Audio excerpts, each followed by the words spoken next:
hello. Hi everyone.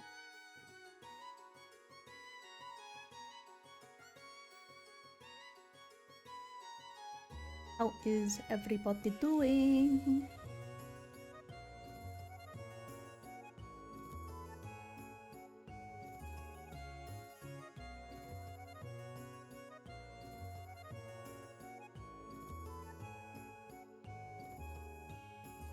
Hope everybody is doing well today.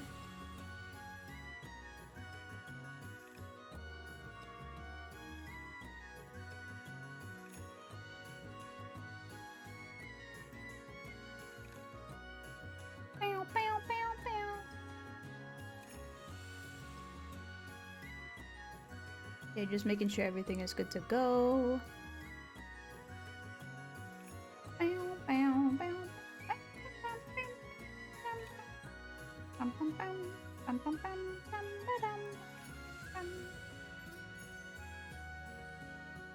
It appears as though, yes.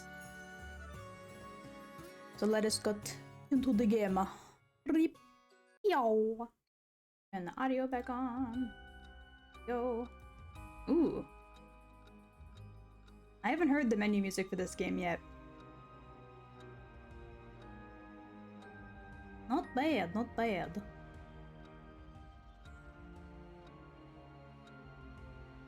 Also, when I booted up this game, I got an achievement for not giving up. They were like, yeah, you picked the game back up after 3 days. You didn't give up. Congrats. I was like, I didn't give up in the first place. I only haven't played in 3+ days because I'm trying to stream the game and I didn't... It wasn't in the schedule. I'm sorry. But let us get into it. Right, okay, so we were questioning, I think his name is, yeah, Ario, Jun Ario, over the cop friend who died, right? I think. I got a bad feeling about this case and my gut is rarely wrong. I knew this would be a treacherous case from the moment we were dragged into it. Okay. We're done all of that. Okay, then... Oh, do I have to look around? This is where the victim was found. Well, it's clean now. It almost feels like nothing happened here at all. But once an accident like this has come to pass, there's no going back. Not that knowing that is any consolation. Right. Ooh, nice angle with Ariel with his face changed. The former Yasuda Gardens here in Yokohama, Ichiome, were originally built as part of a daimyo's estate back in the Edo period. The park became city property a number of years ago and underwent extensive renovations. There's not a soul around at this time of night. Quiet doesn't even begin to describe it. Well, boss, I think that about does it. Right, let's call it for tonight. I'll see you tomorrow. Oh. So, okay. Does that mean... Please don't kill the old man. Please don't kill that. We're already at that case. Please don't. Don't do it. Don't do it. I don't want him to die. Cute, comfy cow stream. It's a little bit less comfy today. Today we're playing spoopy horror game, but that's okay. This game honestly isn't that scary. It's just jump scares for the most part, which I'm a big fat fucking baby for, so it happened. Hi, sweet Kiwi, how are you? I'm doing good today. How are you? Oh god, what is that? Huh, boss? What's wrong? Don't tell me you're going senile. I love this face he makes. Excuse me. Creeper jump scares when a dude with like what I think is a noose rope? I can't really tell, but it's spoopy. Damn it. It was that case all along. Wait, that case? Hold on a minute. Whoa, whoa, whoa, whoa, what case? What is he remembering? I'm doing good, Honkai Star Rail, before we do maps and mounts today. Nice, nice. Did you know that in 2 hours, the male wife comes out? I am so excited to pull for him nearing the end of stream. Oh my lord. I have so many summons saved up. Boss? What is it? Is there something over there? Grah! Such deep sorrow. A resentful memory is flowing into my mind. Those who deceive with falsehoods and something, untruth, I think. Hung up forever. I'm eternal in eternal darkness. Kill them. Kill them. Those who spread lies. Kill them all. You have acquired the power of the cursed stone, the evergreen beach. Okay, I still don't know if that's how you pronounce that word. I'm gonna call it beach anyway. I saw him and I need him. Oh my god, I have so many summons saved up. I'm like praying. Please come home, sir. You can use it to kill those who intentionally try to mislead you. I mean, you know what?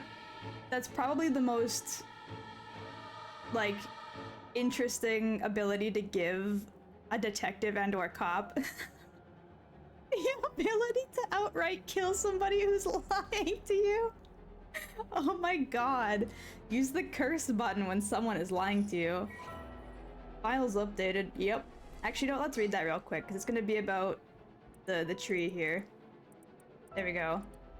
Curse power. Kills by hanging one who tries to Yeah, okay, so they were hanged. Ew, the tongue! Based on the silhouette that I could see, I thought it was fucking like a long goatee. I didn't realize it was a tongue. That's nasty. Ew. Okay. You know what? That makes sense with the big tree then. Because they would be hanged by the... Okay. I now get it. He deceived us with his so-called right of resurrection. The man who tricked the people with his false dark arts swings from a rope. Oh, wait. So is the right of resurrection fake then? Huh. I feel like I might not have supposed to have played this route next. They thought the man had escaped the previous night, but oddly enough, he was found hanging in the garden of the Daimo's mansion that morning. The man, a local named Jinkichi, was known for his kind temperament and skill in crafting Natsuki clasps. While his life wasn't always easy, he was optimistic, the type to smile through whatever life threw at him. He was the kind of man who would take care of those who didn't have anyone else to rely on. The prosperity that the ukiyo-e boom brought, or ukiyo-e? I think that's how you say it. Ukiyo-e? I don't know if it's you or u, but either way. Brought must have been what fanned the flames of his greed. The old craftsman was found in a miserable state, as if sentenced to some cruel fate. Was that supposed to rhyme? Anyway, perhaps he'd ended his own life, unable to bear the weight of his crime, but dead men tell no tales. And people thought of him as a bad man even in death. Wow. But like, he seemed like a good dude. That's sad. He hung there for days, till his neck stretched horrifically, and visage? How do you say that word? Of pain still etched on his face. It was clear he must have struggled greatly as he died, his flesh marked with dark scars where the rope wrapped around his whole body. Oh. So it's not just his neck, it was his whole body then. What the hell? The beech tree's leaves do not fall, and neither did the man's body hanging from it. As the mansion's owner was not at home, another unfortunate event. Wait, what? Another unfortunate event. People had held their tongues, fearing divine punishment, but the rumors persisted nonetheless. Okay, so that now makes sense as to why the tree was considered a legend then. Because somebody was like randomly killed there. Nobody knows who. The owner of the mansion wasn't even home at the time. And the tree now, like, never loses its leaves because of the fact that it had, like, dead people in it or something. Understood. I want him with my Bronya. I have a Bronya as well. I'm so excited. Ugh. A murderous impulse seeps into my soul like a thick black tar. Now, Cool. Can you hear it, Curse Bearer? I keep saying can you, or you can hear it, not can you hear it. I don't know why I keep putting the you in front of the can. You, who strongly desires the right. Kill them. Okay, so the old guy gets the ability. He doesn't die like the girl in the tutorial. Boss, boss! Hello, sir. I love this fucking face he does. Why does he like purse his lips like that? Boss, what's the matter? Don't tell me you really went senile. Sorry. I'm fine. Ario. Yes? I have some bad news. Oh no. Your sanity is kicking in, isn't it? This man, I swear to God. No, we've got a bit of trouble on our hands. Looks like we'll be working some overtime while we're not going home tonight. Huh? What are you talking about? I love how that's the part that's got him shocked. Like, wait, we're working overtime? Ah, fuck. Oh, okay. I thought I was gonna say that I couldn't do the next spot already. I was like, oh my god, no way. I just started this. Yeah, okay. That's just a summary of the previous thing. We were discussing the murder, and then we got the right. Sorry, not the right. We got the beech tree, dude hickey, curse stone thingamabob. Former Yasuda Gardens. Okay, so let me get this straight, boss. The right of resurrection really exists. And to use it, you have to kill people using the power of a curse stone from the 7 mysteries of Honjo. And the curse you have is from the story of the Evergreen Beach that's told in this area. Is that right? Yes, pretty much. They both make pouty faces and I love it. They're so good together. They're both dumbasses when they make silly fucking faces.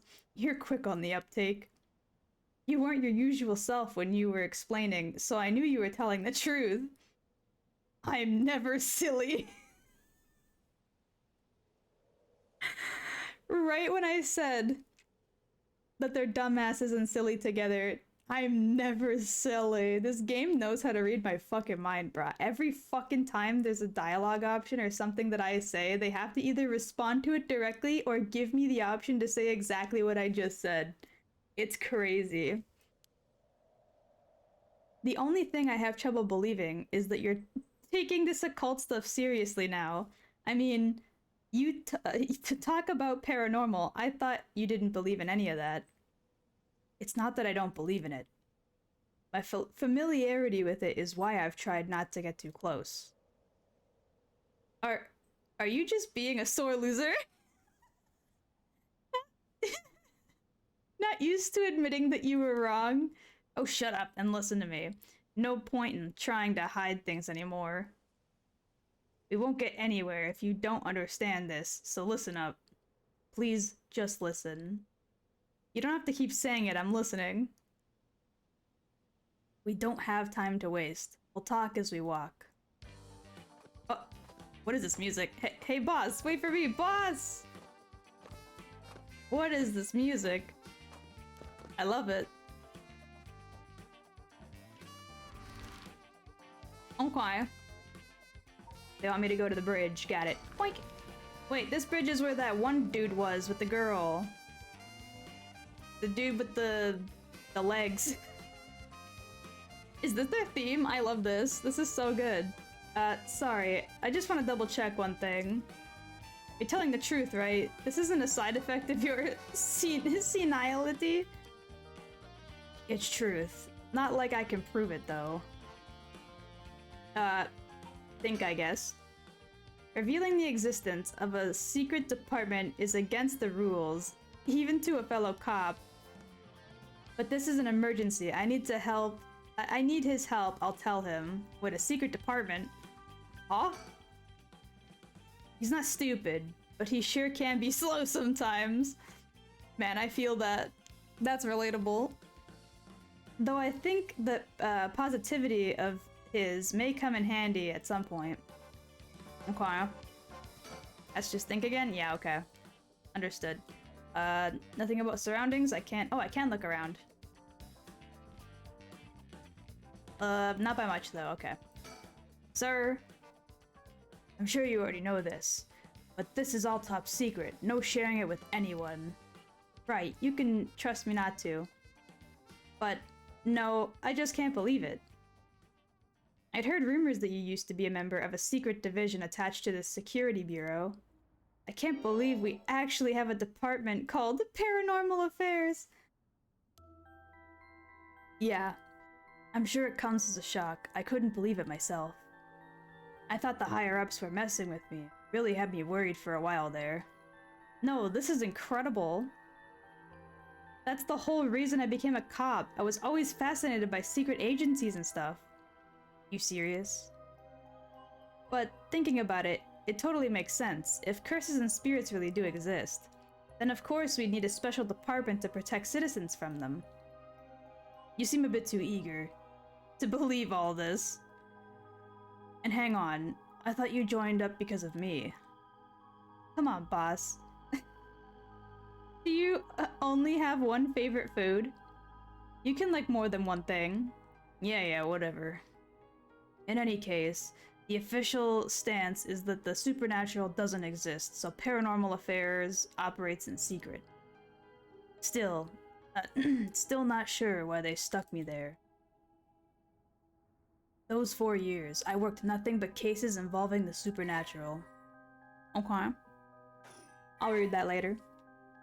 Wait, persons of interest. Oh, just like his thing about- okay, cool. Wait. Okay, yeah, no, they were just talking about how they went to school together. I knew that. Thank you! Wait. Oh no, that was just him. Oh. Hold up. Nope. Hey you! I see you there, motherfucker. Don't think I don't see you, this is why I look around. Hmm? Someone's watching us. Doesn't seem like they're gonna run. Let's just keep an eye on them for now. Okay. What if I don't keep an eye on them? What if I keep scrolling away? Does that affect anything? No. They're not getting any closer. I could think again, I guess. Nope, never mind, it's the same shit. So, do you know, have it? Have what? Spirit sense, of course. Are you what they call spiritually gifted? Nope. I've never felt anything at all. Oh my god, I've never seen the mixture of pursed lips with, like, wide eyes. That one looks strange. Even if I did, I'd be a lightweight at best. Oh. He's an idiot. One beer and I'm down for the count. Oh. Huh. So, that's how people in the field quantify someone's spirit sense? Like how much liquor they can handle? Nope, that's just me. Wait. So did that mean what's-her-name knew this cop guy? Wait. I don't think it said that- Let me quickly look at the records. One sec. People of interest. You go. How old? It doesn't state how old she is, okay. Uh-huh. And then, where's Tatsumi? One moment.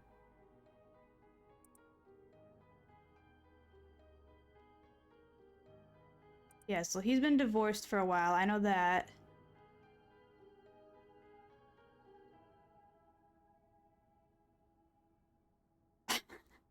Tetsuo has a penchant for candy and desserts, which he tries but fails to conceal from the other officers at risk of appearing soft. What a big baby. Right, wait, his daughter though. Hold on. Does it say that she had any issues with her parents?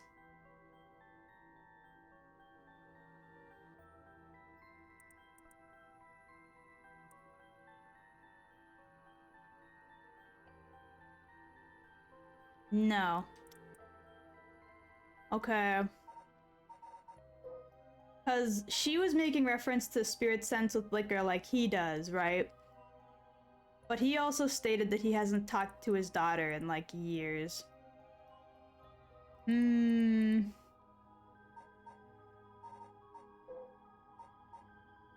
I don't know.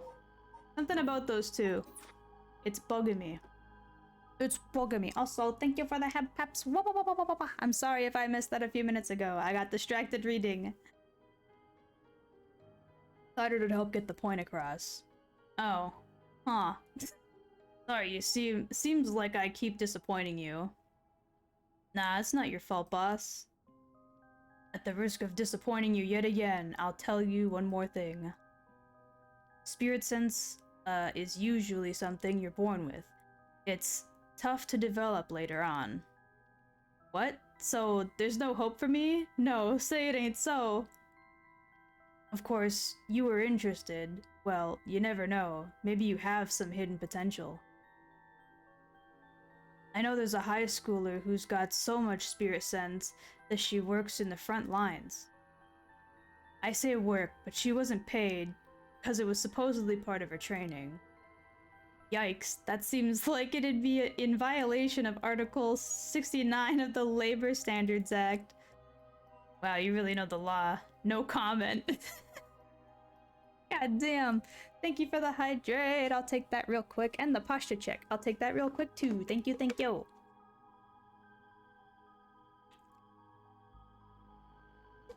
Hi, hi. How are you today? What? Wow. Okay. Even the occult fields has workers' rights issues, huh? Listen, you motherfucker. I see you. Keep an eye on him for now. Okay. I don't think I have to think again yet. Let's just keep talking. So, what do we do now? I'm Morbin, just been chilling with my windows open and playing Minish Cap on Switch. Hey, nice, nice.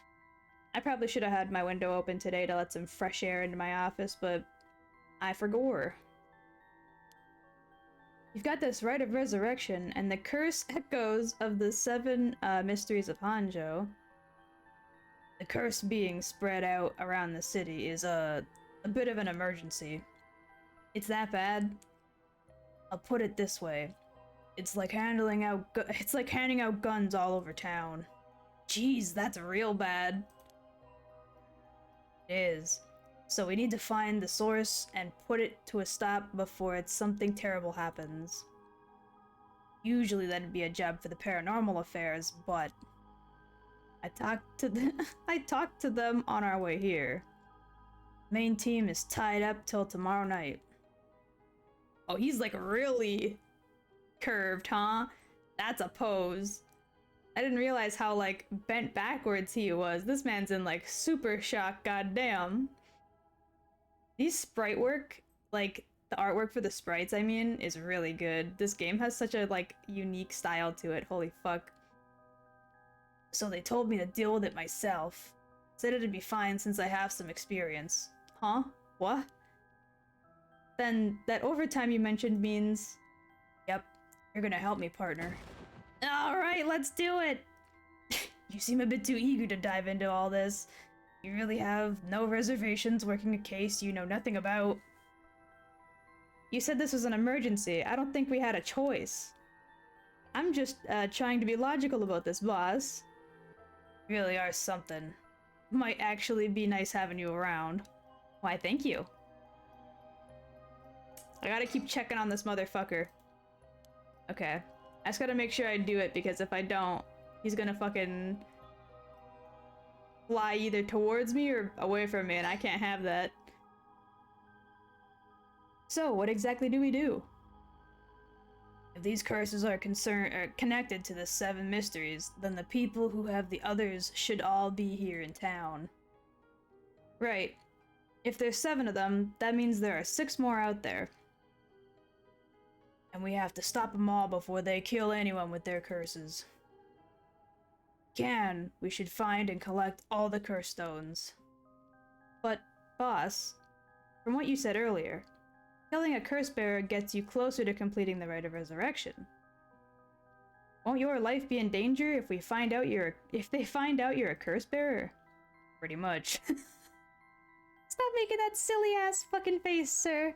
Thank you for the head paps.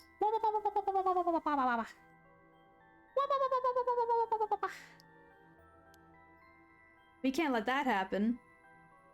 Should you even be out here right now? Hiding would only be a waste of time.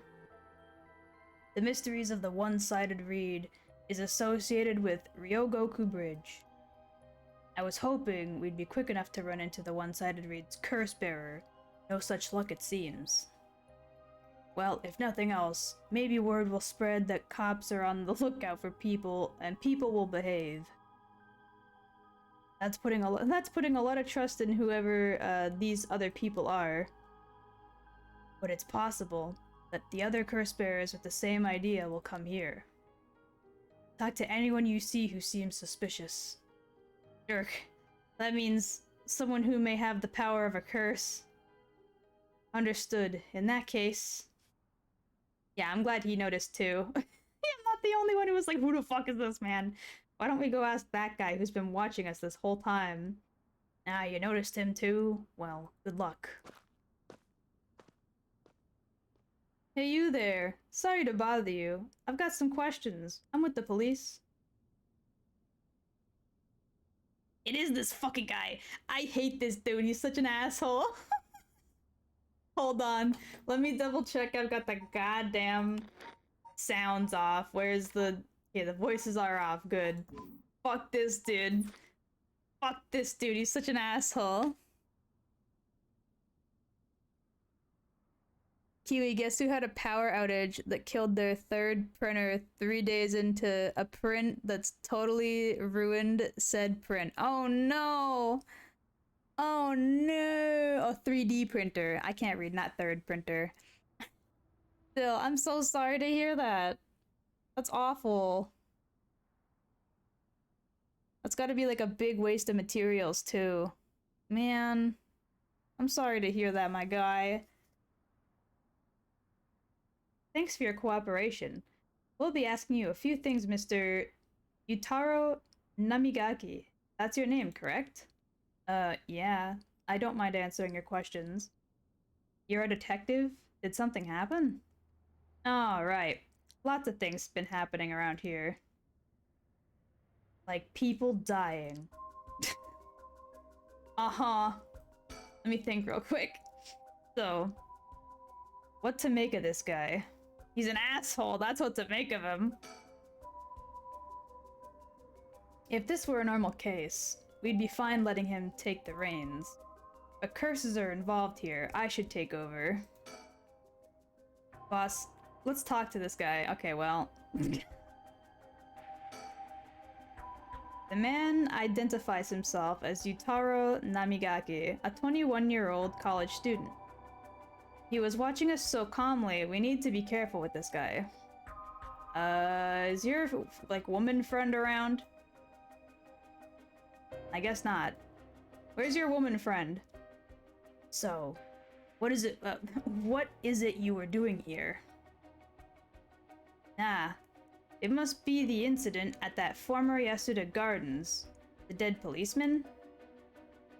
I can't imagine a detective would come all the way out here otherwise. Huh? Say, Mr. Detective, have you ever heard of the Evergreen Beach? Answer my question. This guy hates it when you, like, be a jerk to him, but at the same time... What to do here? About 300 grams of the PLA, I think. I want a woman friend. Why does he get one? I know, right? What the hell is this? Like, in the tutorial round, this guy had some lady who was, like, just kind of there with him, and she kept, like, being suspicious as fuck. And then, eventually, when we killed that guy, she just, like, wandered away without saying anything. and it was really suspicious. I was like, what the like, what is with this lady? Who are you? Okay, we're gonna have to be nice to him, I guess, because I don't want him to try and activate the curse, if possible. One of the 7 mysteries of Hanjo, right? You ask. I was looking for it. Actually, I was wondering if either of you knew anything about it. See, he doesn't have the ability to tell if I'm lying or not in this instance. I don't know. Nope, sorry. Really? How strange. Detectives, you have the curse stone of the Evergreen Beach, don't you? Oh, you fucking idiot. I'm trying to lie to this man. Ario, you idiot. Well, that was much easier than expected. Nah, crap, sorry. It was simple inference. I figured you would have taken the curse if you were just, in the gardens. If you know that, then you must be a curse bearer yourself. I have no intention of hiding anything. I plan to tell you from the very start. Look. See? This is my curse stone. I believe it's called the Foot Washing Mansion. That's right. But are you sure about this? I'm not so rash that I'd kill someone as soon as I found out they were a curse bearer, not without talking to them first. You're the same, aren't you, detectives? You wouldn't use a curse stone on a normal person. Let's speak as equals, shall we? He's fucking lying. He's fucking lying. They're allowing me to use the curse. Kiwi, can you be my woman friend? Can you hang around me and be suspicious? No problem. No problem. I can be as suspicious as you want. Let me just make a quick save because I don't want to kill him, but I also don't want him to kill me.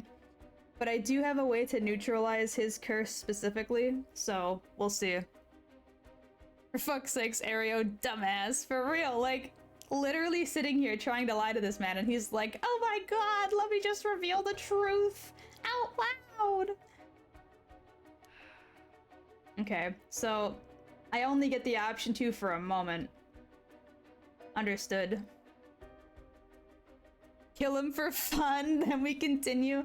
See, but that's the thing. I don't know if killing or not killing actually affects the game in general. So I think I'm gonna go with a no-kill run for now, and then maybe do another one where I try and kill everybody. Because like I said, this guy can't kill me. I know how to stop his curse from activating. I've already got the voices turned all the way off, so there's no way for his curse to actually be able to kill me. That's what the quick save is for? No, I get that, but there are games where even if you make a save, and you load the save, if you make certain decisions, that shit is like permanent for the rest of that run, even if you reload the save. So I just want to make sure that this game doesn't have stuff like that. I don't want to kill anybody in this run if possible. Boss? Sure, we'd rather resolve this amicably, I think is how you say that word too. He really is a curse bearer. He may only be talking with us to try and activate his curse. I'll have to be wary of anything he asks me to do. I could tackle him and pin him to the ground, but that might have something to do with his curse.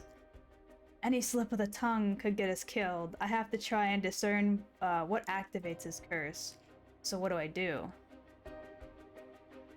Listen, I know how to not activate his curse. It's already in place. Don't worry. We're good. I learned from the tutorial. It only took me like 4 attempts. But I figured it out. Don't worry. Wait, what do settings matter to gameplay? Well, okay, so in the tutorial, right? At the very beginning of the game, this guy called the storyteller was like, look, you can fuck with like settings and change stuff at will as much as you'd like. And I'm like, oh, that's nice.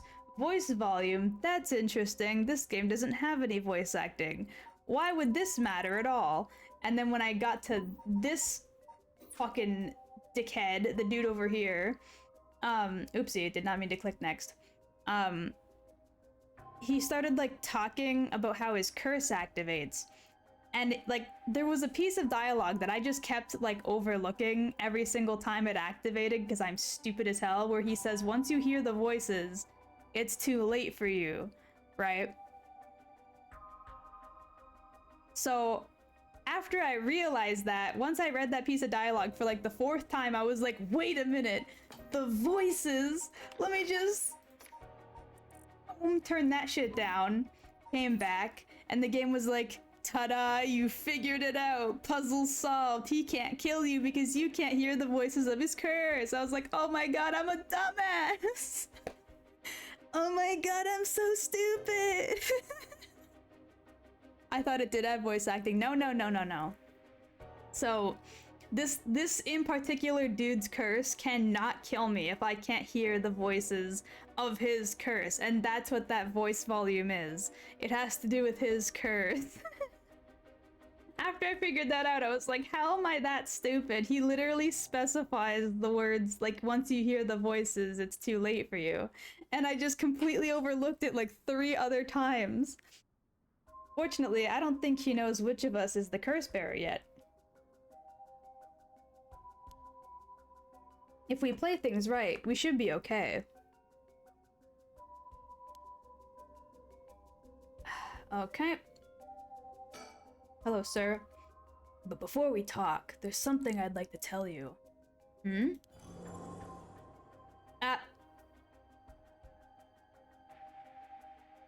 Right. So, right after we talked to June, and June's like, yeah, he doesn't know which one of us is the curse bearer. That should work to our favor. I immediately show him that I am the curse bearer. That's so good. God, sometimes... This is my curse stone, the evergreen beech, just like you thought. What? What? Boss, why would you tell him?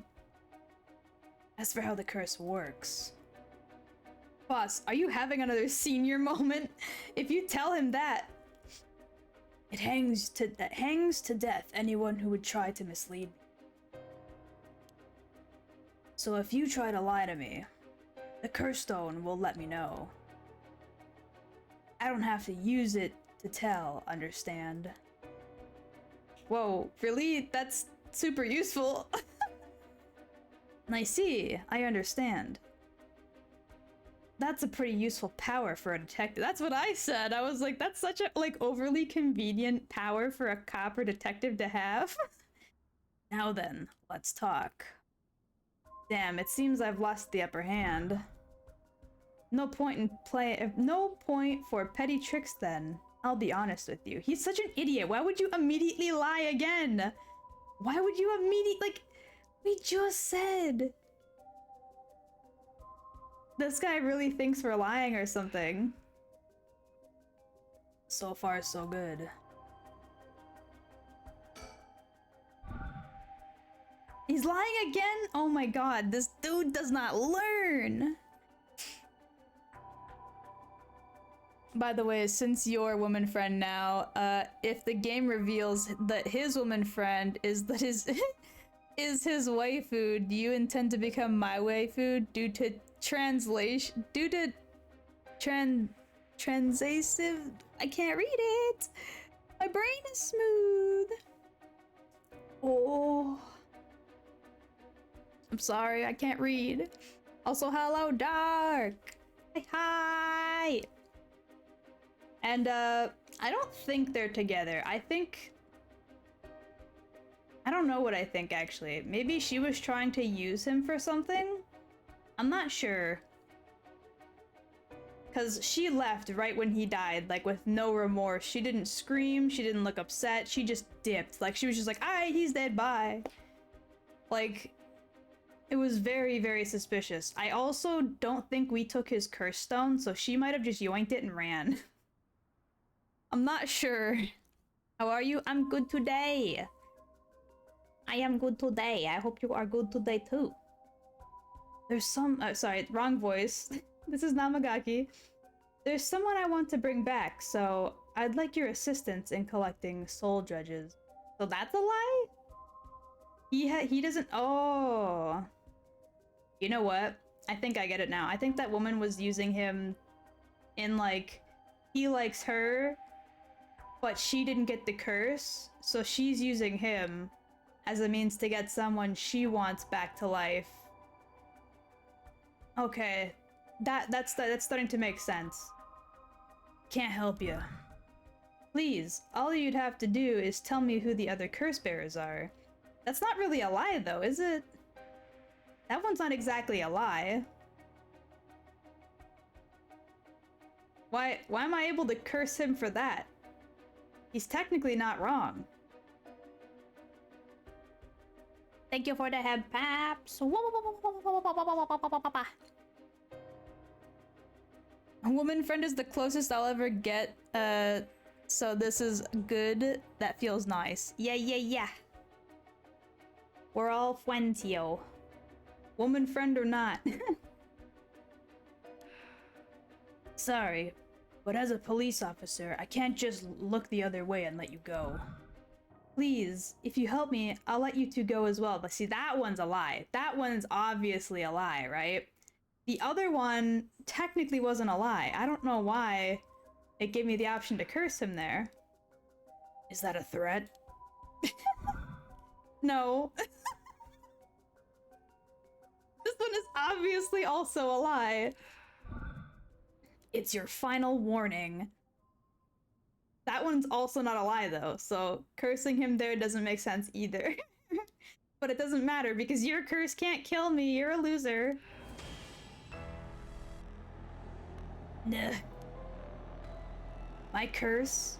The foot washing mansion? Did you really think you could just escape it by being careful?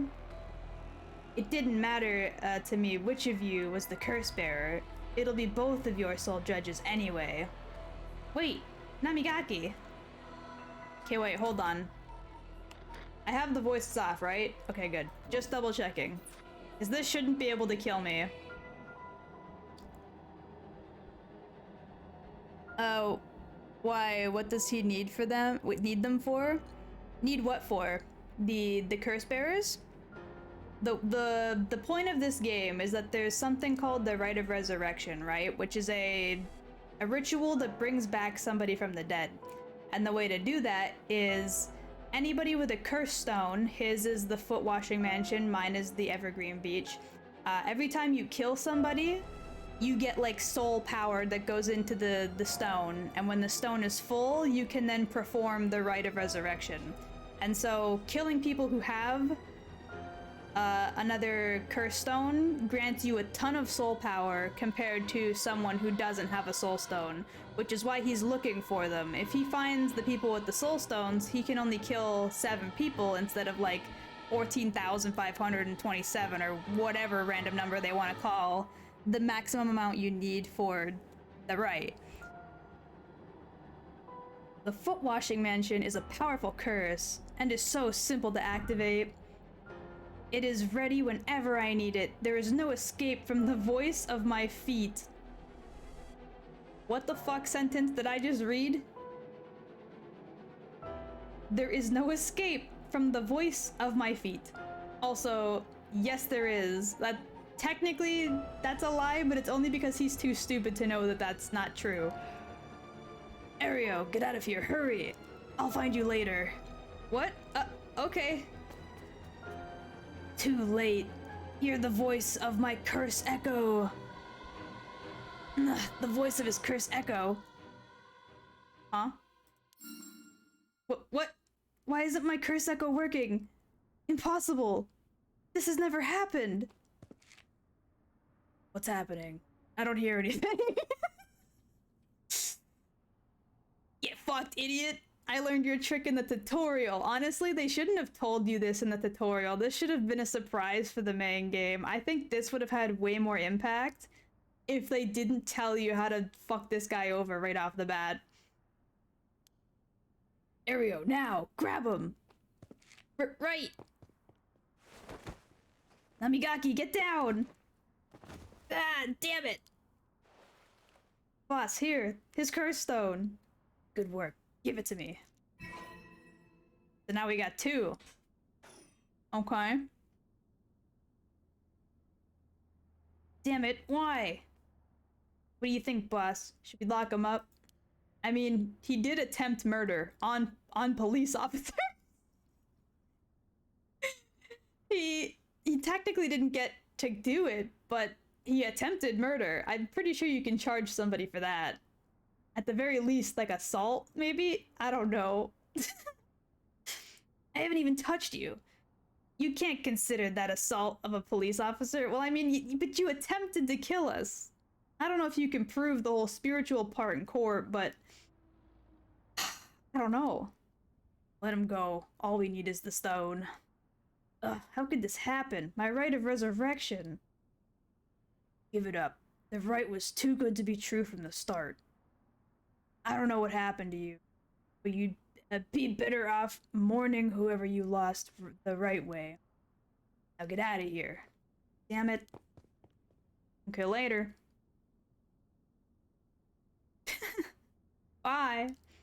Phew, that was a close one, huh, boss? Nope, I had that voice's shit turned off right away. We'd probably be dead if he had activated his curse. He said he just needs to tell them where they are, but if he intends to kill the curse bearers, he also needs them to die. Well, yes, but what he asked was for the, like, who they were, right? And he said, like, the only thing I need you guys to do is tell me who they are. And technically, that is a correct statement. All he needs out of these two is to tell them, like, him who they are.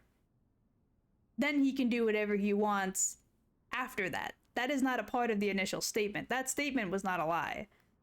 It was slightly misleading because, like, whatever he intends to do afterwards is kept in secret. But all he needs out of these guys is the information on who they are. His power fails. Transitions to TV ad music. Do you suffer from performance issues with the boba strikes? Do you have problems with people knowing how to turn the voices off in their head? Please call this toll-free number. Don't forget to ask your doctor about... Yeah, I'm not sure about what, but something stopped his curse from... Boss, are you okay? Does having another curse stone hurt? Yeah, the curse, the curse from one is flowing into me. Oh no. I saw what activates the curse of the foot-washing mansion, and the resentful memories bound to it. Nah, I see. I always thought this one was one of the stranger of the 7 mysteries. Now I know why. This sure is something. What did you see? Let's save that for later. All you need to know for now is that it's a particularly powerful curse. We're lucky we took it from him quickly. You! Alright, let me read this shit. Because this curse was weird as fuck. Okay, so the story behind this curse is that there's a guy, or at least I think it was a guy. It was a guy, right? It was just servants, I guess? I thought, okay, well, anyway. Big, dirty, bloody foot would crash through the ceiling every morning and demand that you wash it, right? And it was nasty as fuck. And so then, I guess, at the time, some of the servants swapped houses with somebody else, and it stopped coming. Like, it stopped showing up at the house after they left. So I don't know what the fuck that's about, but that was the initial information we were given about this curse. Okay. Wait, wash? That's... but... he never said the word wash. Interesting. Anyway. She was an accomplished omnioji. Alas, she did not use her talents for the good of the world or the people, but for her own selfish pursuits of beauty. After a fierce battle, a woman dragged herself through the street. It was like something had gnawed away at her body. Will I die? I've already obtained what I needed, as long as I have this. Suddenly, a terrible realization dawned on her. Her legs wouldn't move. She fell to the ground. What was happening? Surprised, she looked down. Her feet, once so beautiful and delicate, had grown ulcerated and rotten. Ew. He got her. Who got her? What? She was on the verge of death and covered in filth to boot, crawling to a nearby house, her breath caught in her throat. The curious residents opened up, but recoiled from what they saw. My foot is so filthy, someone please, quickly. The women, expired while mumbling something. Or sorry, the woman, yeah, whatever. Unintelligible, and so ended the life of the woman consumed by evil. So the curse is just a woman who was, like, so concerned with her beauty that she randomly got, like, infected with some kind of disease and it killed her. Okay. Weird. Interesting, question mark. Lie by omission. Not sure if it counts, but who cares? I mean, I guess. I guess. It's gotta, like, count for any sort of lie, I guess, because literally everything he said was counting as a lie at that point, even though things that he was saying were true statements. So, maybe it has, the weird spirit voice telling you wash. Maybe? I guess? She stopped washing the demon foot, so it got her with a lethal dose of stinky foot magic. Basically, it seems like that's the case. Well, that makes one stone. Where do we go now? We'll visit all the places associated with the mysteries while it's still dark. You mean we have to do it all over again? I hope they aren't as aggressive as him, but people will do crazy things to bring back someone they love. It seems that the hatred that the cursed stones are imbued with makes people more willing to kill. Really? Then what about you, boss? I'm fine. I may not have any spirit sense, but I'm tough when it comes to this stuff. That's why they loved me in the paranormal affairs. So you are spiritually gifted after all. Alright, let's head to the next place. Let's go, sir.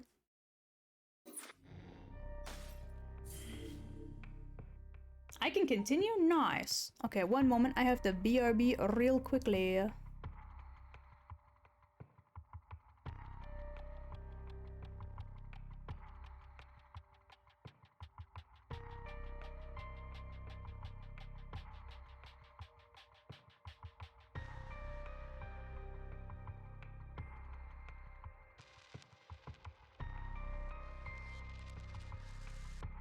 Okie dokie. I was just checking my phone. It appears as though my groceries will be here soonish, so I may have to BRB again real quick just to put those away, but we'll start the next act, baby.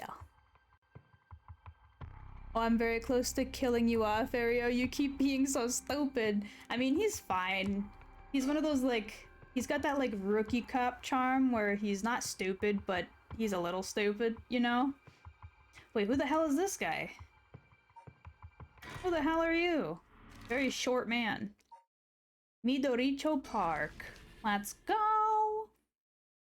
Now, it took us a whole hour to do that and get here. Holy shit. Damn. Alright, who's the short man?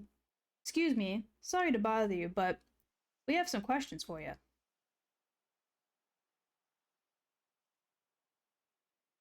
Hello, sir? Araishi? Okay. What, are you with the police? I haven't done anything. Don't worry, this isn't an interrogation or anything, we just want to talk. You're Hideki Araishi, right? The historian, we know who you are, so this won't take long. But since we saw you here, we'd just like to ask you a couple of questions. Okay, local history researcher, got it.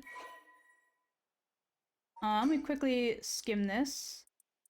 Is a historian, works part-time at a museum, yep.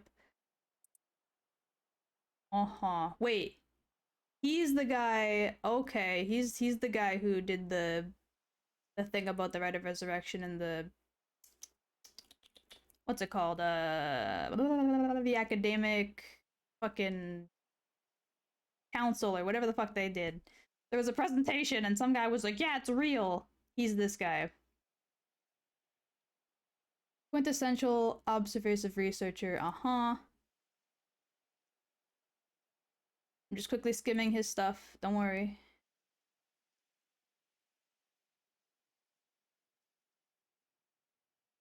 The regular cafe. The study of the unknown. Bondo history. Okay. Nothing super duper important. But, well, let's get it over with. I'm a busy man. I'm gonna think real quick. Hideki Araishi. I can't fucking say that shit correctly. Araishi? He says he's a local historian. But supposedly he knows more about the rite of resurrection than anybody. The fact that he's here at this time of night, it's plenty possible that he's a curse bearer. Questioning people like this can put uneasy stress on them depending on their position. This guy is pretty sharp. I'll have to play it safe, and only push him when I see an opening. Boss, let's ask Hideki some questions. Yeah, I'd like to. I just wanted to make sure that I'm checking everything first. From appearances, it's hard to tell this small, bookish, well-spoken man being very dangerous. But this day and age, you never know who I should be careful. Got it. Person of interest, Kiwi attributes cow waifu big cow brain, occupation, artist, what are you doing? Now, Mr. Araishi, what are you doing here at this time of night? Doing research, of course. Day and night, information never sleeps. That's an admirable philosophy. You know, your research has been quite a talk around town. What was it they were saying? You discovered something about some book? It was the... Fuck, was it the Scroll of Fates or the Record of Fate? Fuck. One sec. Files.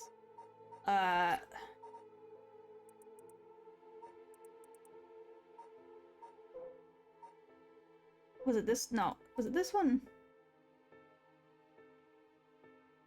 No, that's... Okay, that's his agency. Hold on. Occult.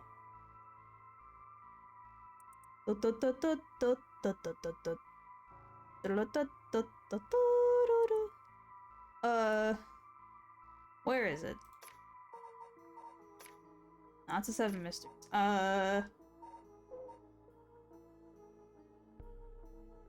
Discovered the manuscript, yeah, at a conference. Shit! Doesn't say which. Fog. Oh, Record of Fates. Okay, it's Record of Fates. I'm blind. I'm stupid. I'm blind. It's fine. It's fine. It's fine. Alright. You found some kind of ritual in the Record of Fates. What? Don't tell me you wanted to know. How to carry out the rite of resurrection, too.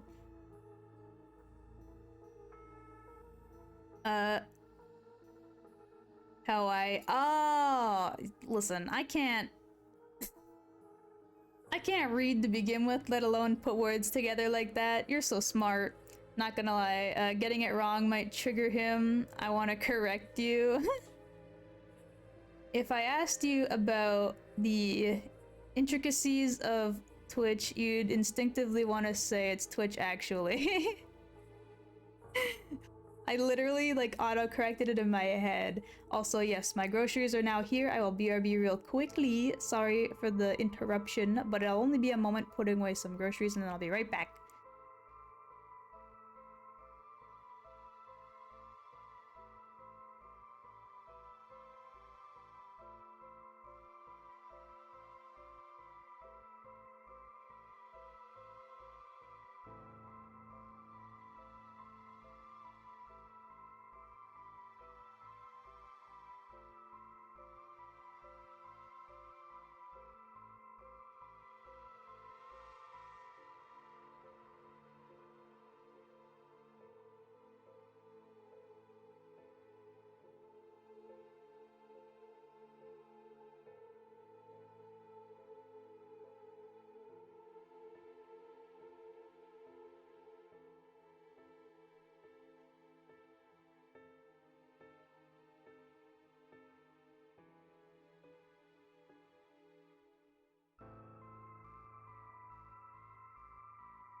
Okay, I'm back. Sorry. Whew. It took a hot second to put away those groceries, but we're good. Everything is good. My food will not go bad. I get to eat this week. Wah, wah, wah, wah, wah, wah. Thank you for the head paps. Pat, pat, pat the cow gently on the head. Merrily, merrily, merrily, merrily. Touch her and you're dead. Whoa. Wow, wow, wow. It's okay. This man probably can't kill me. I don't know if he has a curse stone, but if he does, I'll figure out a way not to die. I'll figure it out. What? Don't tell me you want to know about the how to carry out the rite of resurrection too. Now that's a face. To be perfectly honest, I'm tired of people asking me about that all the time. None of you even care about the local history. You just came crawling out of the woodwork when something interesting comes up. Looks like I hit a nerve. I protect with excessive force and cruise missiles. Damn! I like how those are considered separate from excessive force. If you think you can force me to tell you because you're policemen, you're sorely mistaken. Well, guess what? About the record of fates, or about his research? I'm gonna pretend like I care about his actual research. Are you doing all this research so you can use the rite of resurrection yourself? Never mind, that's not exactly what I wanted to ask, but fine. You're a policeman. Don't you think people can be brought back to life? Everyone I meet, pitiful. Huh? So you really don't believe in the rite? Whether it's real or not, has nothing to do with my research. Such things are better off left to the occult freaks. Or so I thought. Things changed. It has become necessary for me to pursue the rite. Okay, so he does wanna... This fucking guy. This man fucking tried to mislead me. He was like, I don't care about that bullshit, but actually, I do. While hurting the Kiwi warrants a cruise missile strike, so it's not excessive. Extended torture is mildly excessive. Damn. You think I'm worthy of all that? You think I'm worthy of all that? No. I'm just a silly little guy on the internet. Just a silly little fella. Not that big a deal. Yes. So now I pray that it is real. What changed? I'm sure you can imagine. The funds for my research, oh. Oh, hold on, wait! What the fuck are you gonna... Did somebody who was funding your research die? Is that what happened? Because how the hell are you gonna resurrect funds for your research? Oh, okay. Never mind. Somebody who wants to use the rite, I understand, is funding your research. Got it. The cutest poo that ever did moo. Well, thank you.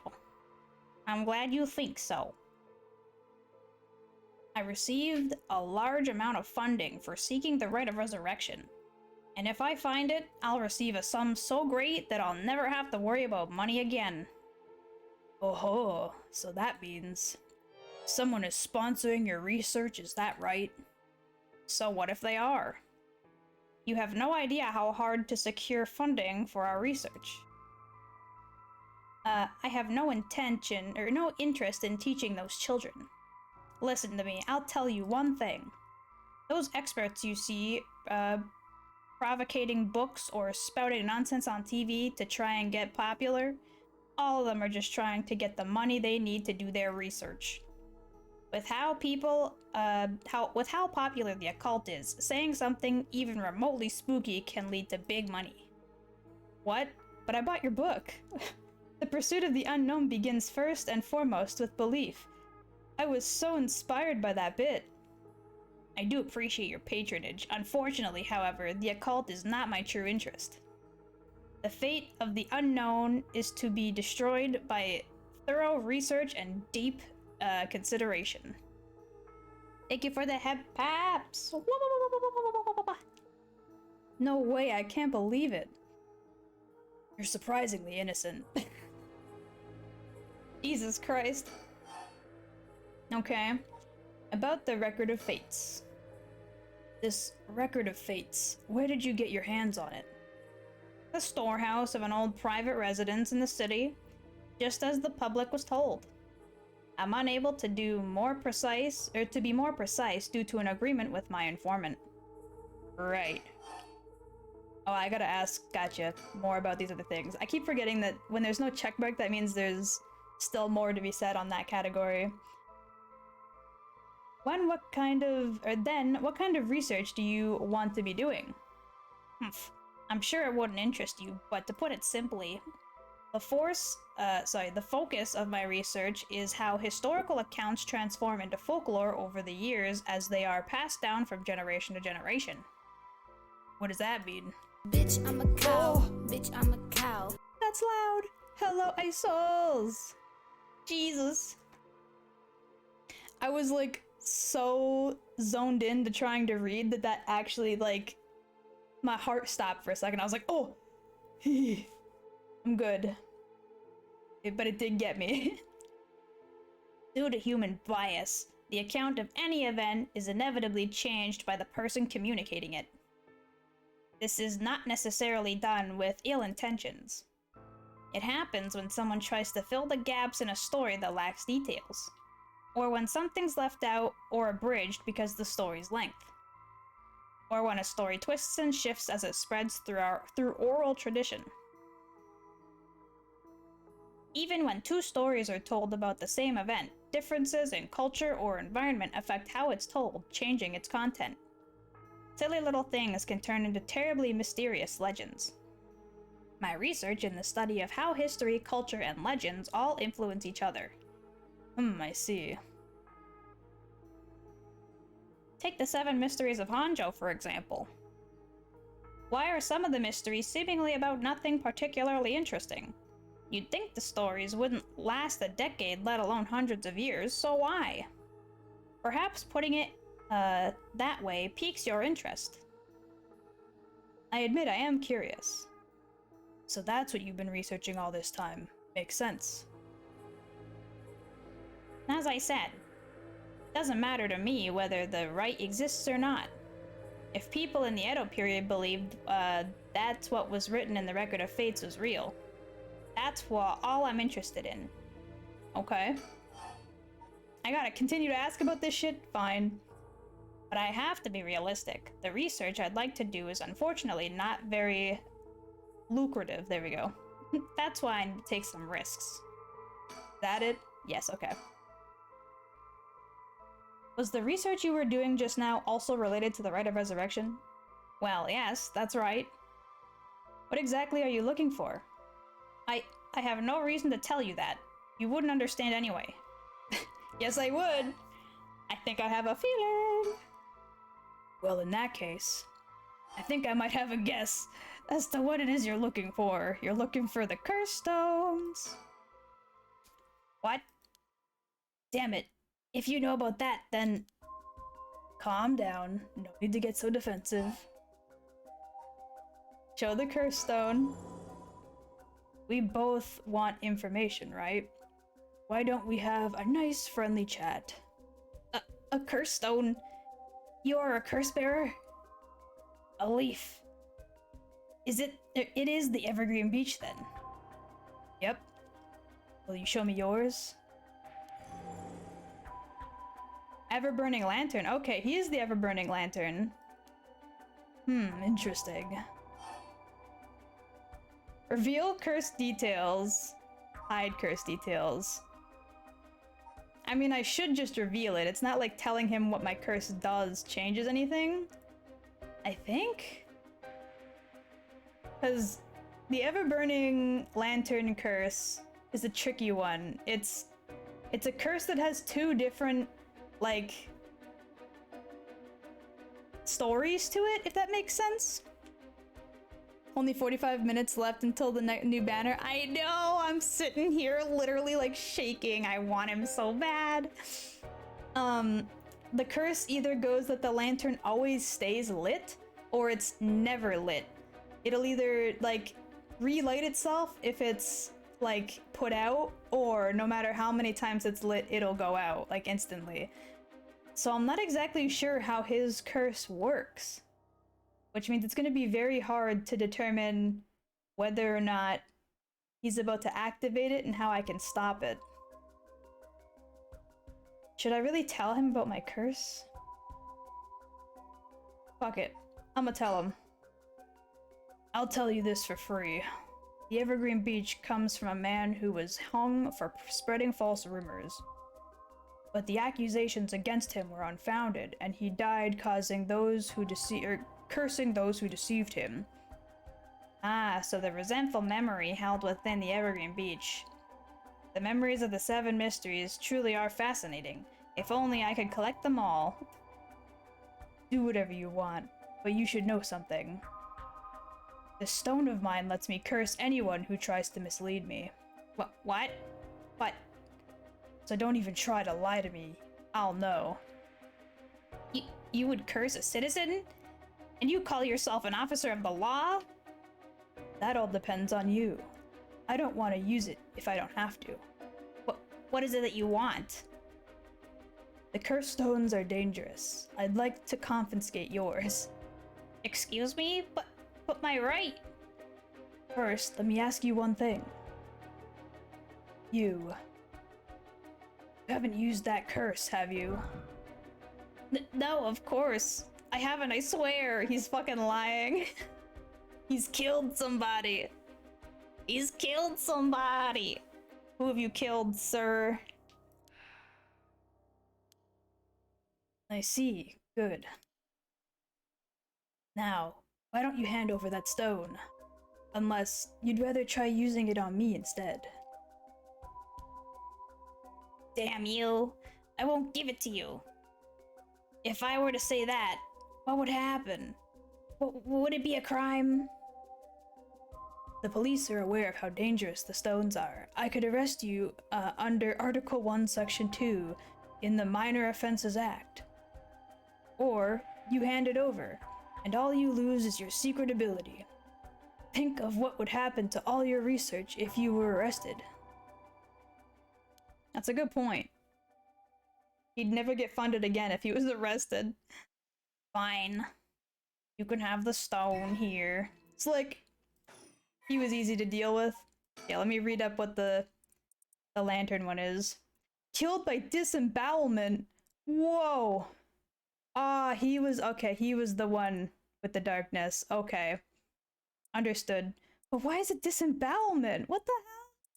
When Hanzhou was filled with samurai residences, the spies of the shogunate lived amongst the townspeople to keep an eye on things. The soba cart on South Warigesui served as one of the outposts. They would communicate to each other in code by turning the lantern on or off. Tonight at 4 a.m. meant that someone would be having the last soba of their life. Oh shit. Oh fuck. Okay. And that their belly would be sliced open the next night. An unfortunate incident occurred in which a man attacked a woman in a bout of fury. He regretted it deeply, even declining to invoke the right to defend his honor. But the deed was done. Still, he could not accept it. His rage at having been used by his daimyo boiled over, turning into a grudge that he would later never forget. Nearby, he saw a lantern quietly glowing in the night, and when the 6th bell rang, the man cut open his own stomach. Since then, the lantern could be seen a light before the soba cart had opened, and would flicker out suddenly even when there was no wind blowing, as this unsettling phenomenon continued. The rumors surrounding it grew, and soon all were convinced that it was the man who cut open his stomach, visiting from beyond. Okay, so it would only light up when it was time that the man killed himself at, and it would always be off any other time, which explains the idea as to why it would always be burning or never be burning. Got it. Understood. Good choice. I look forward to seeing how your research pans out. Humph. Oh, right. Would you tell us everything you know about what's been going on? If you help us out, we'll give you all the information we've gotten after we solve the case. What do you say? In that case, will you tell me about all the resentful memories of the 7 mysteries? I believe they are the key to the secret hidden in the Record of Fates. Sure, why not? I'll learn about them as I collect the curse stones. Okay. But thanks to you, we learned a lot from him. I wonder, the mysteries and the rite are all public information. He kept everything he knows about the other curse bearers, and the sources of the curses are hidden. I was hoping he'd at least give us a clue about how to beat the curses. Oh, I see. Then we should be more aggressive next time, really make them spit it out. And by we, I mean you. I'm guessing he wants to save his curse, or this curse. He wouldn't have told us anything, no matter what we asked. But now we know where he hangs out.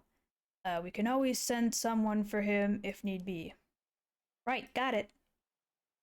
I was surprised to hear that there are actually 9 of the 7 mysteries, though.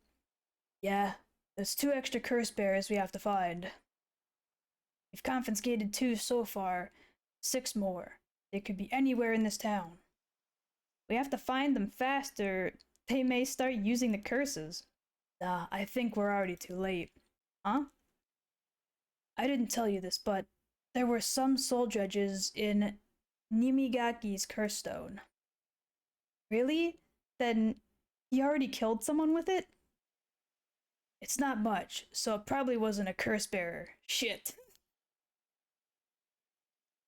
Well, we know who did it. We can make arrangements to take him into custody. We'll have Paranormal Affairs pick him up tomorrow. For now, we continue our research. Right. On to the next place. We just have to cross them off the list one by one. Oh, but, boss? Good to know we can use Minor Offenses Act to arrest people with curse stones. But why didn't you do it with Namigaki? If we could do that, there'd be no need for Paranormal Affairs. What grounds would a normal detective have to put him under arrest? Oh, right, yeah, I suppose that's true.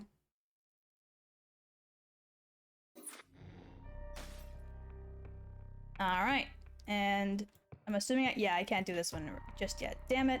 We can go back to doing this one if I want, but I do want to start hers. Yako, Sakazaki searches for the rite of resurrection, hoping to revive her friend who jumped to her death. To get the information she needs, she meets with her classmate Mio Kurusuzu in their classroom at midnight to attempt using a spirit board. Ah yes, the famous Ouija board. Am I right? Is it a Ouija board?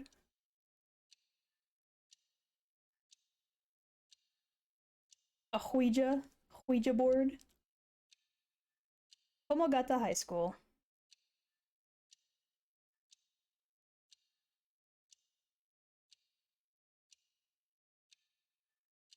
She's cute. I like her little star pin. Oh, that's Mio? Okay. It's like a really shitty Ouija board on paper. That should be everything. Okay, let's start. Ready for this, Yako? I'm ready. Okay, I'm ready. I don't need her information just yet. Alright, let's start. Is that a 10-cent coin? Okay, or 10 yen, I should say. This is a spirit board. This is how we'll be communicating. Oh, the finger scared the hell out of me. I was like, what is that? First, we'll both put a finger on the 10 yen coin that's on the board. Like, like this? Just like that. Relax your finger as much as you can.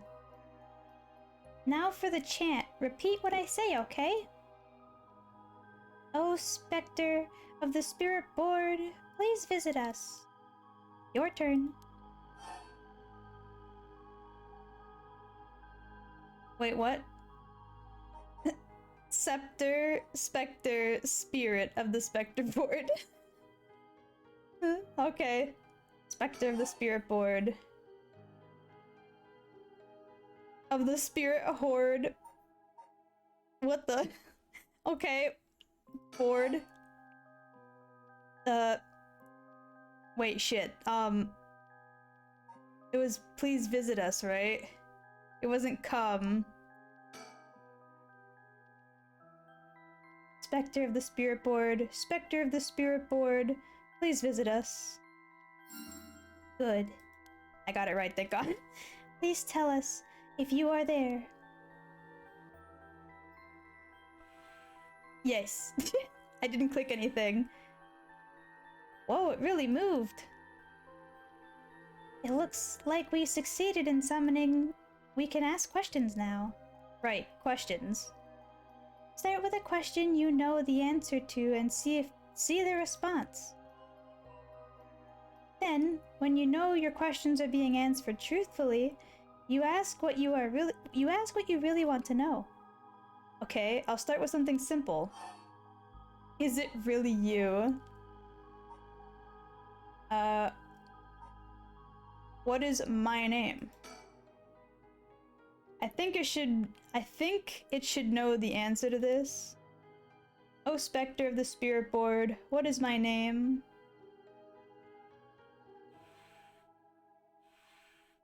Huh? What's the matter? How strange. No. Huh? It told me no. I bet it means it doesn't know. It may be the Spectre of the Spirit Board, but it doesn't know everything. Is this spirit the real deal? It's fine. I feel like it's giving me attitude. Okay. What is this place? Oh, Spectre of the Spirit Board, where are we?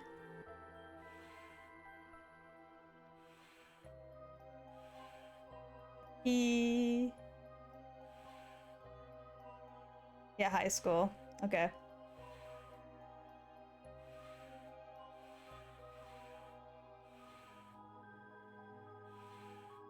High school. High school, that's right. The answer don't seem to be very precise. Oh fuck, I have to ask all of these. Shit. Okay, is it really you? Oh, Spectre of the Spirit Board, are you truly the Spectre of the Spirit Board? No? Huh? It said no, is it lying? Not quite. The Spectre of the Spirit Board is just a temporary name we call them when using the Spirit Board.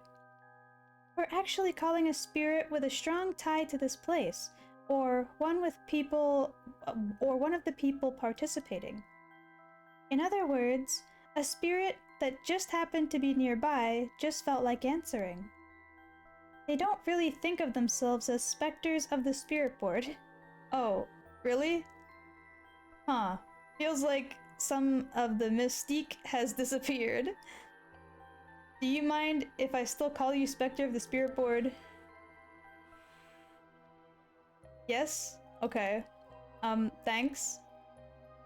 Always good to remember to say please and thank you. What's this girl's name? Fine. What's the name of the girl across from me? Oh, it knows Mio. That's suspicious. Mio, that's right. Gah, that's not fair. It knows your name, Mio. It even used that weird character you use to spell your name. Wait, what? Aw? What do you mean? I don't think that translates very well. Because in English, like, it just spelt out M-I-O, which is Mio. There was no weird characters in there. But maybe in Japanese, the kanji or the katakana and hiragana on the board were strange, perhaps? I don't know. We don't mess with spirit boards, bad things loom. Mio's also very suspicious. I have no idea anything about her. How flattering. Okay. Yeah, I want to read about Mio real quick. She is cute though. Mio transferred to class C2 or 2C at Kamagata High School about 2 months ago. Although she is extremely mild-mannered young woman, she exudes a somewhat off-putting dark aura, which makes it difficult for her to find friendship. Mio has, however, found a friend in her classmate Yako, and has begun opening up to her little by little. The truth of the matter is that Mio is the apprentice of a famous psychic, possessing exceptional spirit sense. She takes on the troublesome task of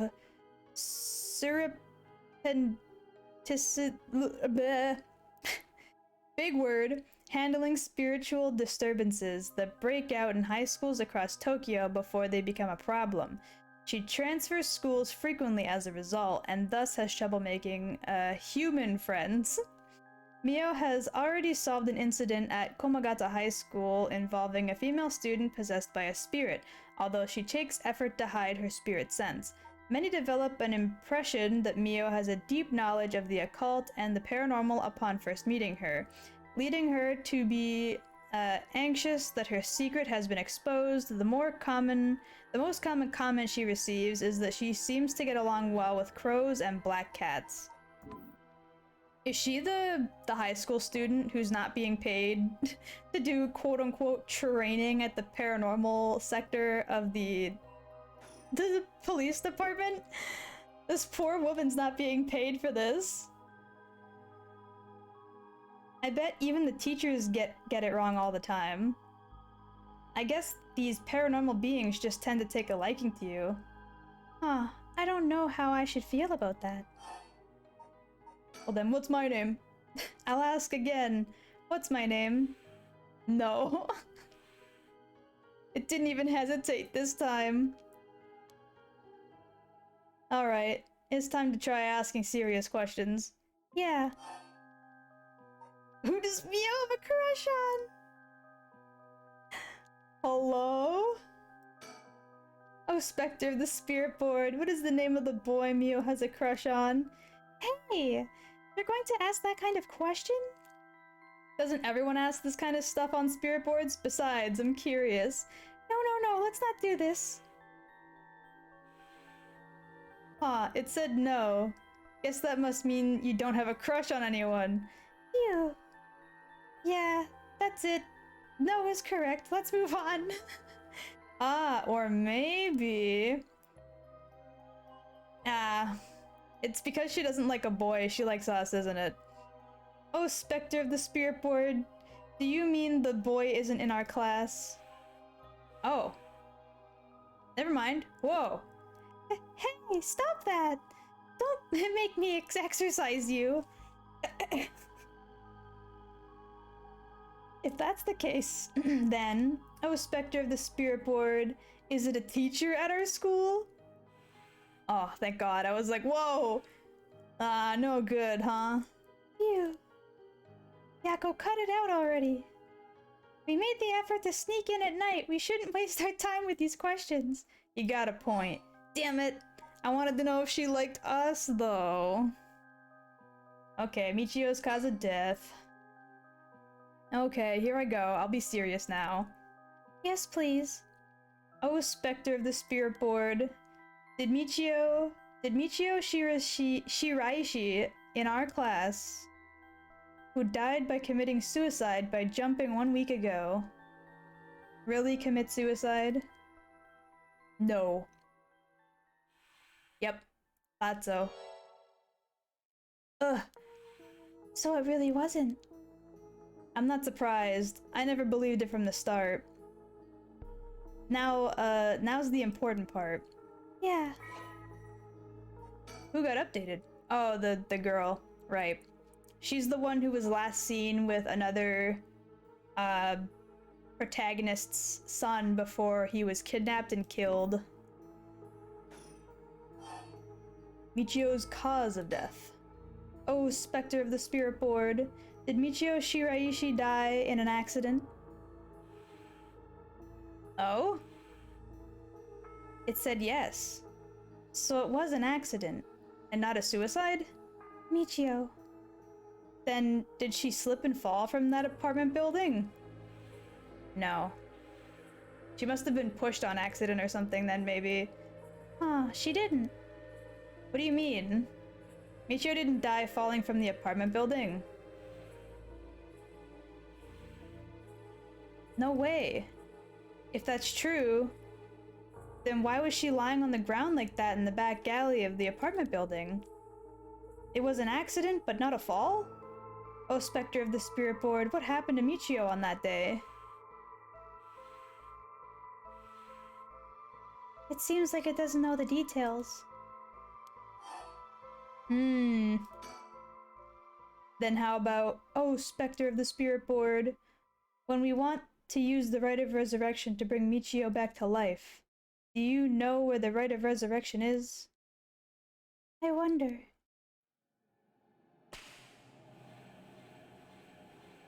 Huh? Spoopy. That one actually didn't get me. Ah! What? What is this? Stop, I'm scared, Mio. Calm down, you can't let it go before it's over. Ah! Such deep sorrow, a resentful memory is flowing into my mind. Those who hear it will wait, what? Oh, the Fool's Procession, okay. Kill them! Those who hear this sound, kill them all. So another one that's based on hearing sounds? Okay. Those who hear the sound produced by the curse echo for more than 30 seconds, the effect will be negated if you are seen in that time. Ah, so you have to like... You have to hide and play the sound for 30 seconds? Interesting. What a weird fucking... What a weird curse. Ugh. A murderous impulse seeps into my soul like thick black tar. Now. Kill. Can you hear it, Curse Bearer? You, who so strongly desires the right. Kill them. Mio, I have a curse.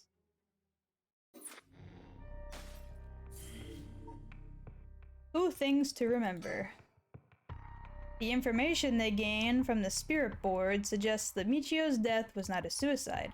When they continue to press the spirit board for the location of the Rite of Resurrection, a curse echo suddenly appears. 1 week ago. Love this cheery ass music.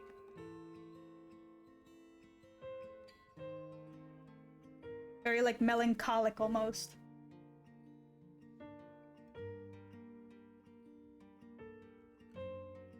Yeah? Oh, I can just look around now. I was gonna say, I'm like, what's going on? Oh. Hey, did you hear? Someone from our school committed suicide. What? Really? Who? I heard that Michio from Class C, right? No way, Michio? She'd been acting pretty strangely lately, but I still couldn't believe it. Oh, okay. There we go. You hear about the suicide on the news? But for it to happen here, oh, well, by the way, isn't there a girl who transferred into Class C recently? Oh, I heard about her. She's gloomy. Doesn't stand out much. Did you know that the school she was at before transferred? Okay, well, what, for real? That seems kind of fishy. Barely got to move. Did you know I heard Michio's mom remarried last year? They say her stepdad is a total jerk. Really? How so? Like, he'd peek on her while she changes and couldn't keep his hands off her? Whoa! I even heard he's an ex-con. If she resists him, he gets violent. That's so scary. No way, I couldn't take that. Holy fuck. I'd probably think about killing myself too if I had to deal with someone like that. Oh my god. I hope that's not true for her sake. Did you hear about Michio in Class C? Yeah, she seemed like the stereotypical honor student in her first year. She stopped showing up to class and her grades started dropping after the third semester. So she offed herself because her grades were bad? No fair. Just kidding. About the practice tests make me want to die too. Okay, well... Jesus Christ. This is that teacher who was scared of her. Ahem. There might be some of you who already know, but a member of our class, Michio Shiraishi, passed away last night. Okay, calm down. I know this comes as a surprise, but please keep quiet. The cause of death is still under investigation, and there's nothing we know for certain at this moment. Detailed investigation reports will come from the police, so please don't go spreading any rumors. Got it? Well, it's too late for that, sir. We're sending everyone home for today. No dilly-dallying on your way. School will be off tomorrow as well. Hey, you. Stop celebrating. Show some respect. Wow. Bruh, what the fuck? There will be a memorial service scheduled next week at the school's assembly if anyone wishes to pay their respects individually. Jesus. Several days later.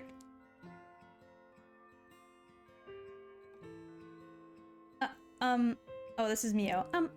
Yako? Sorry to bug you. It's just, you seem a little different from your usual self. I hope I'm not being nosy. Thanks, Mio.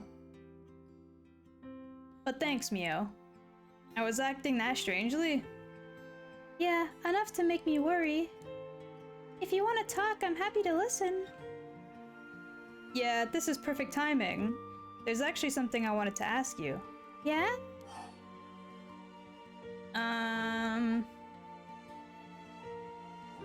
About the rite of resurrection. Hey, Mio. You know about the rite of resurrection, right? Yeah? It's that thing Mr. Araishi apparently discovered and wrote an article about. I doubt there's many people who don't know. He's always talking about it. She does the pouty too! Wait! Hold on. Hold on a goddamn second. Wait.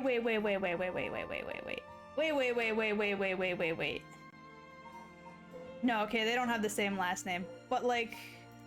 Or wait, that wasn't the right person. Where is she? Yako. No, they still don't have the same last name. I lied. They kind of look similar though, don't they?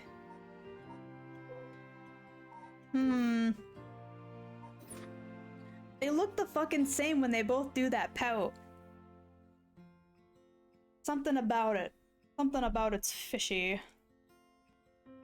Do you believe it's real? Huh?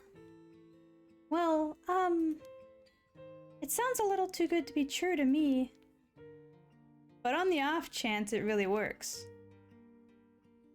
we could bring Michio back to life with it. I want to find it if there's even the slightest chance of bringing Michio back. But how will you look for it? Right, that's the thing. You know about the spirit board thing everyone's been doing? Where you summon a spirit and ask it whatever you want? Yeah, I know it. I want to try it out. There's something I want to know. Why are you telling me this? I mean, you seem like the type who knows about this stuff. Oh, I do? Yeah, you look like you're really into occult stuff. You know, you got that kind of gloomy look. Whoops, I accidentally double-clicked. Fuck. But you do know how to do it, right? Well, yes. I think I probably know a little more than most. Well, please help me then. You're my only hope. Okay, please help me. You're my only hope. Okay, they really want me to ask about Michio. Damn it. Michio, I wonder why she had to die. She didn't leave a note or anything, but they announced that it was a suicide. That can't be right. She would never kill herself. Michio was so happy. Well, okay, hold on a minute. Hold on a minute. You can't assume that based on that. Okay? There are lots of people who hide how they truly feel all the time. That's kind of a stupid thing to say.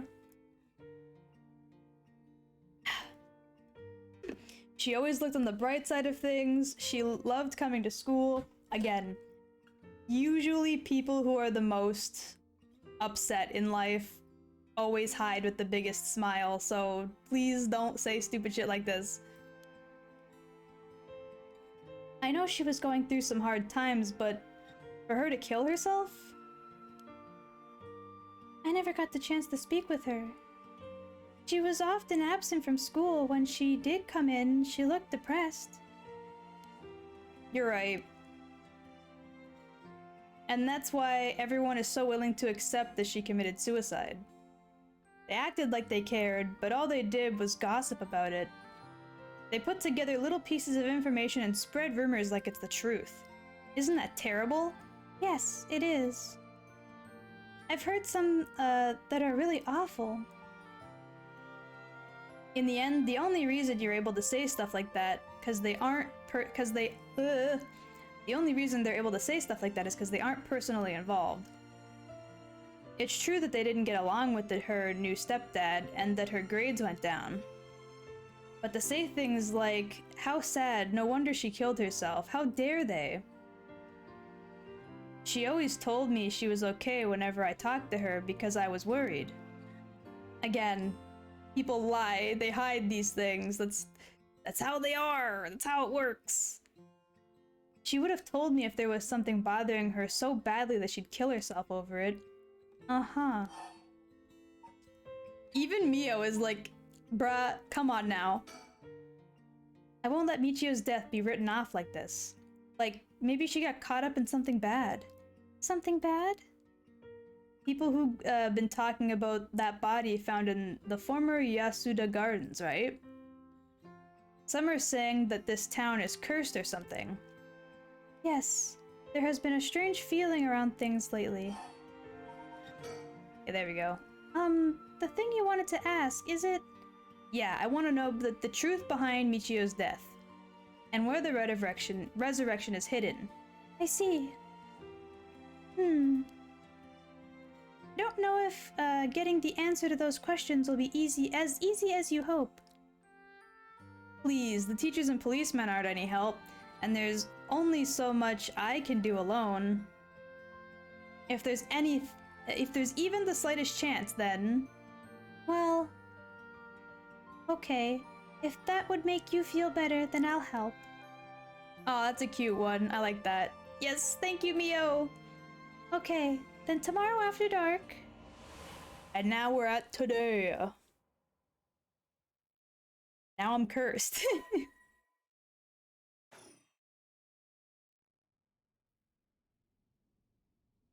It is still 12 a.m. at the high school.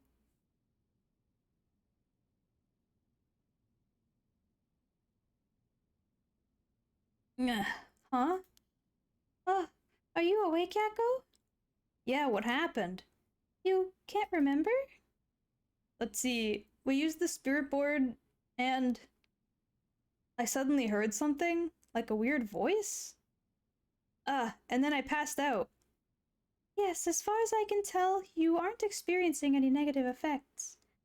I think it was just a mild shock from how sudden it was. Huh.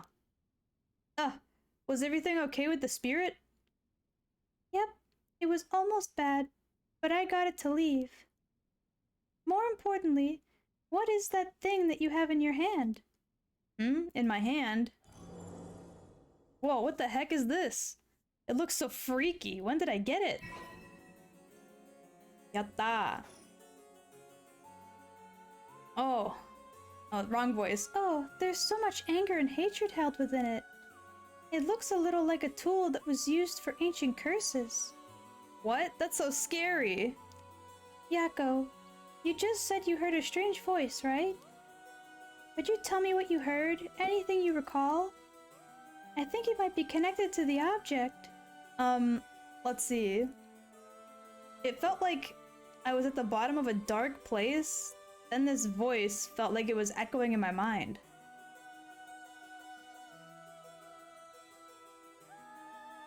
After that, it just kept shouting, "Kill them."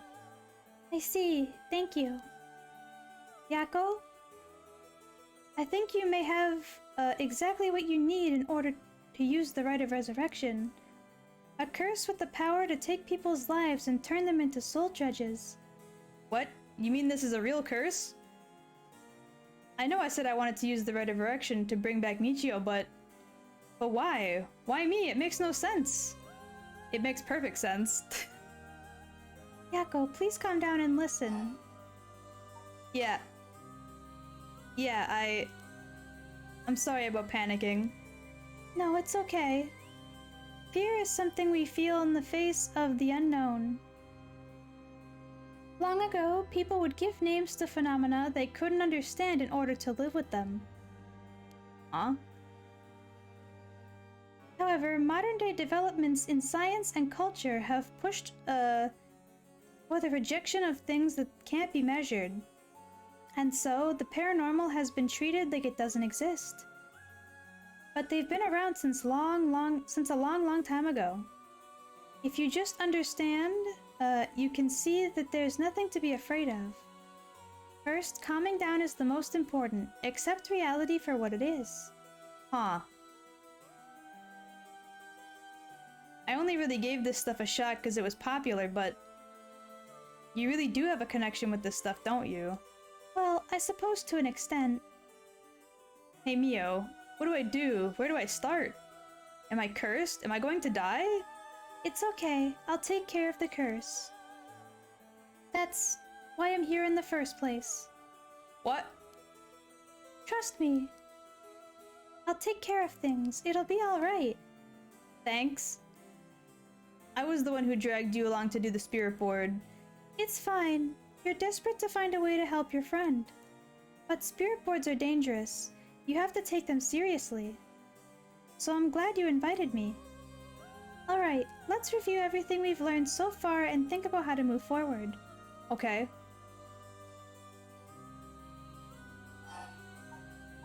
I don't really need this information, but I'm gonna have to read it anyway. What is this curse? Am I cursed? Well, I only looked into it a little, but I wouldn't quite say you're cursed. It's more like you've gained the ability to use the power of a curse. So, there shouldn't be any kind of negative paranormal effect on you. The power to use a curse. You mean this curse stone? Yes. If the curse stone is used under certain conditions, a curse will be placed on someone, taking their life and turning it into soul dredge. Soul dredges are said to be required to enact the Rite of Resurrection. Normally, a curse is a spell that would only be usable by an Omnioji of considerable talent. I believe that curse stones make it so that even normal people can use them. This actually is sort of new information, so I'll take it. So, someone like me with no knowledge could curse somebody? Yes, but it's still nothing to take lightly. You could end up having it redirected right at you. To tell you the truth, something unusual did happen while we were using the spirit board. It happened right around midnight, I think. The whole area seemed to be under the effect of the Feast of Shadows. What the fuck is the Feast of Shadows? The Feast of Shadows? Yes, it's a type of spell that temporarily boosts the potency of the supernatural. It also had the effect of making the power of certain curse echoes manifest more easily. Judging by its strength, I'd say it probably covers about 3 or 4 kilometer radius. 3 or 4 kilometers? That's big enough to color all of Sumida City. Yes, I think the Feast of Shadows was used to cause the resentment lingering in the area to manifest as curse stones. Someone did this. But who? I don't know enough to say. That's true. I didn't even think that the cursed stones appeared because somebody in particular. Is there a particular, like, person who is the villain of this game? Is it the storyteller man? But it's likely that it was done by someone who wants to uncover the rite of resurrection. This isn't something that happens naturally. I see. Okay. Oh god, okay. There's still more about curses. A curse stone's power can only be used in this... Oh! Oh, jeepers, that fucking yawn came out of nowhere. A curse stone's power can only be used in this area under the influence of the Feast of Shadows. The effects also only appear after the sun has set. By setting a limit on when they can be used, the curses are strengthened. So the curses can't be used outside this area or during the day? Correct, but speaking of limits, to actually use a curse to kill someone, it seems there are conditions that need to be met. Conditions? You mean like how my curse echo needs someone to listen to the sound of it, the sound it makes for 30 seconds? To be honest, I don't really understand it. Like, how do I even summon the curse echo or make the sound? Do I just, like, will it? Do you mind if I try? Stop, stop, stop! You shouldn't be using curses so willy-nilly. Even if there are conditions that have to be met, the power to kill someone without leaving behind evidence is dangerous enough. In that sense, maybe you really have been cursed. I'm sorry that you got wrapped up in this situation, even though I'm here with you. There's more? Oh my gosh. That curse stone, I think whoever holds it becomes a curse bearer. It would probably be best for me to hold on to it, but... Then I'd feel bad about forcing it on you. No, I sense a powerful force rejecting me. I don't think I'd be able to take it. What? Really? If we tried separating it from you, the curse may trigger. That's how bad I sense it. It wants to stay with you. No way. That curse stone might look like nothing more than an old Natsuki carving, but I can sense a powerful resentful energy from it. I don't think it's a good idea for me to even touch it. I may seem like I know what I'm doing, but I don't know how to handle something this powerful. Really? This little thing? If you threw it away and someone with bad ideas picked it up, it could be bad. I think it would be safer to avoid the risk of getting anyone else involved, and you have to hold on to it for now. Well, now I'm kind of freaked out. Anyways, we need to make it, to daybreak. I think the curse should weaken once it's morning. I'll help you find a way to deal with it then. Okay. So, there are two things you should remember. First, do not fulfill the conditions while it's night. Second, should you happen to fulfill conditions, don't use the curse. Right. The mysterious voice that the curse stone, is said, I can't read the word said for some reason, it's just not in my brain. That it's the Fool's Procession, right? Yeah, that's from the 7 Mysteries of Hanja, right? Our school is said to be connected with a story with the same name, one of the mysteries. Right, I don't think it's a coincidence. This is just a guess, but it's possible that you were chosen because it feels your desire for the rite of resurrection. Got it. If this is a curse of the 7 Mysteries of Hanjo, then it's possible that there are others who received curses associated with the other mysteries. Yeah, that voice also said that there are other curse bearers, or whatever you called them. Not only that, apparently you can get a lot of soul dredges by killing a curse bearer. Right, that's certainly not good. Even if we have no intention of killing others with curses, there's a chance you may be targeted if other curse bearers find us. Eep! We'll have to avoid anyone who has another of the curses. That means we should avoid people at night as much as possible. The rite of resurrection. But Mio. Yes? If this curse is real, that means I could bring back Michio if I used it, right? The rite of resurrection would be real too. Yes, that's true. But you can't do that, Yako. But it feels like it's not the time to worry about that kind of stuff. If Michio died in an accident, then I'm sure she didn't want to die. What's the issue with putting a little curse on complete strangers? I sort of feel like it wouldn't be a big deal. What's going on with you? You're not acting like yourself, Yako. You would never consider taking the life of another person. Is it the curse's influence on you? Maybe the curse's Echo's grudge is rubbing off on you. Will you show me it for a second? Is there something inside it? No, stop! Yako? Oh, I'm sorry.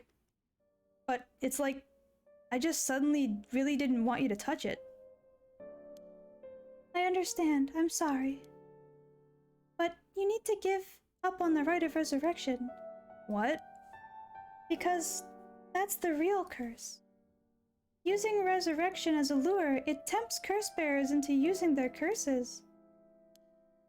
You have to resist it. Don't let yourself be deceived by some curses. But Michio could...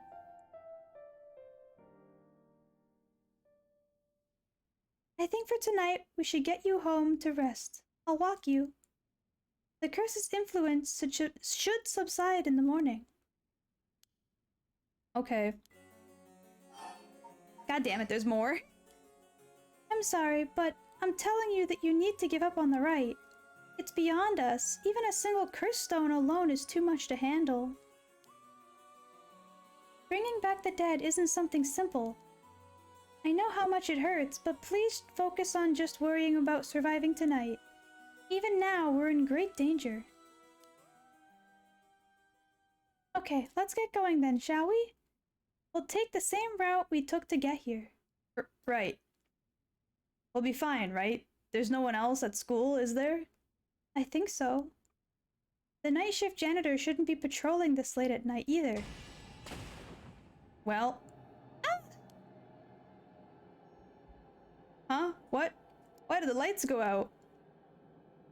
Mio? Are you okay? Oh, Mio's dead.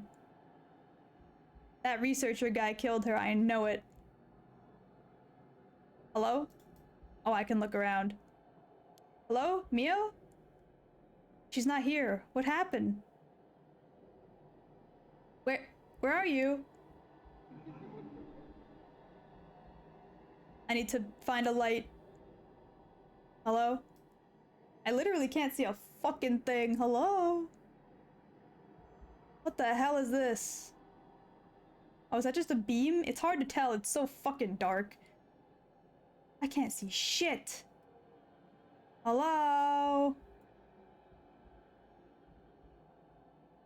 Oh! Don't look at it. Hold on. I have to have something in my pockets or something. I need a lighter. I need a lighter. I need to find a light. Shit, fuck. Do I not have the ability to get a light of any kind? What high school student doesn't have a lighter on them? Hello? No, I'm joking. For real though, I need the brightness be like way up. Hold on. There we go, brightness. As high as it can go. Apply. That did not help in the slightest. Oh god, it's right there. Oh! I need to find a light.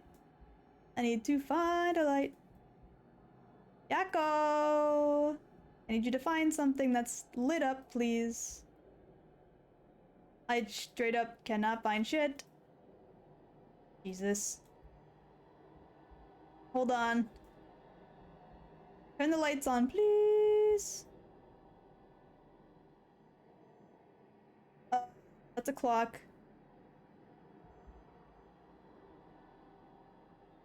Can I really not find anything? Shit. I'm gonna make a quick save, because I might actually die here. I might legitimately die here. I'm gonna save over this one. I no longer need that save. Well, let's look at the ooky spooky hand thing over here, whatever that was. Hello? Where'd it go? Hello? Yeah? What am I looking at? What is this? What is this? Oh, there we go. Jesus. Ah! Who the fuck was that? Huh? Oh no, no, no. What is that? Get me out of here. Mio? Mio? Mio, where are you? Yako, I'm here. Over here, can you see me? No, bitch, I can't see anything. Shit, I didn't mean to skip that. Oh god, okay. Mio! What am I looking at? Where am I even looking? Oh, there she is. There you are, Mio. This way, over here. Be careful, your field of vision is being limited. Right.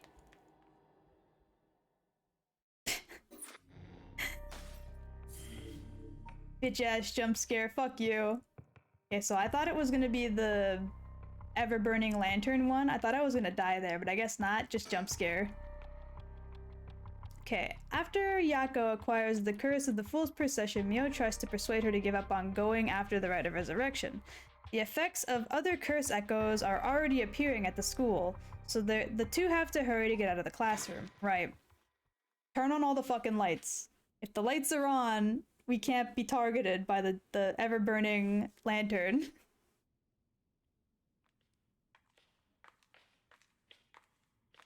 Hey, Mio, what was that just now? Could it be another curse echo? Different from mine? I think so, yes. We may have been discovered by another curse bearer. Oh. Hmm? What's wrong? Shh. Someone's there, in the classroom. What? Turn on all the fucking lights. Give them the boo. Something moved inside. Well, ignore and proceed. Check it out stealthily. It might be the curse bearer who used that curse echo just now. If we can see who it is, it might help us decide what to do later.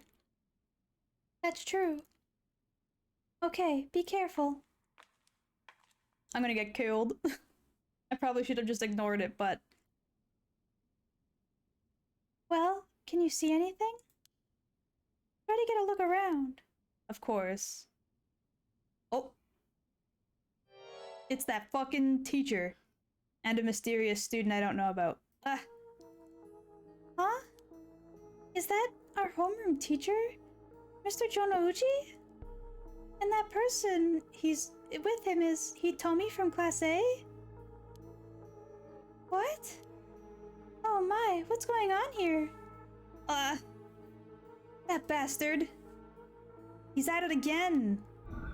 Wait, what? Has he been harassing female students?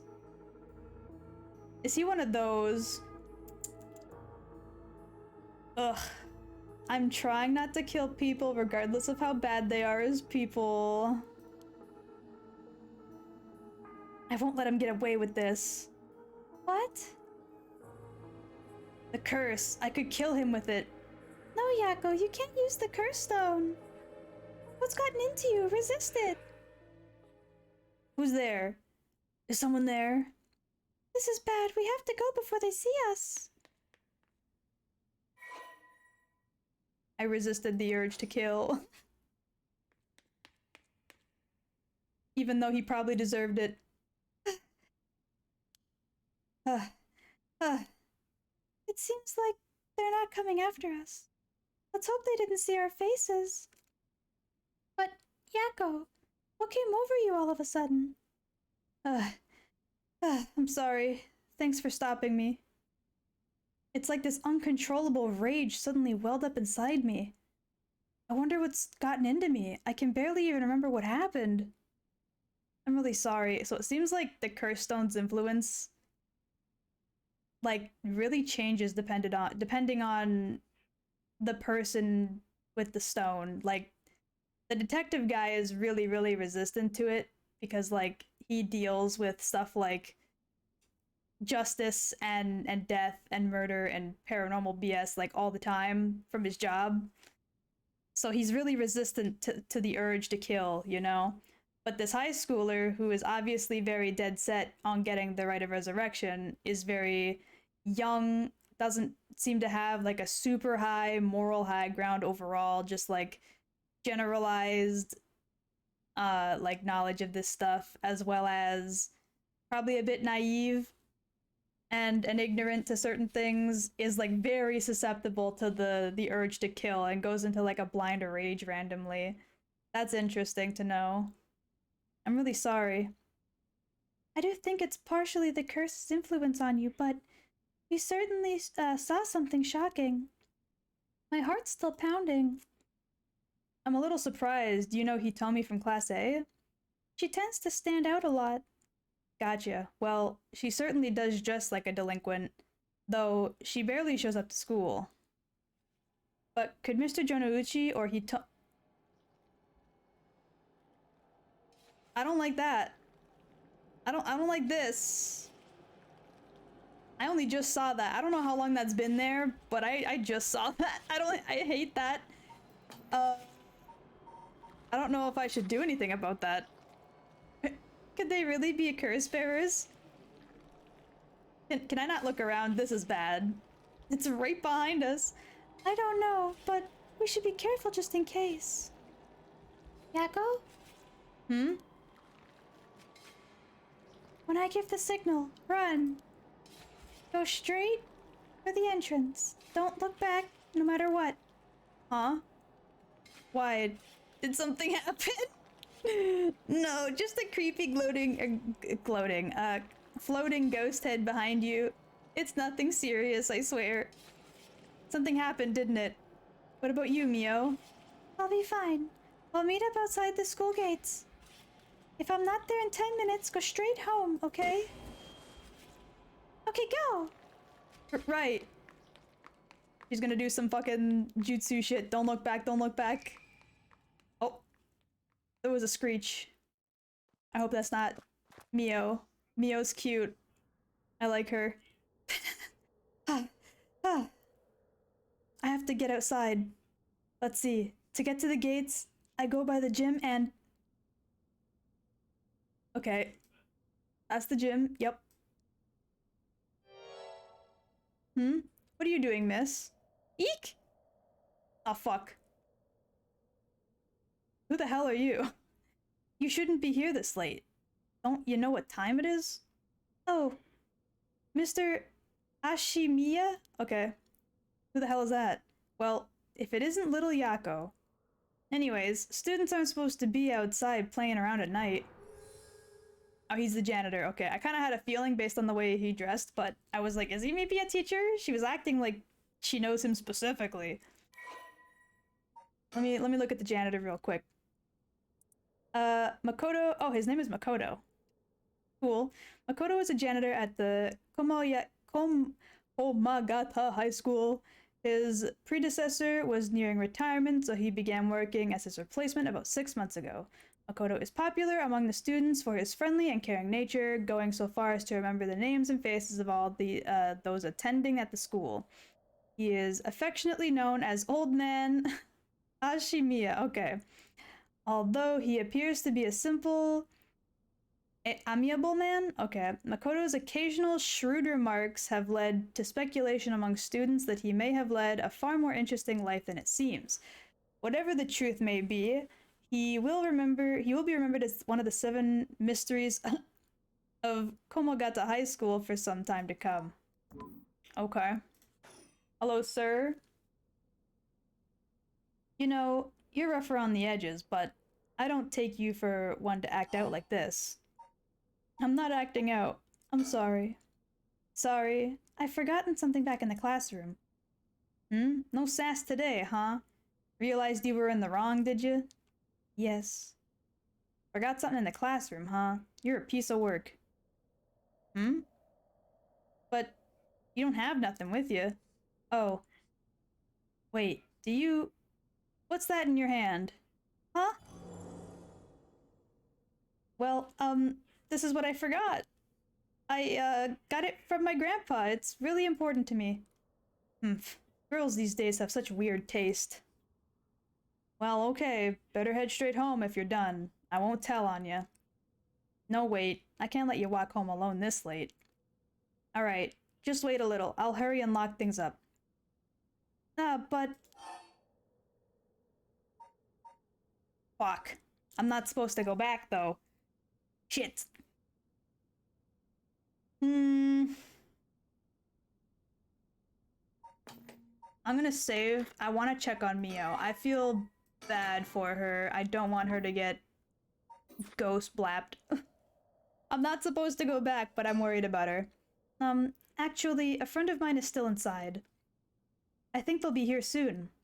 That's so? Who's your friend? My classmate. Classmate Mio Kurosuzu. Ah, that transfer student. Breaking school rules already, huh? Didn't take her for that type. No, I was the one who dragged her here. Well, whatever. I'll go take a look. It'll be safer if you go home together. Oh, right. She's in the first floor hallways. Be careful, though. You don't know what may be there. What's that supposed to mean? First floor, yeah? I'll be right back. Oh, to not have fear of the unknown. Whoa. 2 hours? Or was it 1 a.m. already? Even still, an hour? How long it take to look at the first floor of a fucking high school? Can't be that fucking big. She's late. Yeah, by like an hour. She was only supposed to be 10 minutes. We've been waiting for 20 or 30 minutes, but there's no sign of her. I'm starting to get worried. I'm going to take a look.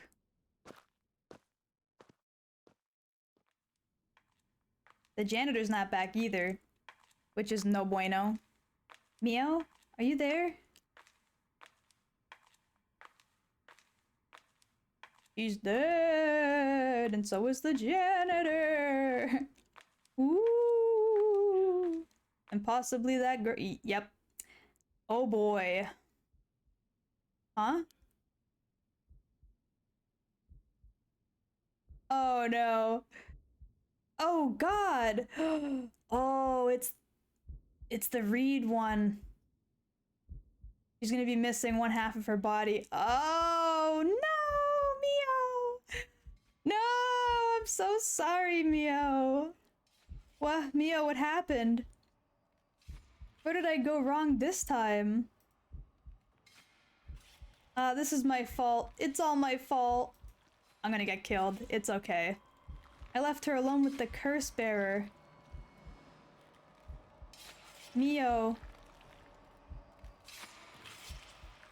I'm sorry, the truth is, Yep.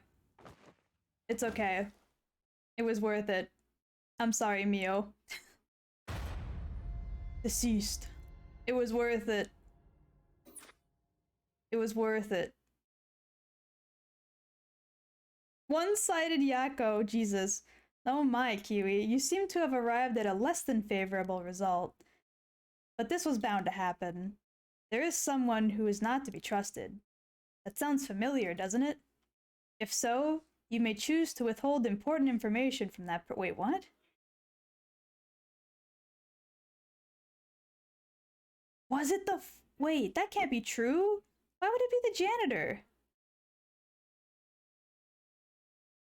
That was the only person I could withhold information from. Huh?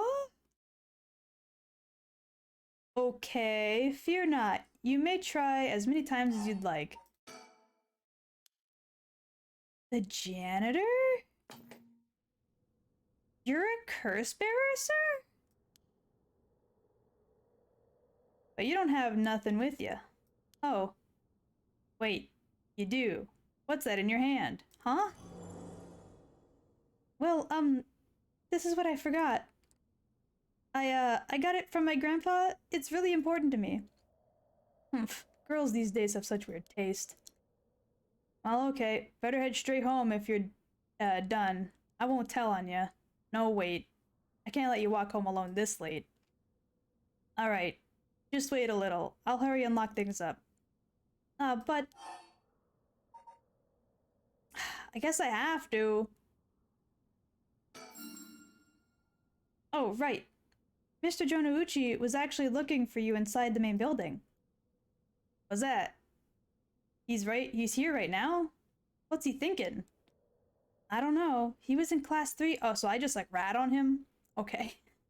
He's trying to sleep with students. I need you to arrest him. Do a citizen's arrest, please. Thank you. On the 2nd floor, just a bit ago. Well, I suppose that means I can't be looking up yet, or locking up yet. 2nd floor, you said? I'll go, take a peek. Be back in a jiff. My house is really close by. I'll be fine on my own, really. That's so? The snack shop, right? Suppose you'll be, fine then. Be careful now, you hear? Stay on the big, well-lit street. If something happens, shout fire. Okay. You worry too much. Well, we wouldn't want to be losing any more students. That is... What is his face? Sir, are you okay? Your one eye is wandering a little bit. It's too far over. Though I imagine you know that better than anyone. Yes, you're right.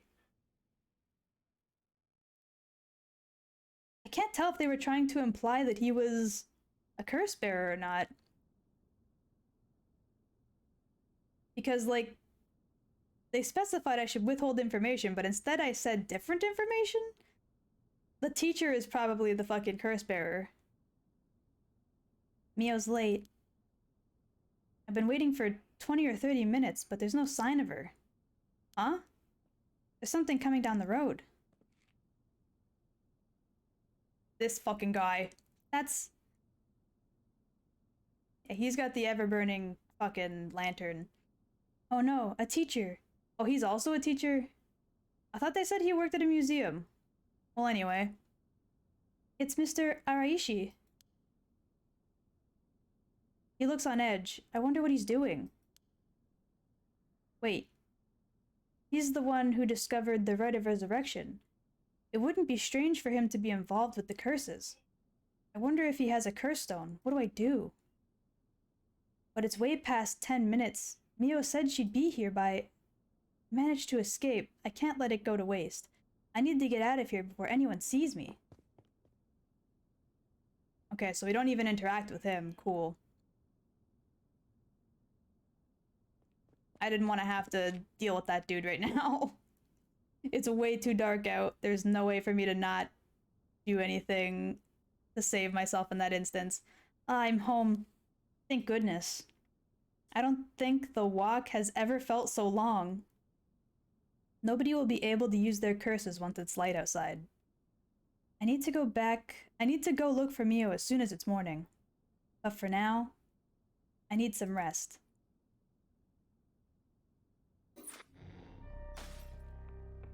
Okay. Yako's friendship. Oh, I feel bad, bruh. Mio is like deader than dead. She's in half right now. It's sad. Although for some reason her head wasn't split. It was just like her arm and her leg. Which is interesting. Because I'm pretty sure the curse specifies that it leaves everything in halves, right? Files. Mysteries. Where is the one-sided read? Yeah, it was the dude who killed the woman. Oh, it was just the arm and the leg that gets cut off. Never mind, I lied. I thought for some reason the curse was about, like, legitimately also cutting off the entire half of the body, but I guess not. Well, now we get to go back to Harue Shigima. Her and her deceased son. We also get to see Riker, or whatever his name was. Kai? I forget. Start the conversation on the bridge. I believe this is where we were last? Before it cut me off? Is it Richter? I think it's Richter Kai, right? Not Riker. Hold up. I need to make sure I'm getting this right. Yeah, Richter Kai, okay. I like Richter too. He's interesting. So, what next? The big question is what the rest of the curse bearers are up to. Luckily, the Sumida River is a good distance from any of the 7 mysteries. It's unlikely that the other curse bearers will come all the way up here. I can finally have a moment to think. See. Alright. Excuse me. Hmm? Wait, I'm gonna think first. Before I turn around, I have a feeling it's that woman. The one that was at the other bridge who was interacting with the foot washing mansion guy. It's been a while since someone spooked me like that. Okay. That girl gives me the creeps. What's her deal? Is that a woman's voice? Who could it be? Hello? It is her! Weird. It's the woman friend. Where did she come from? It's like she appeared out of nowhere. Who the hell are you? I didn't mean to startle you. I'm terribly sorry if I had gotten the wrong people, but would you happen to be curse bearers? Curse bearers? What's that then? It's someone who's gathering souls for the rite of resurrection? You have heard of the rite of resurrection, haven't you? Everyone's talking about it. Color me intrigued. Care to tell me more, miss? What was your name again? Oh, silly me. I'm Ayame Tono. Okay, so we know her name now. Also a university student, okay. Makes sense. Let me think real quick. She certainly has no reservation telling us about the rite of resurrection. It'll be worth keeping an eye on her. She could be trouble. Yeah. Do I have any files on her? Tono. I don't? Yeah, we don't know enough about her to get a file. Okay. She says her name is Ayama, or Ayame. I guess she's around 20. She must be brave walking around alone this late, or maybe there's more to it. There's more to the rite of resurrection than meets the eye, you see. So the best way to collect soul dredges is to kill other curse bearers. And that's about the size of it. I hope I wasn't too much to follow. No, I think I got the gist. Funny old world we live in, huh? So, are you saying you're one of these curse bearers? No, well, not quite. It's complicated. I'm not, but Yutaro is. Yutaro? Is that your boyfriend? Oh heavens no, just a friend. Okay, yeah, I thought that... Okay. I think my suspicions about her were correct. I think she's using him to collect souls for her because he likes her and she doesn't like him, but she's trying to resurrect someone she likes. If I had predicted this whole plotline early, that's a little bit sad, I'm not gonna lie. It's like really predictable. His full name? Wow, just give us everything, why don't you? Okay, his full name is Yutaro Namigaki. We're supposed to, I suppose you could say we're partners in crime. Funny way of putting it. Definitely a funny way of putting it. Ayo, Richter, you got anything to say? I should ask her what her deal is. Yeah. He's hiding it well, but I can sense that he's got his guard up. Could there be more to this girl that meets the eye? Well, very clearly. Also, let me check behind us real quick. Okay, yeah, nobody's coming from the other direction. We're not gonna get, like, bombarded. About Yutaro. So, where is Yutaro now? Well, about that, he's not actually a curse bearer anymore. He's more like a former curse bearer. Okay, so this is after? This has to be after we've confronted him as the police officers then? Or is this after the events of the tutorial where we kill him? I don't think that's the case. Either way, she gets away from that situation because we don't even see her when we're there with the police officers. But she runs away when we kill her in the tutorial. So, former? How so? I don't really know the details myself, but apparently he lost his okay, so yeah, it was the detective one. Typical, right? He makes such a show of being a top student only to flunk where it counts. So, now I'm out there looking for curse bearers myself. If you want something done right... Yeah, she definitely was using him in this instance. He lost it? How did he do that? I wasn't with him at the time, so I don't exactly know what happened. All I know is that he came back saying he didn't have it anymore.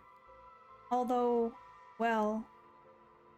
It's strange that you'd probe into something like that of all things. I'm just curious. That's all. Sorry, if it's a touchy subject. Oh, I don't mind. I don't particularly care about keeping it a secret. Yutaro can be a little irrational sometimes, so I try to keep him try to keep a level head on my shoulders.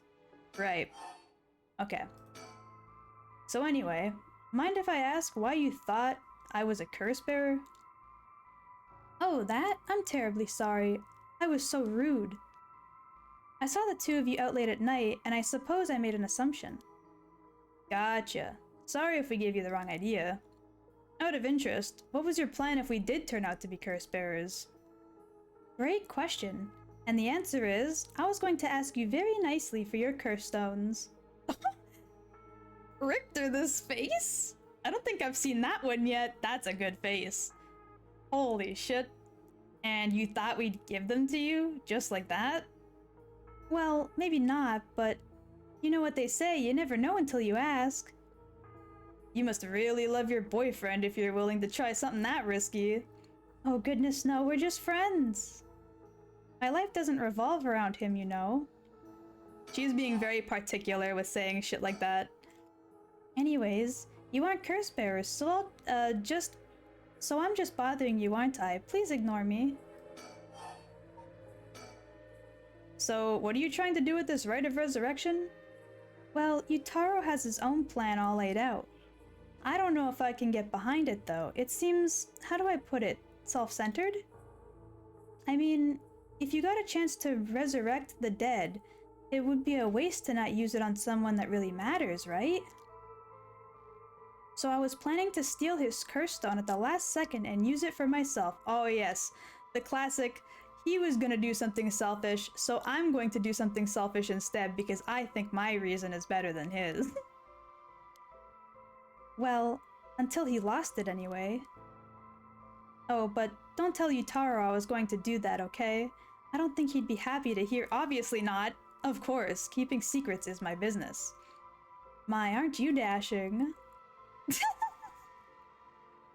Haruhi is like, him? Really? I mean, I see it. I like him. Okay. Sounds like you really have your heart set on this right. What were you hoping to use it on? They say not to judge a person by the context of their character, but by the quality of their milk. What? Brah. Brah. Also, hello, Emdath. How are you?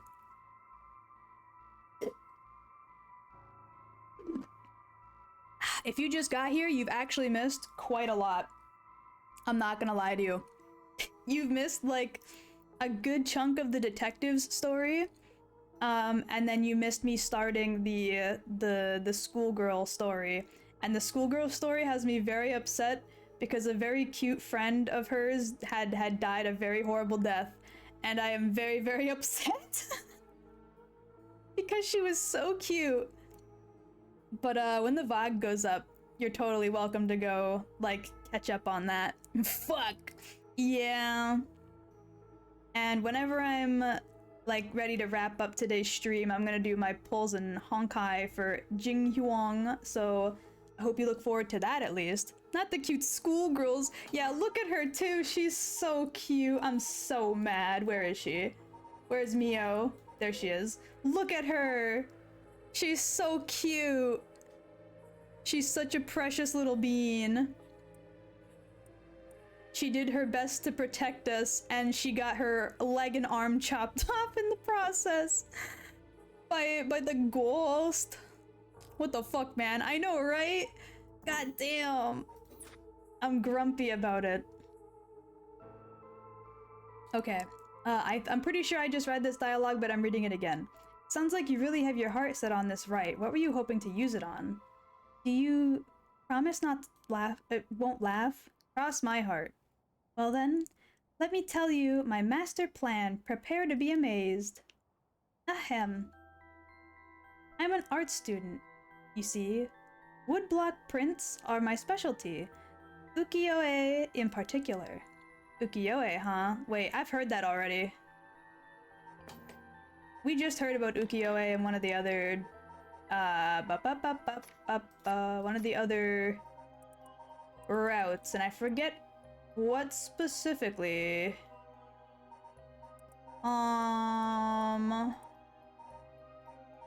Shid.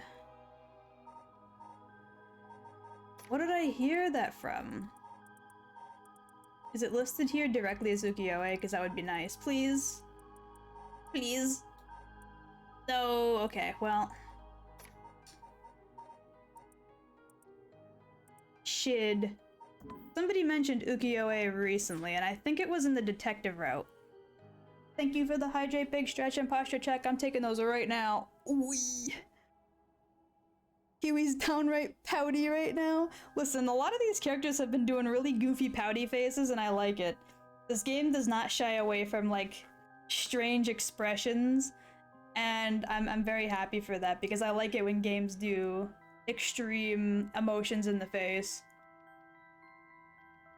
Or in the body language. Like in the detective one, there's a pose that the young detective guy does where he's, like, shocked, so he's, like, bending and twisting his body back a bit, and, like, his arms are in a weird position. It's like a really exaggerated, like, haw kind of pose. It's really good. Ukiyo-e, huh? You must be a cultured lady. Really? Do you think so? Everyone says it's a strange interest for a girl to have. You know, people often think of ukiyo as some inaccessible high school art form. Okay. Right. But that's actually totally untrue. Back in the Edo period, it was the art for the masses, amusement for the common people. So when you think about it, we feel exactly the same thrills from every brushstroke as they did back then. Isn't that fascinating? Huh. Yeah, I guess. Wee. Kiwi decompressing after scrunching like a goblin for the past 2 hours 40. Dude, it's true though. It's totally true. Me, like, pulling on all of my muscles and bones and joints and then just going like, ooh! Because they've been so scrunched up. Oops, did not mean to skip that dialogue. Fuck, I accidentally clicked. One sec, let me read it. As far as I'm concerned, the indisputed king of Ukiyo is the one and only Hokusai. Have you heard of him? Sure I have. He's famous. Didn't he live somewhere around here, back in the Edo period? That's right. You're just as knowledgeable as you look. Oh, was he the guy who made that famous fucking Waves Mount Fuji painting? He's 36. His 36 views of Mount Fuji are so iconic. Yeah, he's the one that made the original print of this. Okay. And there were a bunch of other versions made. That's something I learned recently, actually, that this is not like one painting and that it was like mass produced and there's different versions of it. The very first one is specific, but like all the others are different in different ways. I was like, wait, what the fuck? I thought this was just one painting. I guess not. They're the only works of his that most people know. But Hokusai was so much more than just mountains and waves. Really? Huh, right? I thought that was interesting too, because like, as somebody who obviously went through a lot of art classes in high school and such, you learn about stuff like this, famous paintings from the past, and they only really teach you that this one exists, but not any of the real history of it. You just know that, yeah, there was this famous fucking painting. It was like a woodblock painting. It was done on woodblock with a couple of like really cheaply made paints or whatever, because that's all the common folk had of Mount Fuji and some dudes on some waves. And that's about it. That's all they really teach you, that it fucking exists. But not that there was a bunch of different versions of this painting, because he painted a bunch of them. A lot of them look basically the same, but there are differences. That's only the teeny tiny tip of a veritable iceberg of work. I've got to admit, I only really know him from those landscapes myself. Oh, that was the wrong voice. Oops, didn't realize that was Richter. Oh, don't worry about it. Anyone can learn. When Hokusai died at the age of 90, he left behind over 30,000 drawings. Wow, Jesus. That sounds like a lot, but when you have like, let's assume they started drawing at like the young age of like 5. If he died at 90, he had like 85 years to be drawing. That's a lot of years and a lot of time to get 30,000 drawings out of the way, whether you count those as professional works or not. That's multiple drawings a day for 80 years. Okay, so he apparently started drawing at around 10 then. Amazing, right? So he kept on drawing right up until old age, huh? Impressive. But even in his final years, he was never satisfied with his own work. Oh man, ain't that the fucking truth? Jesus, that is just the life of an artist, I'm sorry to tell ya. There is no satisfaction in your work. It's always striving to be better or change or do something. His dying words were, "Should heaven afford me but 5 more years, I shall finally become a true artist." He didn't even see himself as an artist. Even on his deathbed, he still thought he had more to learn. There's always more to learn. That is literally, like, what it is to be an artist. A lot of skills are like this. A lot of things that you need to learn are like this. Scholars are like this. There's always things to learn about history, art, like math, you know? Like, there's always more things you could be learning and memorizing. Always. Your boy made some downright delectable looking waves and mountains, and he was working with scraps in the hoodie. I don't know why I had such a struggle reading that, but yes, essentially. He was already the greatest painter and artist of his era. Who knows what he could have done with more time? Well, that's what I want to find out. She's gonna resurrect the artist from the Edo period? Okay, that I actually wasn't expecting. I thought she was gonna talk about how, like... I don't even know what I expected. I feel stupid. That should have been obvious. Hold on. Are you saying... Besides, he always said he wanted to move out of the 100 houses. Wait, what? What the fuck is the 100 houses? But he only made it to 93. Oh, he wanted to move out of 100 houses, not the... Okay, I'm an idiot. Isn't that just tragic? Oh no. Nuh-uh. No way this is going where I think it's going. Imagine the masterpieces he could create with modern techniques. I feel all dizzy just thinking about it. This is definitely an interesting way to use the Rite of Resurrection, and this lady here is gonna be so fucking mad to hear that that's her plan, because her whole thing is that she wants to save her son, who died an unjust death due to awful circumstances that were beyond anybody's control and the police were incompetent. And if she finds out this woman here wants to like abuse the power to resurrect one person for just an artist because she's curious about what he could possibly do and not to save her son, like, oh, she's gonna go ballistic. She's gonna go nuts. Like, I hope she doesn't like irrationally start yelling at this woman because she's gonna give away some information that's crucial. Did you know 2 + 2 = 4? I just found out about that, man. Well, no, not like that, but I mean, like, there's different math techniques and different ways to come to the same answer, you know? That's what I meant about learning about math. Ah, yelling! Ah! You've gotta be kidding me. So, if I understand correctly, you want to use the Rite of Resurrection to... That's right, I want to bring Hokusai back to life. Well, that's certainly a novel idea. Yeah, I fucking knew it. She's pissed. Oh man. That's what she'd use it on? What a waste. Okay, so is this file for her? No, it's for the painting. Or no, it's for the artist, never mind. A master ukiyo-e artist of 1760 to 1849. Hokusai was active during the late Edo period, considered to be the golden age of the ukiyo-e in Japan. Born in Honjo, Hokusai spent most of his life in the area now known as Sumida City.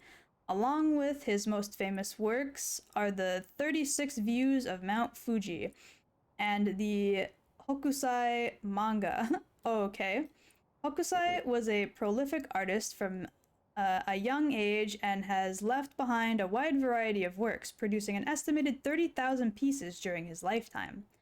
Though the general popularity of ukiyo-e declined during the Meiji period, Hokusai remained a core figure at the center of the Japanisme, I think that's how you say it, movement, providing inspiration for countless artists around the globe. Hold me back. I'm a bitch slap the art thought. If she goes through with it, I'm on mama's side now. For real though, like, I get it. I understand as artist to artist, getting the ability to like meet your art like mentor, whether they're like dead or not or whatever, is a cool opportunity. But what she's not taking into consideration is some of the people who desperately want this Rite of Resurrection are for like way more like meaningful reasons. It's not just like a life goal to meet, like, as an example, Picasso, you know, like it'd be nice, it'd be cool, it might make you feel really good because you got to meet such a historic, prolific figure, but like that is not the same as somebody whose son was kidnapped and killed by unjust means, especially when the police could have saved him and they were just too incompetent to do so. Like, her reasons for wanting resurrection are way more valid than the art student who's like, yeah, but it would be like so fucking cool if I could bring back this artist. Like, I'm sorry, Brad, that's not the same. Despite his fame, Hokusai himself was said to be rather indifferent to money or decorum and lived a life that quite appropriately resembled that of the whimsical and otherworldly scenes often depicted in ukiyo-e. Though he went by many names in his later years, he took on the title of Great Rojin Manji, okay, or the Old Mad Painter. Hokusai lived to be 90 years old and never lost his passion for art. Got it. Oh gosh, is that the time? I should be going. I need to get my hands on a curse bearer before daybreak. Sorry for flagging you down out of the blue like that. Best of luck. Richter's also kind of pissed off. He's like, dude, there's no way. Okay, now we have her page. Cool. Her thing has question marks, but I'm pretty sure she doesn't even have a curse. At least not yet.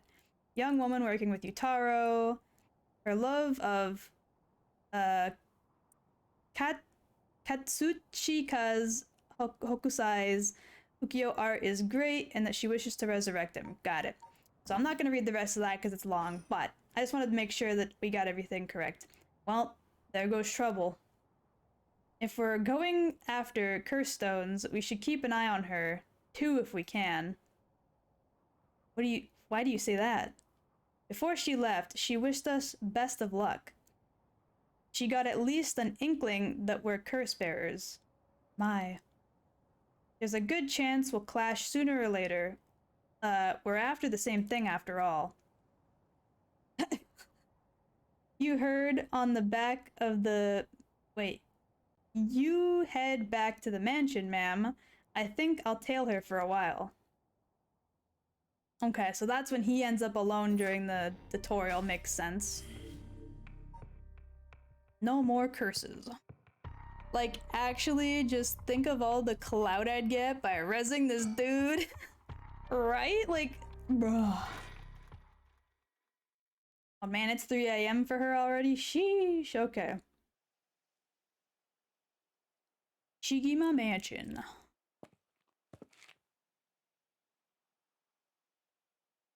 Back here again. I left Richter to continue looking for curse bearers. And came home alone. I gotta be... What in the fuck is that? Oh, it's one of those stickers. What the fuck is that thing? It's an emu, I think? Or an ostrich? Is it an emu or an ostrich? I like the horns. That's number 5? How many of these have I missed? Because we have 1 and now we have 5. Wait, hold on a second. Files. Where's the birds? Where's the birds?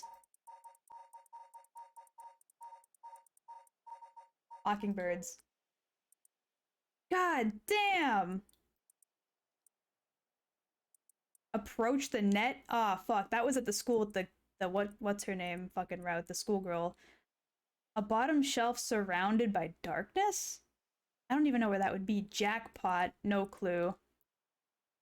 Ostracizer? Okay. Look up at the first house? Okay. Among the morning green before hearing the history. Aw. In the bright garden if you won the lottery. So there's 2 lottery related ones because there's also one called Jackpot. Wait until you feel like yourself again. Detectives and private eyes. Got it. A ringing telephone booth. I can't read. The excited detective. Waiting at the entrance. In a park where sparrows sing. Waiting at the intersection on a bridge pillar at night. That could have been where we were a minute ago too. Shit. A unique looking playground. Visiting the park at night. Okay, so there's... How many? 20 in total? Damn, bruh.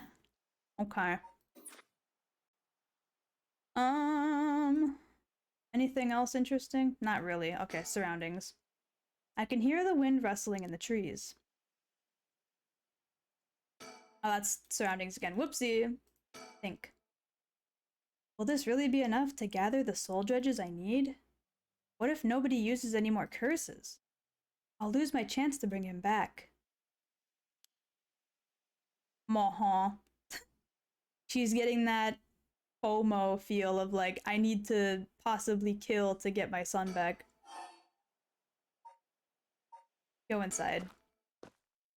If we wait outside, someone's gonna find me. I feel that in my bonds. Oh, we can now do the policeman's again. Okay. This one keeps cutting off so quickly. I feel like this is the main route, and these guys are just like side stories because they really don't want me to continue hers until I get further in these ones. That's interesting. A threatening phone call, huh? Thank you for the head pats, Estrella! Wah, wah, wah, wah, wah, wah, wah, wah. Kiwis bros always get that weird ass sus energy. Wait, what? My bra has a sus energy? What do you mean? Also, let me take a sip of water. I can feel the phlegm in my throat acting up again.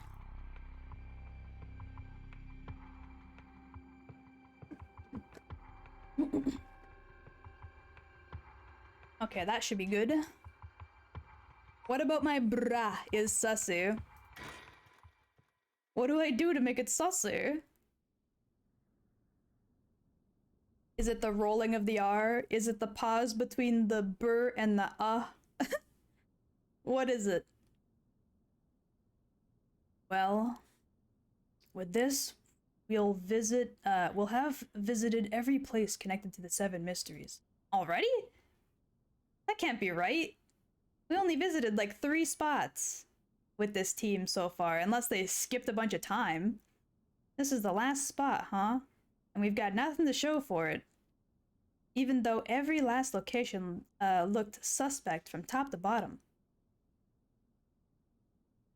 I don't know, you'd have to be in my shoes maybe, but it's sussy.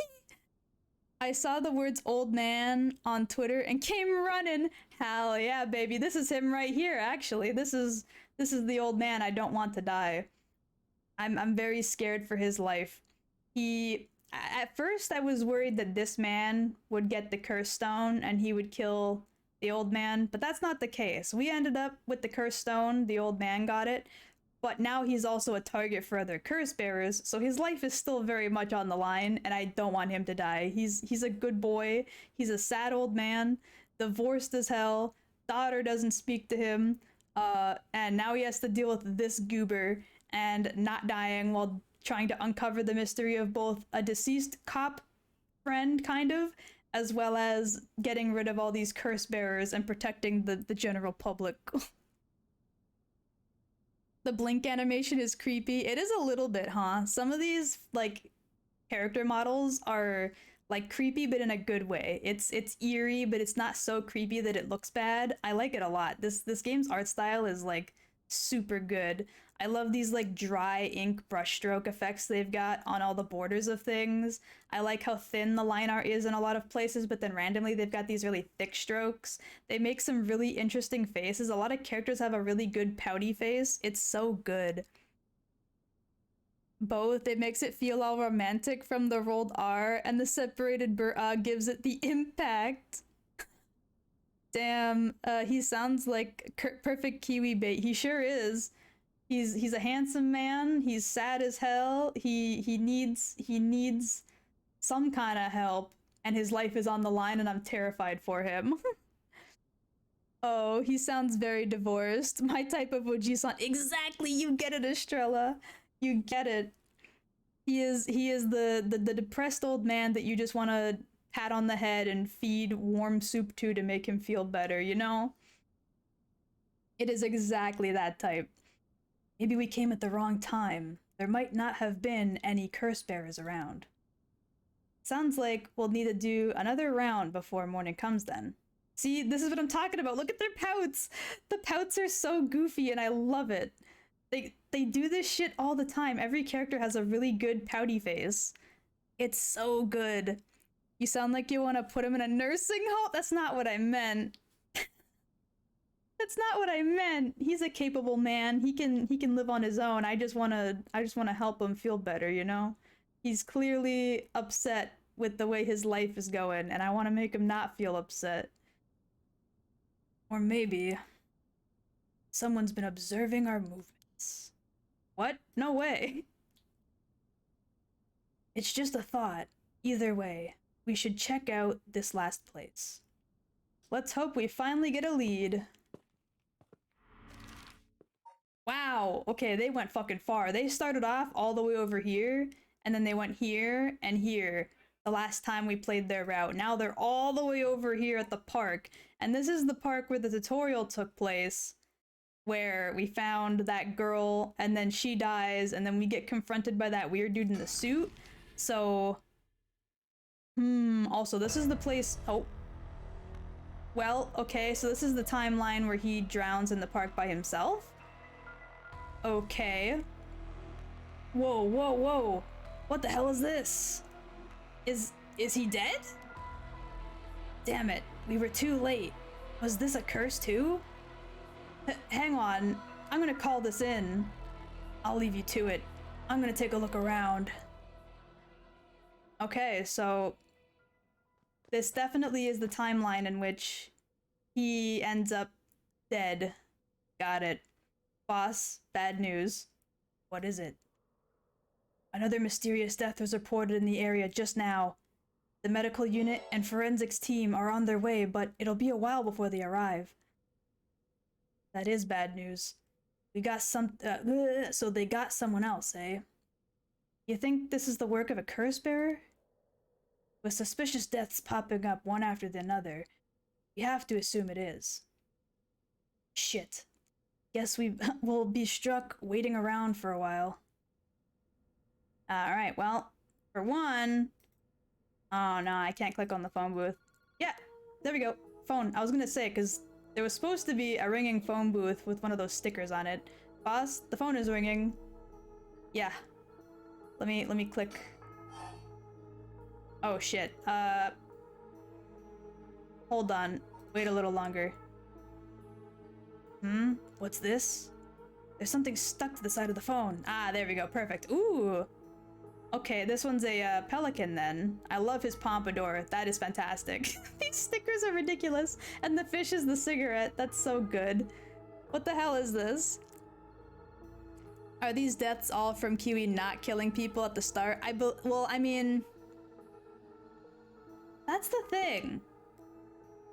In the route where, he ends up dying, it's the one where we take it and then we save her, the girl who's supposed to die here. And so instead of like trying to avenge her death by killing people, we tell her that she needs to go home and that she needs to give up on the search for the Rite of Resurrection. And then we're supposed to stay here to look for more clues. And then instead of doing that, we die like instantly. Someone either kills us or we die via the curse. I don't know which it is. We did end up dying via drowning, which was the ability we get. So maybe us telling her to leave and abandon her case caused the curse to be angry with him and it killed him. That, or we for some reason didn't get the curse of drowning and somebody else did that night, and then he was killed by that person afterwards. I don't remember exactly how it's supposed to go, but that's the way that's implying it's going. Come on, boss. That's not what we're supposed to be searching for. Slick. Okay, let me look at the suspicious corpse real quick. A young man in his 20s, killed in cold blood.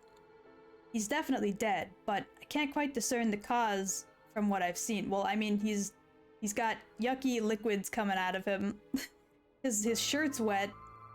There are no external wounds, but what is that leaking from his mouth? Water? Yes, he drowned. Thank you. Also, let me quickly take a look around.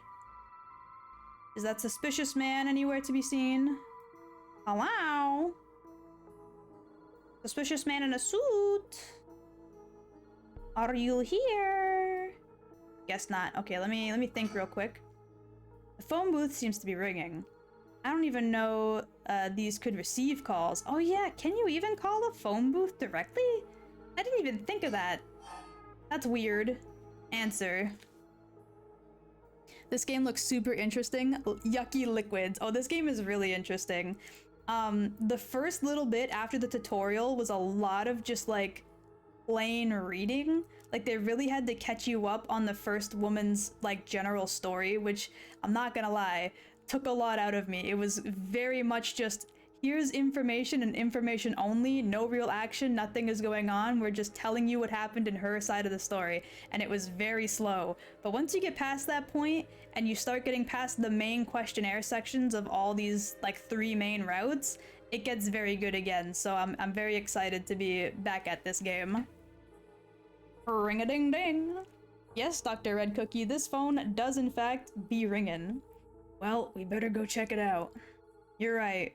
But be careful, it could be a curse. Hey, I said we. You expect me to go alone? You're the one who's tough against this stuff. Don't worry, boss, you can do it. Now go on. Damn it. Yeah, but I'm the curse bearer. I'm the one that's gonna die. Please don't do something stupid. Hello? Kinchibori Park phone booth. Evening, Detective Tatsumi. How are things looking out there? Who the hell are you? Who is this? Oh ha ha! I finally got him! The real deal! Detective Tetsuo Tatsumi himself!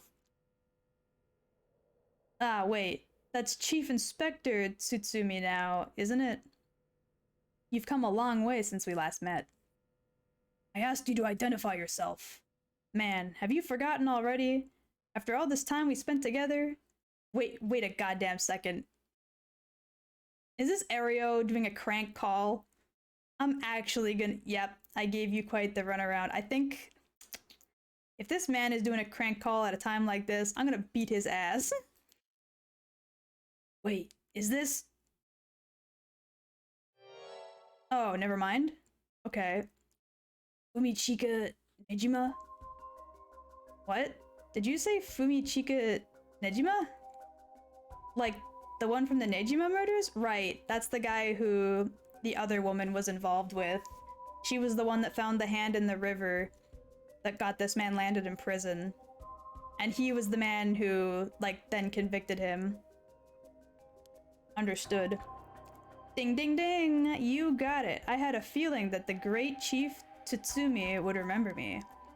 I spent 20 long years in that cell thanks to you. That shit was not easy.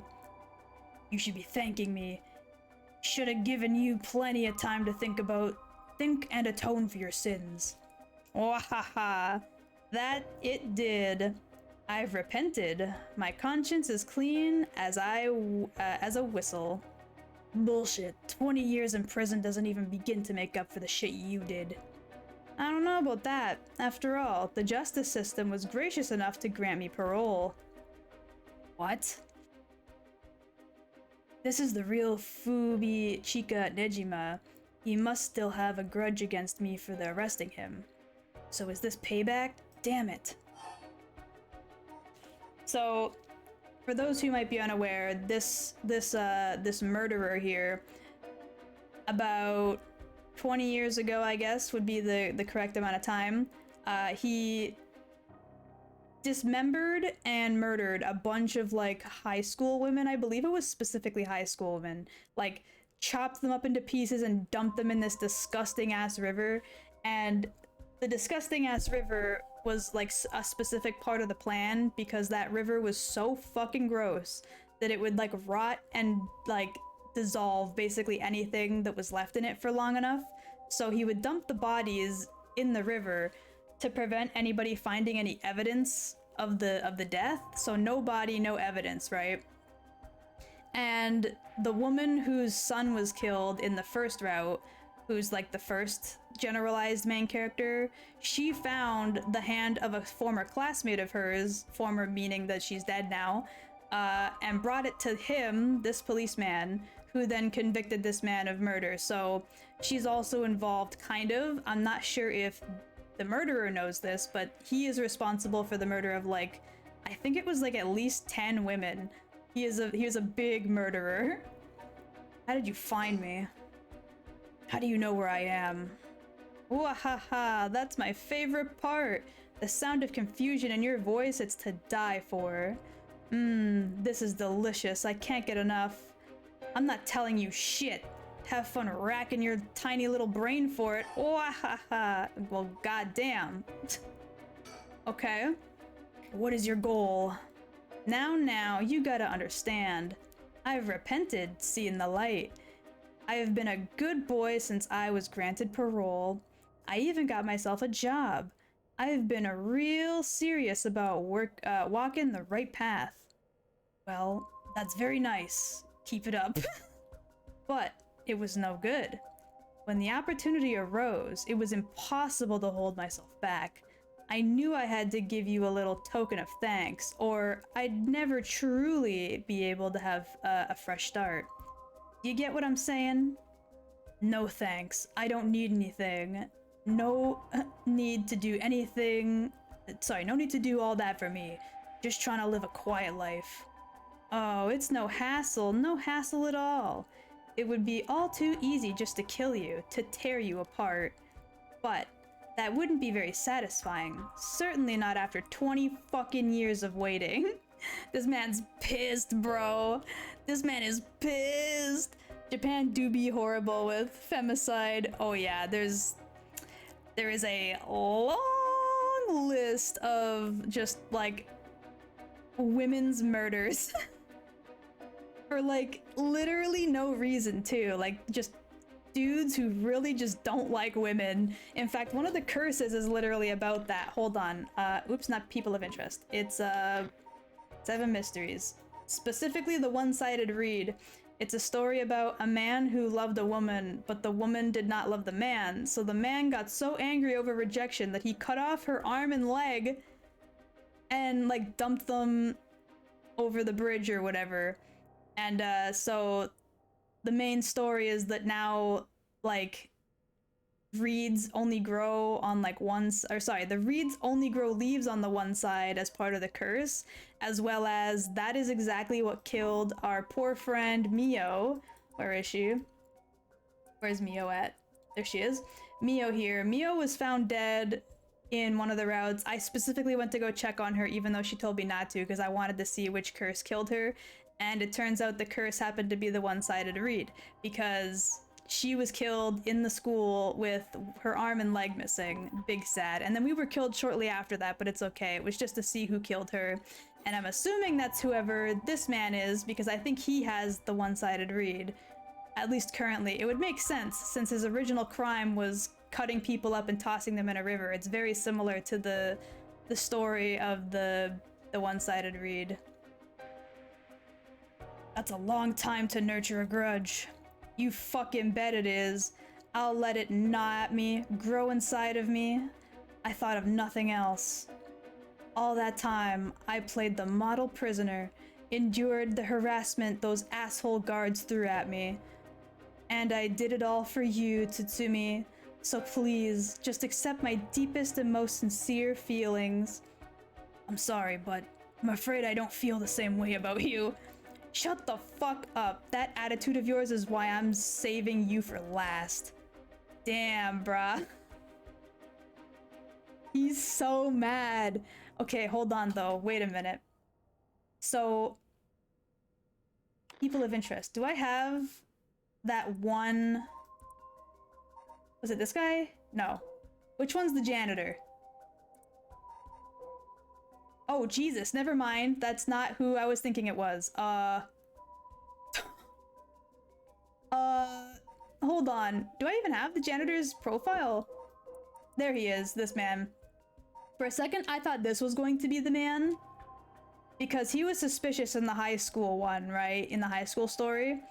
He seemed like a nice guy. They kept saying he was a nice guy. His profile says he's a nice guy, but people are kind of suspicious of him. So I was like, maybe he's the killer, but we have the profile on the killer, and apparently this is what he looks like. At least that's what he looks like 20 years ago, possibly. This might be an old picture, I'm not sure, but oh my lord. That is a man. Jesus Christ.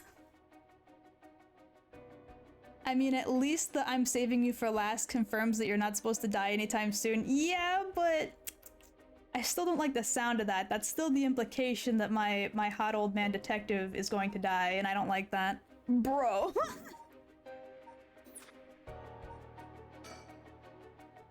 What are you planning? Whatever it is, bring it on. I'm not running away. I just told you I'm not coming for you yet. Pay attention when I talk to you, shithead. You see, this time I want you to see, I want to see you on your knees, weeping in despair, begging me for mercy. Oh, is he gonna go after our daughter? Oh, fuck. Oh, no. I love the pout. Wow, oh no, I'm so sorry, dear Nejima. Please forgive me. I won't do it again. Shut the fuck up. This is exactly why I've always hated you so fucking much. It was worth a shot. I love how he's not, like, he's not even close to threatened. He's just, like, being a dickweed on the phone to this guy. He's like, I'm just gonna fuck with him a little bit. Like, all you're doing is pissing off a guy who says he wants to kill you. You really think that's a good idea? Egging on a murderer like that? I don't know, but it's funny. Did you really think that would sate me, asshole? You must be crazy. Well then, we're both crazy, because we've got so much in common. We should be friends. Enjoy cracking your jokes while you still can. I'm going to kill everyone you care about, one by one, till there's no one left. Sorry to disappoint, but I'm a lone wolf. I don't have anyone like that in my life. He could also possibly kill our partner who's just standing back there without supervision next to a corpse. That's also a thing. And I kind of would feel really bad for Aereo if he just got yoinked or zonked, whatever you want to call it, by a dude that looks like this. Whoops, well, boss, what about me? Or wait, are you just trying to protect me? There's not a single person you care about? Yeah, I thought so. I knew the daughter was gonna come up. Son of a bitch. I wonder what your sweet daughter would think if she were to hear that. God damn it, I fucking knew it. Man's name is Gorlock or something? Jesus Christ. Don't you fucking dare, I'm warning you. Oh, very nice. This is more like it. She's living all alone now, isn't she? Attending university and all. Wait, so is Yoko actually his daughter then? 'Cause she's attending university currently. I don't think it's that artist lady. She's the only college student we've met about this age. One sec.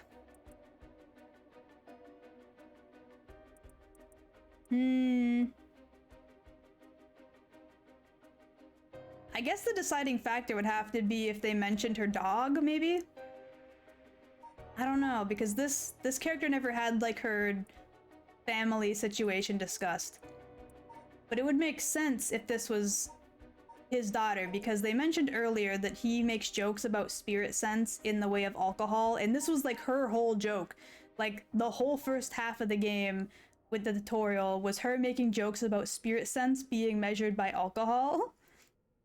But the cop guy specifies that he made that joke, like he's the one that talks like that. Nobody else he knows talks like that.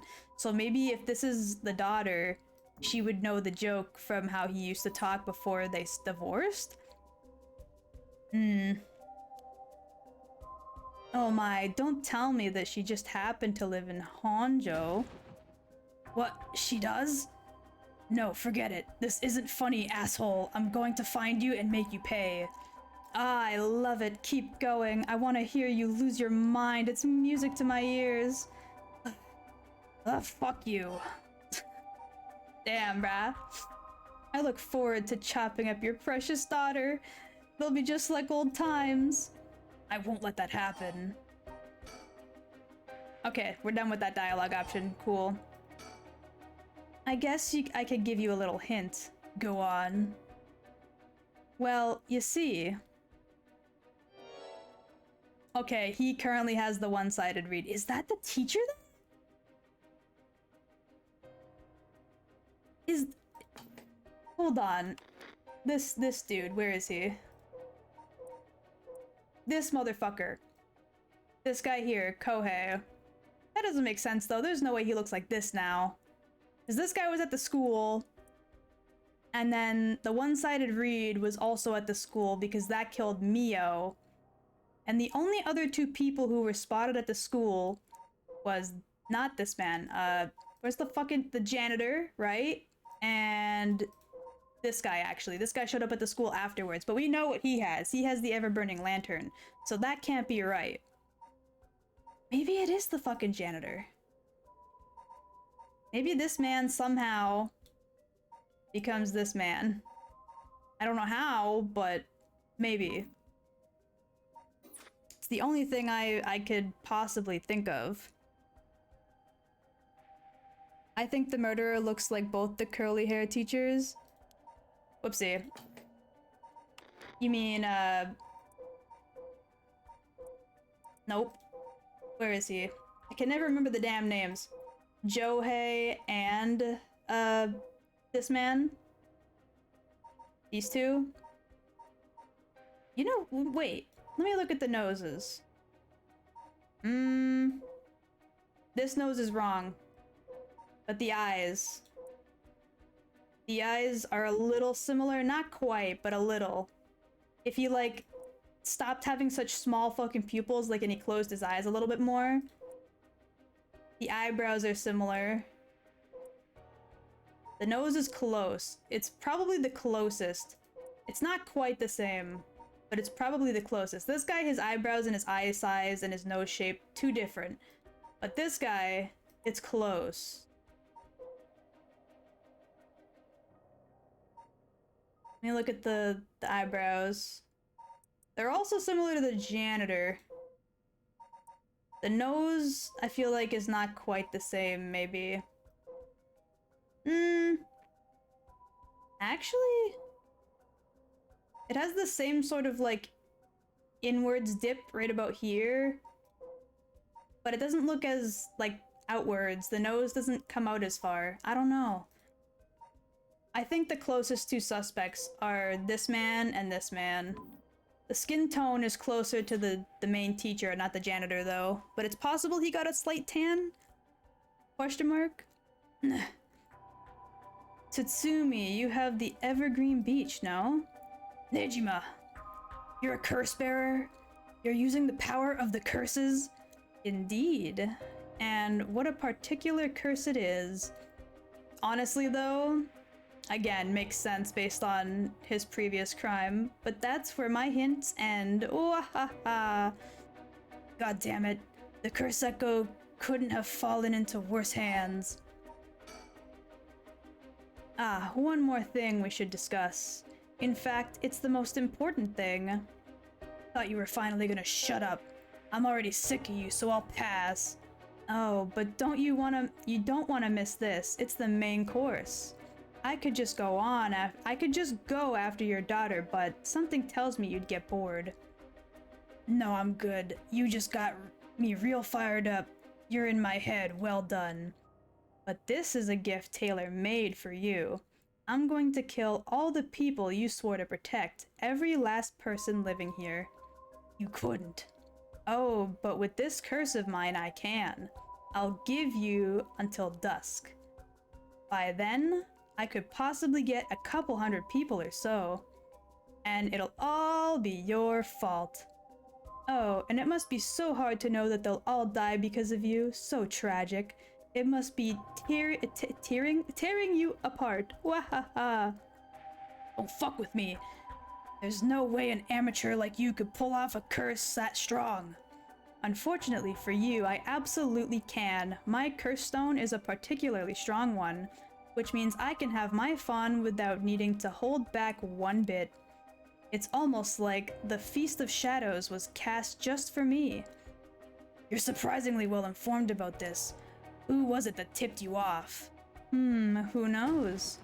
Then how about I kill you myself and ruin all your fun? What about that, asshole? Idiot. You think I'd call it off just because you were dead? There's no running away for you. Gah. I'll find you. I won't let you get away with this, Nejima. You've got 12 hours. Do you really think your, paltry little organization will be able to make a dent in my plans? Oh, the sacrifices made will be heavy. I can't wait to see you sobbing with regret. Wahaha. And I'll even have enough soul judges to pull off the rite of resurrection. How splendid. Wait, Nejima. You're after the... Anyway, see you around. Bye-bye now. I mean, you would have to be. It seems like the only people who actually got the stupid curses are people who actually have a wish to resurrect somebody. I'm not sure who the director guy wants to resurrect, but he clearly wants to resurrect somebody. Boss. Ario, did you catch all that? Nejima, what is he planning? Who knows? For now, we need to find him and get him into custody. Send word to HQ. But the fact that the 7 mysteries are wrapped up in this is gonna make things tricky. You mean with Nejima being a curse bearer? Just our luck, really. Couldn't have been a worse guy. Sounds like his curse will be able to kill a lot of people at once. Really, at once? I don't think he specified he could do it all at once. I think he just said it would be easy to do it, but okay. I'd like to avoid getting our investigation caught in the crossfire. We'll use them to find out where he is, but we're going in alone. We should try to collect as many curse stones as we can before then. Let's hurry. Also, by the way, these guys have like, what? 2 more curse stones, so 3 total? Aye aye, boss. Okay. Later. It was reported that a total of 3 suspicious deaths were discovered that night. What? Nejima's threats along with the curses were kept secret from the general public. However, the Honjo serial killings still made international headlines following the death of police officer Hajime Yoshimi. Okay, no wait, never mind. He launched a full-scale investigation. I thought they were about to say he also died. I was gonna be so mad. He launched an investigation about his whereabouts. Tsutsumi and Ario themselves spent the rest of the night looking for curse bearers in the area, but their search ended in vain. And with that, the curtains closed on that cursed night. 12 hours to sunset. Okay. Right. Okay. So, they just said the investigation led to nothing. Why is there still an ability to go forward at this point? That's strange. Also, she's alive? In the route where we survived this, she doesn't die? Okay, I thought she died either way. Maybe not? I'm gonna do this one real quick. I want to make sure everything is Gucci with Mio, because Mio is very cute and I don't want her to die. Bringing her friend back from the dead means she'll have to pay the price. Yako makes it home safely, but still isn't sure about how to proceed with her curse. She worries about Mio as the night passes. I am very worried about Mio. Also, Yako was like very susceptible to the murderous like intent of the curse. Yeah, she's okay. Okay. Cool. She goes into like a blind rage randomly, but it seems like during the day that shouldn't be an issue because the curse's like influence should be way weaker during the day, according to Mio. Oh, good morning, Yako. Huh? Yako, rise and shine. Huh? You're up. Huh? It's morning? Are you okay? Can you remember your name? Duh, I'm Yako. I can say I'm Mio, or the Spectre of the Spirit Board. I'm Yako, duh. Yeah, I'm Yako Sakazaki. Good, seems like you're fully awake. Oh, Mio, thanks for last night. Was everything okay? Yep, still alive. That's suspicious. She says that like she knows that she was supposed to die there. I couldn't dispel the curse, Echo, or learn the identity of who used it, but I managed to at least get away. But in that situation, it's the best you can hope for. I'm sorry I got you involved in something so dangerous. I meant to look for you as soon as the sun rose, but I was just so sleepy. I couldn't even remember when I fell asleep. It's okay. It's only natural to be exhausted after what you went through. Besides, I also feel bad that you've been wrapped up in all of this. Also, I would like to say that, real quick, now that we're on the topic of, where is he? This teacher, he was also speaking with, I think it was this lady? Or was it, it was another student. He was speaking with a student really late at fucking school, and it was incredibly suspicious. Like, it looked like he was cornering her to do something not very good. And so we spotted him doing that, which was another issue altogether, but aside from that. Besides, I also feel bad that you've been wrapped up in all of this. It's supposed to be my job to prevent that from happening. Oh yeah? You said something about that last night. Just, who are you exactly, Mio? Oh, well, the truth is, I've been trained in things having to do with the supernatural. Huh? You mean you can learn that kind of stuff? Like you were with flower arranging? Like you would with flower arranging? I had quite an eventful childhood. Huh. Sounds like it must have been tough. Yes. It would take a long time to explain, so let's leave it at that for now. As fate would have it, I've ended up as the apprentice, or maybe like assistant, to a notable paranormal expert. Schools have always been more paranormal disturbances, or always had more paranormal disturbances, because young people tend to be more susceptible to these things. I'm sent to schools that may experience something paranormal and put a stop to it before it happens. Wow, that's amazing.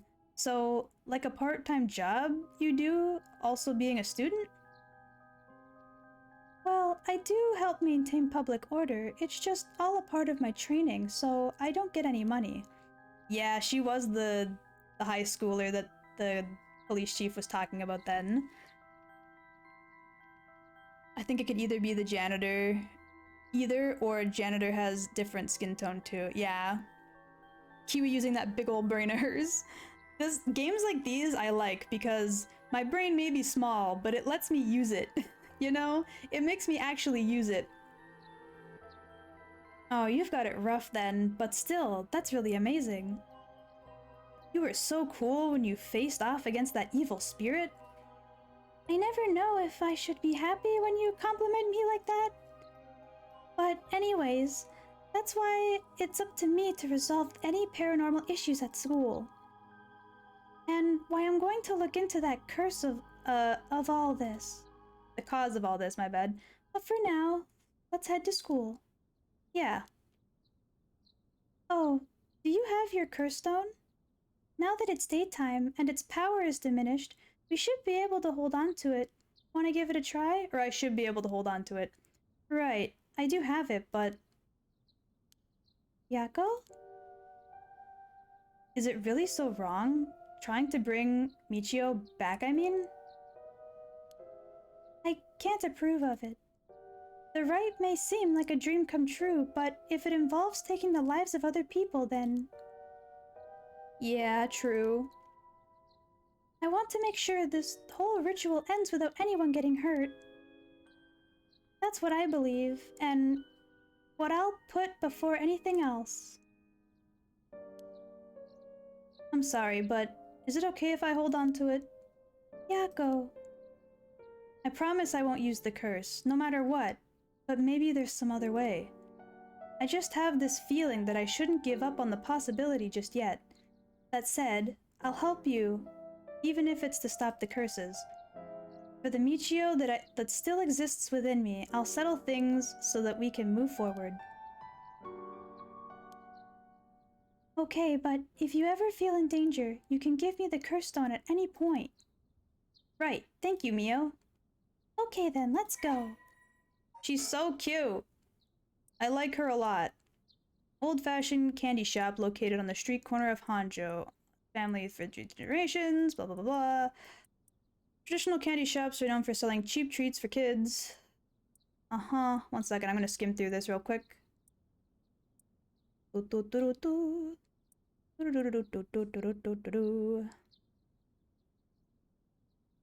the harsh reality, traditional candy shops, they thrive during a period of high economic growth. Got it. Okay. They just talked about how, like, essentially the dollar store for, like, candy shops in Japan are often, like, failing, but are okay. Like, they serve their purpose, but they don't make a lot of money. I think you are deaf right about the tan. If you're hiding, you'd want to look different as you originally did as possible, thunk. Right? That's what I was thinking, because I was like, I mean, he could have just gotten a tan, right? Like, it's not like it's that hard to tan. You just gotta be out in the sun some more. And if he's a janitor, he might have been out in the sun a lot compared to being stuck in a dingy old cell to clean up the yard at the school. So he might have naturally even gotten that tan. And the weight loss was probably from not eating very well in the prison and things of that nature. And the other man, the janitor specifically, was obviously like aged as well, which would make sense compared to that picture of the really chunky dude who was the original killer, because that was, I'm assuming that's a 20-year-old picture. That can't be recent. I don't think anybody's actually seen what he's looked like since he left the prison, so... Huh? I thought it unusually noisy. There's a big group of people and police in front of the school. Did something happen? If the police are here, then something must have. I'll go ask. Thanks.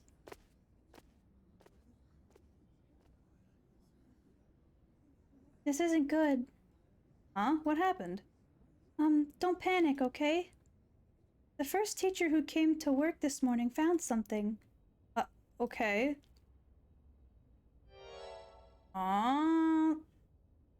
Okay, so this man here, where is he? This man here, he's dead now. He's dead. Now, does that mean he was a curse bearer and was killed by a different curse bearer? Or does that mean that he was just at the school and got killed by the janitor, the only other man at the school that night? I really doubt it was that other female student, because I don't know if she's on this list or not. I don't think she is. Doesn't appear as though she is. I really doubt it was her because she seemed like just some random ass student. They specified she was a delinquent, but like nothing that would make me assume she's a curse bearer. Mr. Jonauchi was found dead in the middle of the schooly grounds. What? They're closing the school for today. But that's not all. I didn't know this either since I didn't watch the morning news, but rumors are spreading that a number of bodies were found nearby. What? There's no way. Why? Could it be? Because of the curses? We don't know enough to say. From what I heard, Mr. Jonauchi's body was in the middle of the grounds. But his body was covered in bruises like he'd fallen from somewhere high. Oh. So it wasn't... Okay, so it wasn't the one-sided read then. Because he would have been missing limbs. Interesting. I really doubt it was the delinquent girl. I don't think she would have beaten him up and kicked him off the school from a high-up location. What? Hold on. If the janitor is no longer suspicious in being a curse bearer, maybe he saw the teacher abusing that student and he beat the shit out of him and kicked him out the window? Perhaps? Because we saw him doing something suspicious with a student really late at night who happened to be a delinquent. Question mark. And if we're assuming that janitor guy is just an innocent dude who happened to be there like late at night for his janitorial duties, maybe he was like, you son of a bitch, you're sleeping with students, and just beat the shit out of him and kicked him out the second story window. I would hope. Beast janitor, right? I hope that's the case. I really don't want the janitor guy to be bad because he seems like a nice dude. His description in the people of interest seems like he's an okay dude, right? He's just a guy. He's just the dude. Students seem to like him. People seem to like him. A few people are suspicious of him, but it's not like it's anything severe. It's just, why is he so, like, crass sometimes? Why does he, like, just say stuff that seems a little rude at first when it might not necessarily be so in intent-wise? Okay. Weird. Taking into account his unnatural death and the timing, it's very likely it has something to do with the curses. You're saying someone used their curse on him last night? It seems like it, doesn't it? But that's so scary. That's the other thing. I don't think there are any curses that leave, like, visible marks like that. They've specified so far that killing somebody with a curse doesn't really leave any evidence of murder, but in this case, he was found with, like, bruises all over him, which means somebody at least assaulted him at some point. Even if he was inevitably killed via the curse, he was beat up by somebody. Somebody fucking gave him the bruises. Yeesh. So the curses really do kill people. And someone used it. Shh, keep your voice down, okay? What would happen if another curse bearer heard you? Eep, sorry. Okay, let me see. What's been updated here? Honor student in his class, yeah. Also, this guy was terrified of the student here who was last seen with that first lady's son who disappeared and was killed. So she was suspicious because of that. And apparently she came to him at some point saying some shit because he had seen her take the kid in question marks, right? Like as a suspect per se. And he was scared that she was gonna kill him. Like he was scared for his life. He came to Richter and was like, you need to protect me. This high school student, she's gonna kill me, right? And he's referring to this woman. But then about a week after that, she, in quotes, committed suicide, question mark. But we found out in this route that she didn't in fact commit suicide, but she did die in some sort of accident, but it wasn't suicide. And so now that teacher's dead. So that's suspicious. Man was getting bullied by a high school girl. Dude, he was scared for his fucking life. Like, he came to Richter like, you have to fucking protect me, dude. I need you to put me under, like, some sort of fucking, like, anonymous something or other because she will kill me. She's coming for me. I'm going to get cursed. And he was like, are you insane? Why is a grown-ass man scared of a high school girl? You know what I mean? Like, he didn't take it seriously. But then after, like, later that night, when Richter found out about the curse stuff via the other lady whose son died, he was like, you know what? Things are starting to make sense. If he somehow knew about this curse stuff prior to the curses actually being, like, sent out into the world, then maybe he had grounds to actually be scared of this student, because if she got, you know, a curse stone, she could kill him. But then after that, we found out she was already dead via suicide, so that couldn't have been her that was, like, going to kill him. Like, this whole thing is just, like, such a huge web. He needed witness protection. Yeah, man, he was like, please, you have to protect me. And he was like, bruh, shut the hell up. I wish we had a little more information, but they've locked up the front gate. Maybe we could sneak in through the back entrance? That person over there. Isn't that Hitomi? Yeah, this is one of the other girls who's in our suspect list. You're right, that's unusual. Oh, but she was at school last— oh, she was the one at school. I thought it was a different girl with longer hair, but I guess she was the one that was being questioned by the teacher. She must know something about Mr. Jonouchi. Let's see what she has to say. And she ran off. Oh, Mio, wait for me. Did you beat the fuck out of the teacher for trying to abuse you, ma'am? I will go and spit on his corpse if he tried to touch you. Huh? So you're telling me the two of you were the ones at the school last night? No sense hiding it then. Plus, I owe you one, Mio. I'll tell you everything I know. Thank you. She owes you? Oh, yeah. Right after I transferred here, there was a bit of trouble. She gave me one of those, what was it? An exorcism? Huh? So that's what that was? Oh, she was the student who was, like, rampaging? Okay. Mio specified that— or not Mio specified, but I think it was her description specified that she had, like, exorcised a student randomly. But anyway, I really like Hitomi's eyes, right?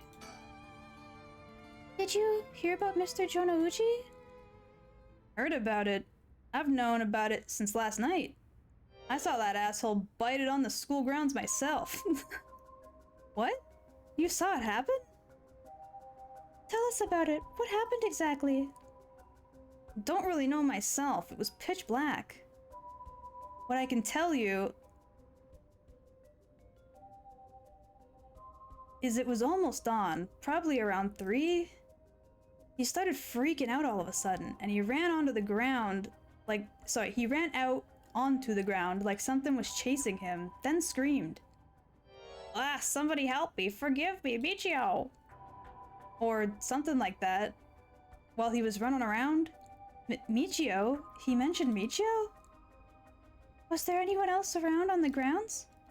It was too dark to see from where I was, but just a second I thought I saw a girl in a school uniform with her hair in braids. Oh, so wait, Michio was there? Oh? I didn't go out to make sure, so it could have been nothing for all I know. And then I heard him begging for his life. I was wrong, and I'll do anything. Then all of a sudden, his arms and legs snapped. Whoa. Even though he was just standing there. Oh, Jesus. We got stranger things going on. Holy shit. Ew. His arms and legs broke without anything being done to him. He fell over and quit moving, so I thought I'd better get out of there. Yeah, good idea? Question mark? Then he croaked. That's all I saw. I see. But, from what you just told us, it almost sounds like Michio's ghost chased him down. Mr. Jonouchi and killed him?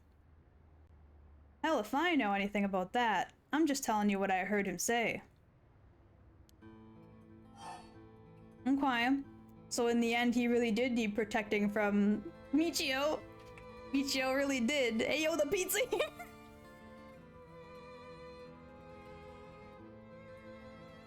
That's how she convinced him to go outside. Man got snapped like a crab getting prepped to be eaten. Yep. Okay. Anything else? Did you tell that story to the police? Nope, and I ain't gonna. Can't count on them for shit. Not like they believe such an insane story anyways. Right. But there must be at least one person in the police worth trusting, right? Nope, the one guy she trusted is the cop guy who is dead currently.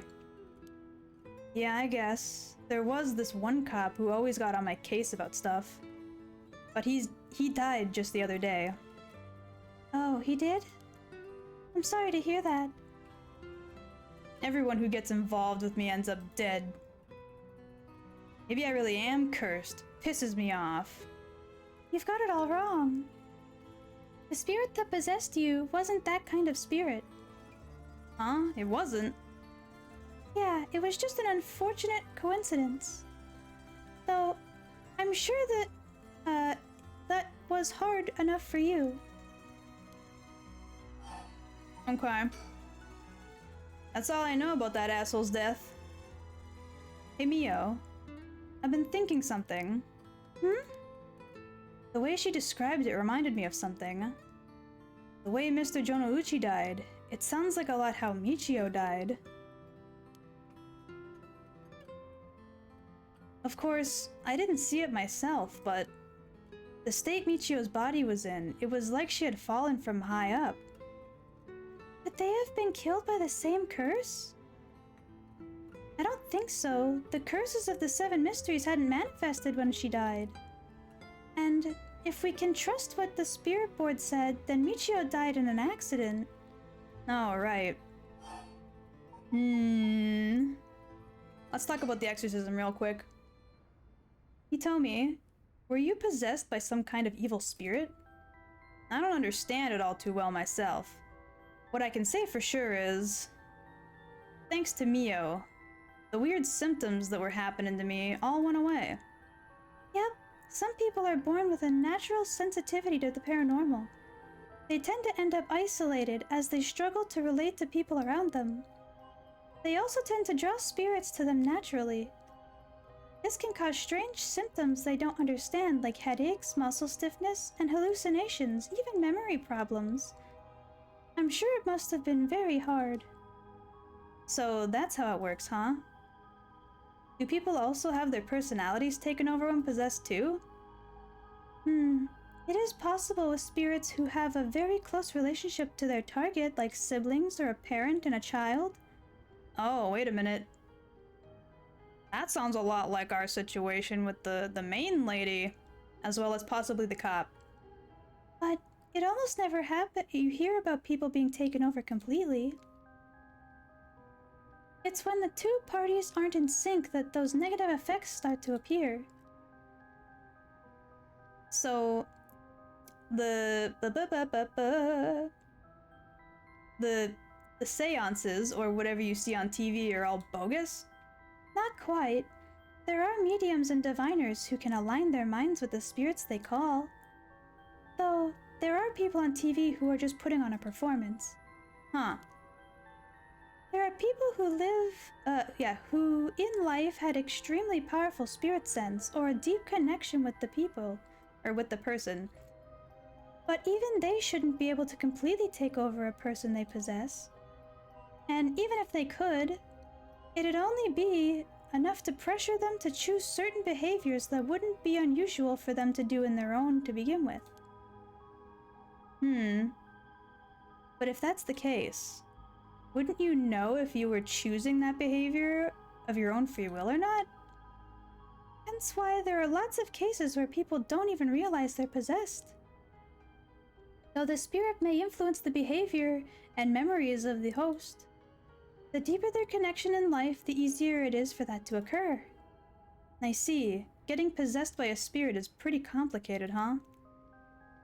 It must have been tough for you being possessed for so long, Hitomi. Whatever. Might happen to me, doesn't make any difference. Me being able to see spirits and stuff has nothing to do with how things ended up like this. Yeah. It's not like being able to see them is your fault either. It's the same goes for me. Maybe it's just something we have to live with. I think you have a knack for it yourself, Yako. I bet you could see them if you, see them too if you, with a little training. I think I may pass. Okay. The classroom last night, what was he doing to you? I need you to answer that right now. He told me last night before you witnessed Mr. Jonouchi collapse. May I ask what he and you were doing in the classroom? Oh, she's pissed. You gonna tell the cops? Oh, right. With everything that's happening with Mr. Jonouchi, they'll suspect you if we told them we saw you with him last night. Anytime something happens with someone like me and all those shitty adults start jumping to conclusions. I understand. I won't tell them. You wouldn't have been able to kill him anyway. If you say so, then I don't mind telling you about it. So last night, that piece of shit Jonouchi called me. No, Jesus. My throat. It's been a minute since I took a sippy. One moment.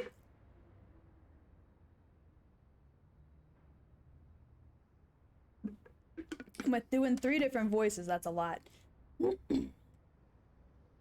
That piece of shit Jonouchi called me over here, acting like he was gonna attack me or something. What? How terrible. Whatever, I'm glad he's dead. He had it coming. Calling police worthless and a cancer on society. Or calling people worthless and a cancer on society. I thought it said police. When he doesn't know shit about him. That asshole was the one always acting like scum, if you ask me. Is that so? Could you tell us in more detail why he called you out in the middle of the night? It's hard to explain. Where to start? Ah, Jesus, okay. His misdeeds. What did you mean by Jonouchi acting like scum? Was he doing something bad? You know Michio Shiraishi, right? The girl who killed herself? Huh? Michio? Why are you acting like that name is new? We already spoke about her. I don't know everything, but that creep of a teacher had some dirt on her. And he was using it to blackmail her. Call her up after school and make her do whatever he wanted. Oh, God.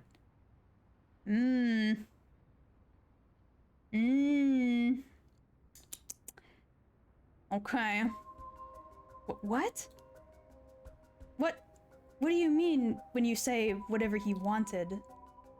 I'll leave that to your imagination. Nothing a couple of model students like you would never get involved in.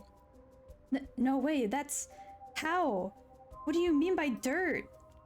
I don't know anything about this. How could I have not known about this?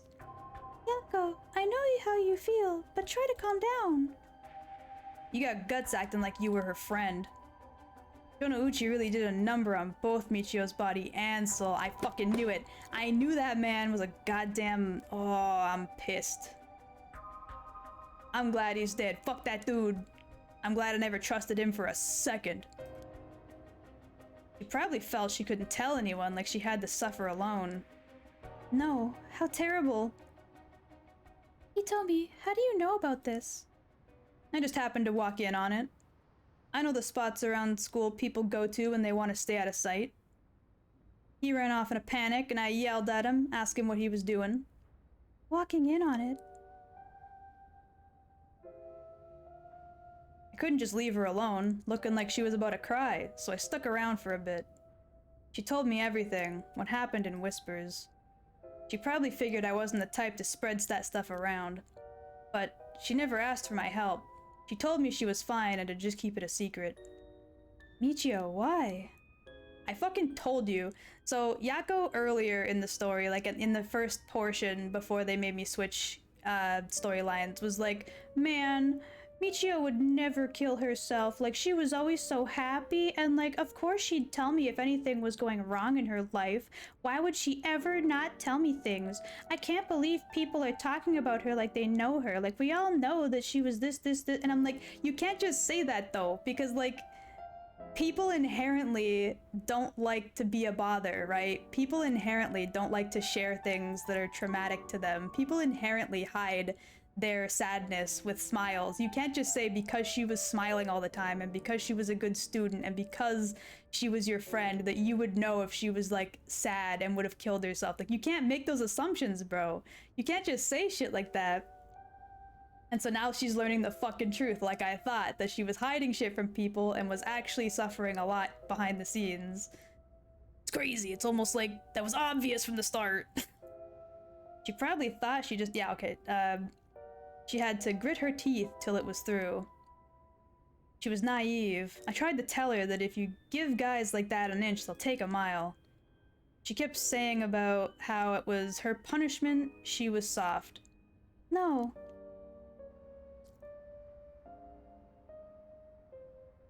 Of course, Junoichi didn't change. She kept on doing what he was doing. I don't understand either of them, but that's as much as I was involved. And then she killed herself. Nothing I can do about it now. You tell me, if you knew about it, then why didn't you? You trying to say it's my fault? She told me not to say anything. She told me she was fine. So what the hell more responsibility do I have other than what I already did? Yako, there's no point in blaming Hitomi. Michio, why?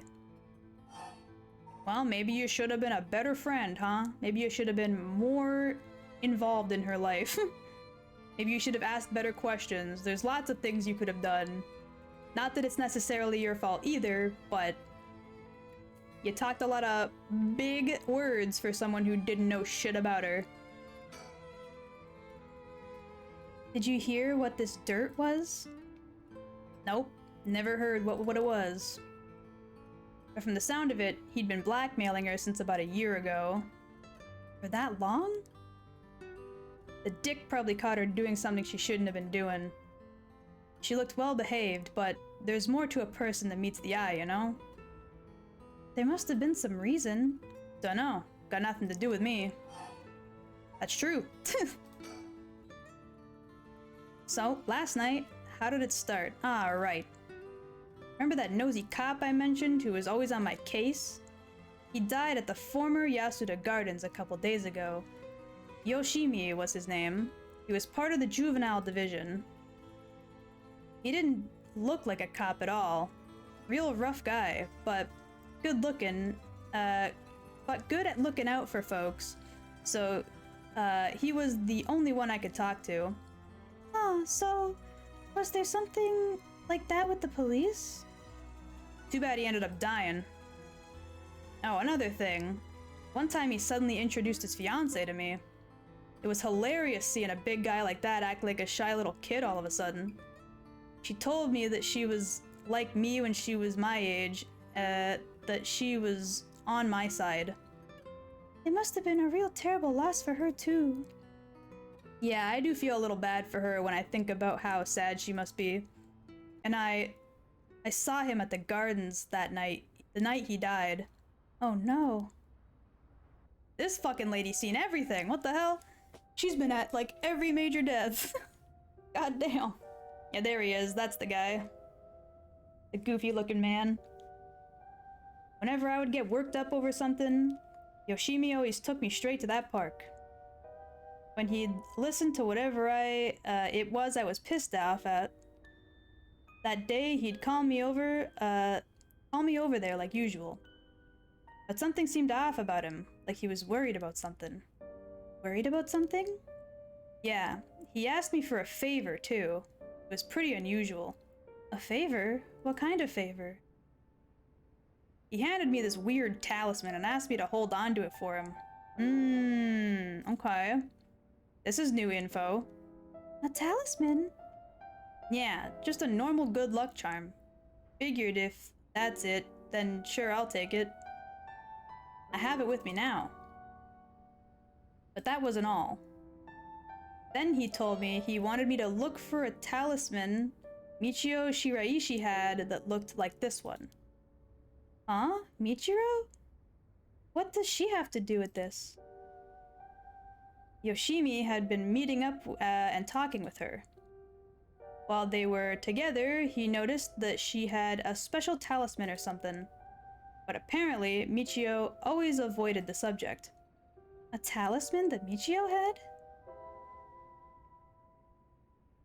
He knew that I knew her, so that's why he asked me, he said. But there have been something that Michio couldn't have even told the police about? I know things at home were a little complicated. From what I heard, Michio was keeping her mouth shut about what Jonouchi was doing to her. Hard to talk with the cops when someone's got dirt on you. And I didn't squeal on anything about Michio either. Michio, what is it that had such a strong grip on you? I can't read. So basically,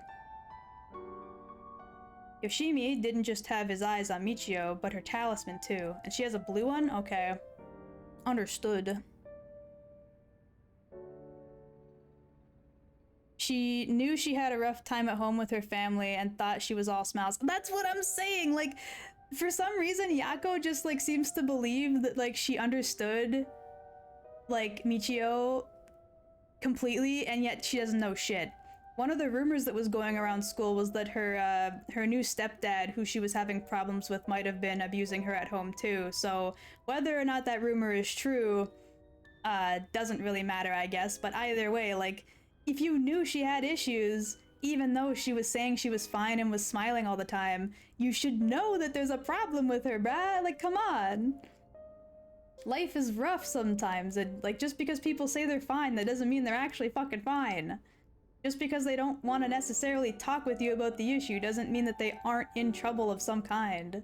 You can't just be like, how dare these other people assume that things are going on in her life? Like, she would never kill herself. I knew her better than that. Like, you can't say those statements, bruh. Especially when, as it currently stands, it is possibly a suicide. Yes, the ghost said that it was not a suicide and an accident, and obviously the story is going to lead to it being something else, but in most regular real-life cases of things like suicide happening, and people try to say shit like, no, but I knew that person, they would never do that.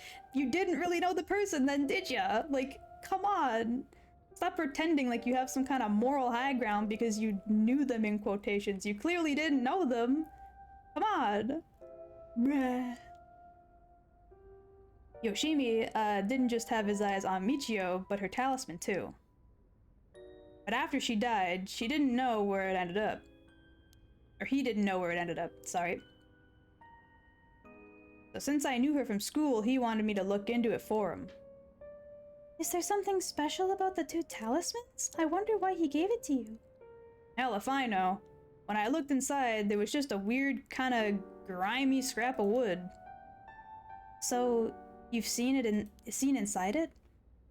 But from the way he was acting, it seemed important to him somehow.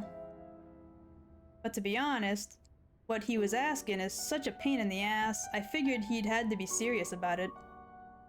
Oh, and since he died right after that... Yeah, he even said to me, if anything happens to me, take those 2 talismans. Give them to a guy named Nakagoshi at the police department. Okay.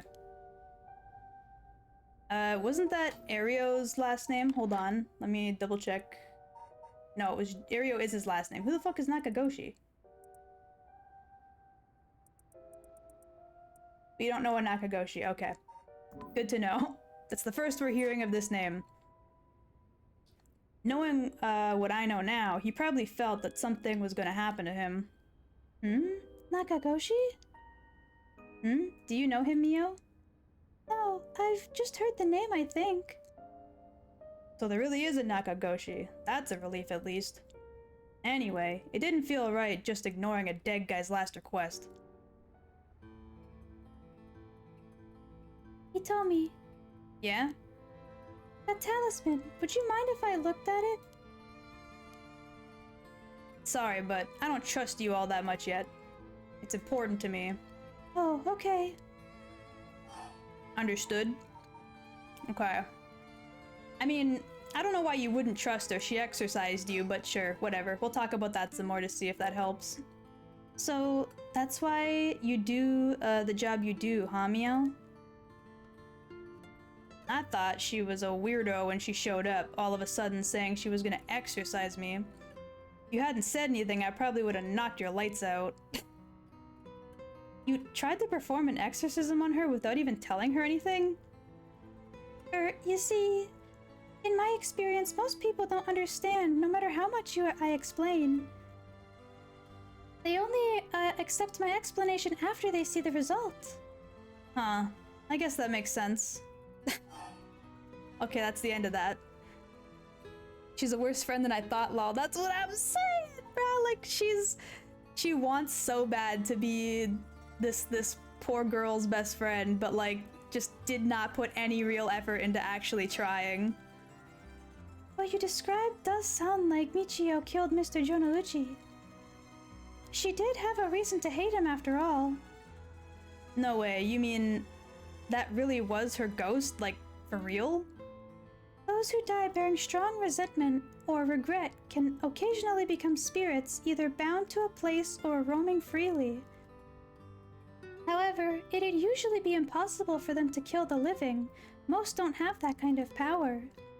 But it is possible they could possess someone close to them to act on those lingering regrets. Huh. Wonder if that's what happened.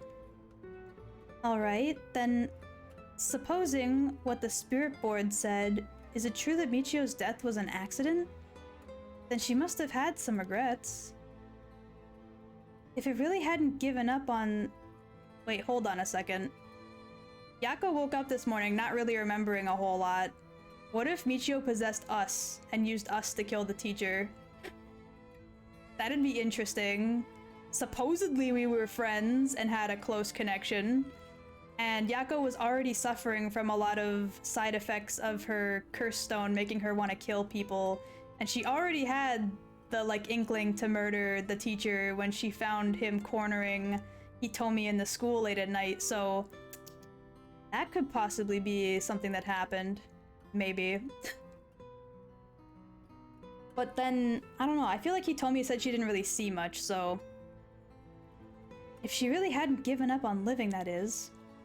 I don't think she was the kind of girl who would just give up no matter what the situation.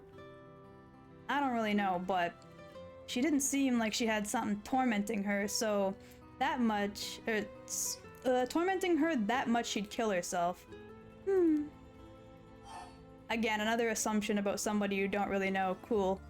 People here just love to make assumptions.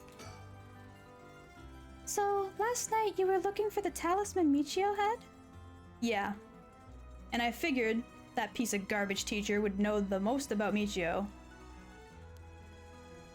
I asked him yesterday afternoon if he knew anything about her talisman.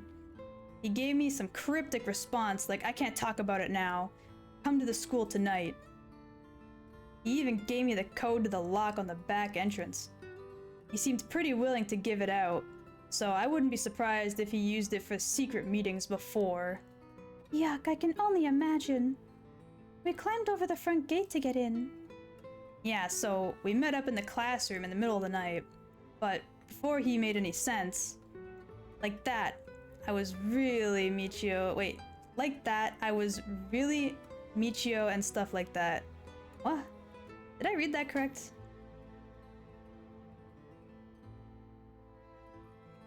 Yeah, that's what she said, okay. We went on and on about how it was my fault and that if only I hadn't been around or something. He grabbed a hold of me, breathing heavy. Beep. Are you okay? Yeah, that's right. When you two showed up, I was able to get away while Junoichi was freaking out. Oh my gosh, good thing you got away. So, it's really all thanks to you two that I got away. But I didn't get any info about the talisman, so the whole thing was sort of a bust. Afterwards, I was wondering what you two were up to, so I hid nearby. Then I saw you and old man Ashiyami talking, and then Mio showed up. Oh, you did? That's also why I saw Jonoichi come back outside and fight it. I see. So, you were only here to look for Michio's talisman. Understood. So he was going to attack her like usual. She's saying he was hallucinating. Oh, I see, okay. Understood. And that's all I know. Happy? I still gotta look for that talisman. Sure, thank you, Hitomi. Oh, if you two find out anything about Michio's talisman, we'll be sure to let you know. Thanks. Oh, can we get your contact info where we can normally find you? Right, I'm not home most of the time, usually at a friend's place. Here's the phone number. Okay.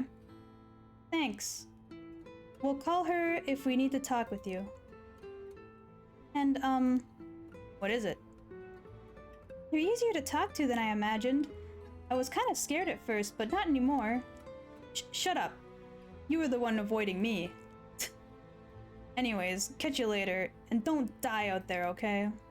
Thanks, we'll be careful.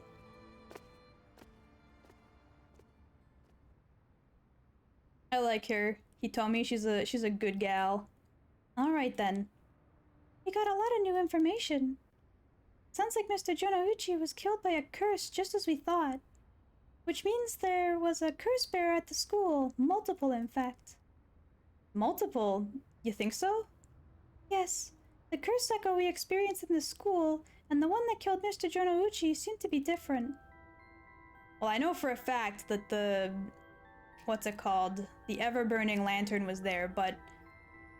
I don't know how the ever-burning lantern one... like, by the sound of it, it causes Suppeku to happen. The person disembowels themselves. So, I don't think that's what happened to him, unless his gut is cut open on the floor, but that doesn't explain the limbs being broken. So, I don't think it was him. Shit, I didn't mean to skip that. Mr. Jonoichi, Hitomi, and old man Ashimiya, who you ran into. I was thinking it would have been among them, but there was one more person Hitomi saw, a girl in a school uniform with braids. Right, there was another girl who kind of looked like her there, but I thought that was the ghost. From what Hitomi was saying, it doesn't seem like she's one. Mr. Jonoichi is pretty suspicious, though. If he were a curse bearer, it would certainly explain why he was killed. Right. That's why I say there are multiple. Oh, right. The person who killed Mr. Jonoichi would have had to have been there too. Which means it must have either have been the mysterious girl or old man Ashiyami, or Ashimiya? Yeah. We should certainly be careful of them. That said, The mysterious girl and the fact that Mr. Jonouchi thought it was Michio that was attacking him has me wondering. Of course I doubt Michio herself was actually there, but... Oh, I just remembered. I saw Mr. Araishi outside the main gate last night. You did? Yeah, this man. It's likely he's involved with the curses, given that he's the one doing the research on the rite of resurrection. So, we'll have to be careful of Old Man Ashimiya. These names are hard to pronounce really quickly. And Mr. Ariishi. I want to believe that not all curse bearers will be hostile, but... As for what we do now, I'd like to find who is responsible for the Feast of Shadows that set this all off, and how they did it. I don't think we'll be able to end this without stopping it at its source. Huh, that makes sense. In which case, next we should do what exactly? We'll need to talk to Mr. Ariishi. He definitely knows something. It should be safer during the day, so I think we should try to look for him. Got it. I'll help in any way I can. But the school is closed. I wonder where he could be. Let's try heading some places someone may know where he is. Where to go then? Well, it said that he worked at the fucking museum, so wouldn't he be at the fucking museum? I can only go to the bridge, the gardens, my house, back to the high school or the bridge. Son of a bitch. Okay, well, I mean, I guess the school would be a good place to check, since people there might know, like, where he lives or where he would frequent, perhaps. So let's check the school.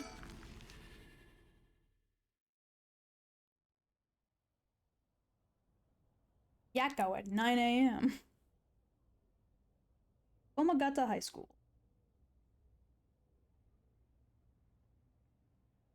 And so,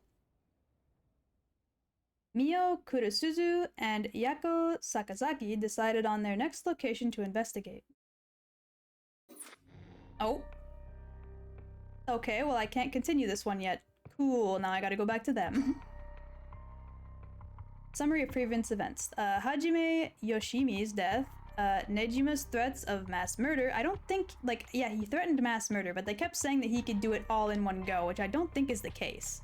He just said that it would be easy to kill that amount of people, not that he could do it all at once. The problems just pile up, putting the detective's goals on collecting all the curse stones in jeopardy. Tsutsumi leaves Ario to handle the investigation while he catches a quick break. Oh, he separates from him? Why would you do that? That sounds like a very bad idea. You should not be alone, sir. You're the curse bearer. You're going to get targeted. Ow, my wrist. Thank you for the posture check. I'll take that right now. Sorry for the wait, boss, but I managed to gather some information. I guess he's fine, because this is now back after he investigates. Took you long enough. Oh, we can move right away? Interesting. Let me look around real quick. Oh, sticker! Got one.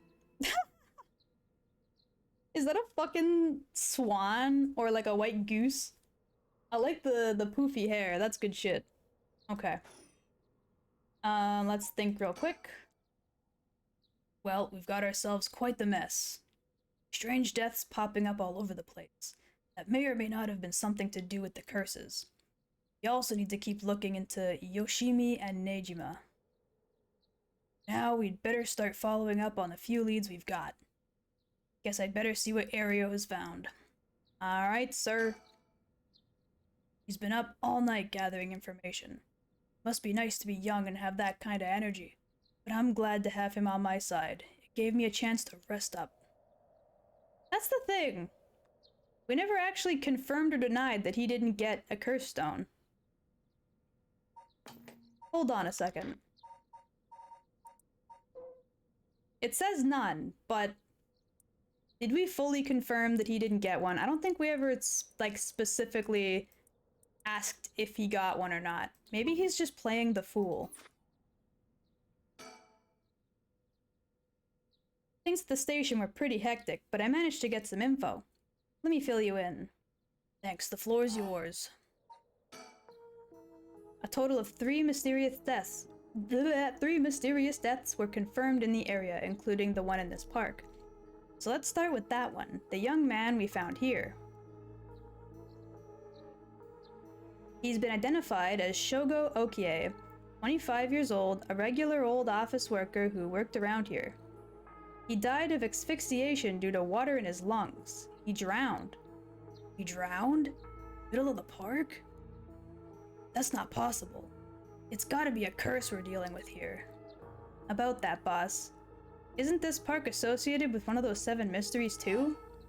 That would be, where is it? It's gotta be the Whispering Canal, right? Because no, the Beckoning Light is not it. We already know who has the Fool's Procession. It's not the Haunting Clapper. It's gotta be the Whispering Canal. That's right, the Whispering Canal. Okay, I was like, that one's gotta be right. That one sounds the most familiar. It does seem like there'd be a link between a canal and death by drowning, don't you think? Sharp thinking, Ario. You're starting to get the hang of this. So let's assume they're related. What's next?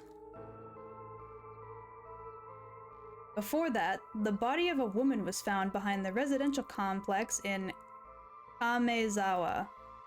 The victim had been identified as Tawako Hayashi? 29 years old. She was an office worker who lived on her own in this area. Okay. As for her cause of death, well, yes. The entirety of her body was crushed by some kind of strong external force? What the fuck? She was crushed? No murder weapons was discovered in the area, but considering the way she was found, we're looking for someone or something large, flat, and heavy that could have crushed her in one fell swoop. Hang on, are you saying she was stepped on? Meaning... I mean, that's gotta be the foot washing mansion, right? It's the only one that makes sense in that instance. Unless Beckoning Light and Fool's Procession have anything to do with that? Because Haunting Clappers puts you, like, you catch fire. I don't remember what the drum one does. Everburning Lantern causes Supeku. One-sided reed means you lose an arm and a leg. Whispering Canal, you drown. Evergreen Beach means you get hung. It could be this one. It makes the most sense to say that if he's saying stepped on, so let's just say this. Okay, exactly. Crushing is the foot washing mansion's modus operandi. Okay, so now we know what that does exactly. It just crushes you to death. The place the body was discovered is also known to be related to the 7 mysteries. Then, is this Namigaki's doing? Shit, I knew he'd be used. Judging by the amount of soul judges, the victim was just a regular person, not a curse bearer. Guess we should report this to Paranormal Affairs. Got it. And as for the 3rd victim... The teacher, yep, okay. He was identified as Kohei Jonouchi, 32, a teacher at Komogata High School. He was found in the school's courtyard. Cause of death appears to be external trauma from a fall or heavy blow. The impact crushed his arms and legs. Since he was found in the middle of the courtyard, he couldn't have fallen from the gymnasium or the main building. Whoops, god damn it. Double clicked again. Teacher dying at school.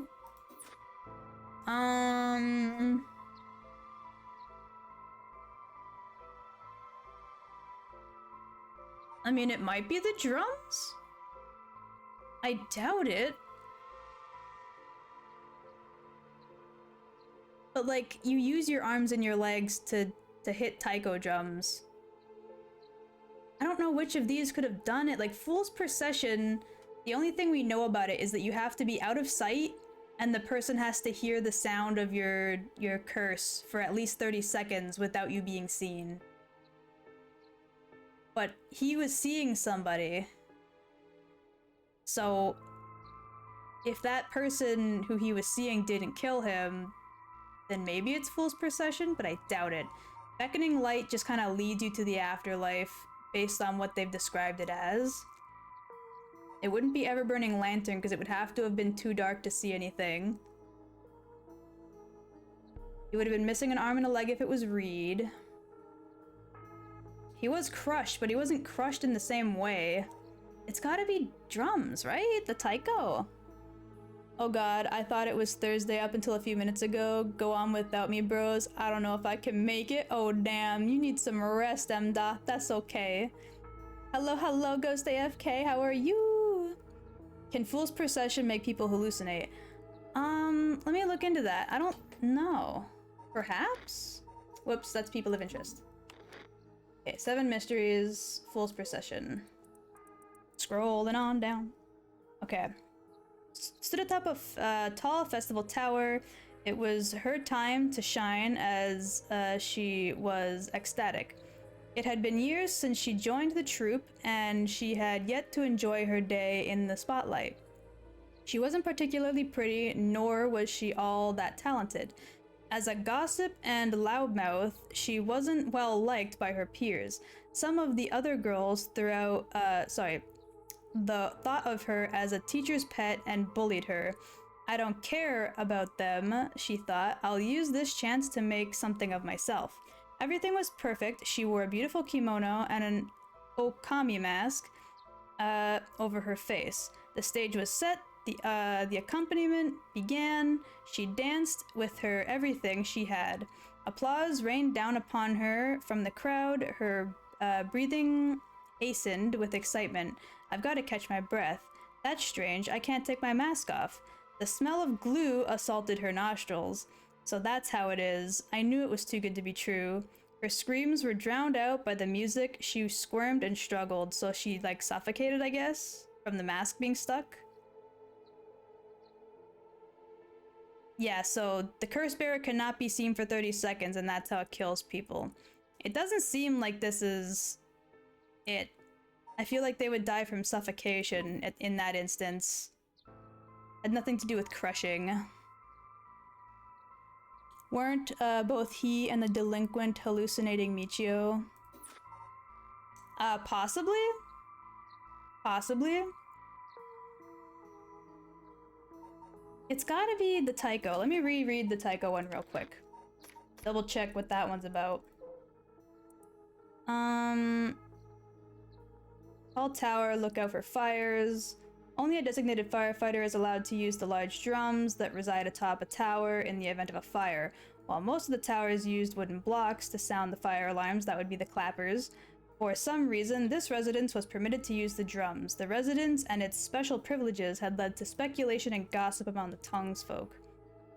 That doesn't seem like it would have anything to do with crushing.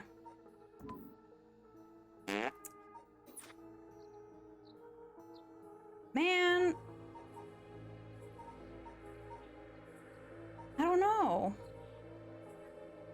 Wait, maybe it's the beckoning light though, because the beckoning light is just something that's always just out of reach, and it's supposedly supposed to lead you to the afterlife, but they didn't really specify anything about how it kills, right?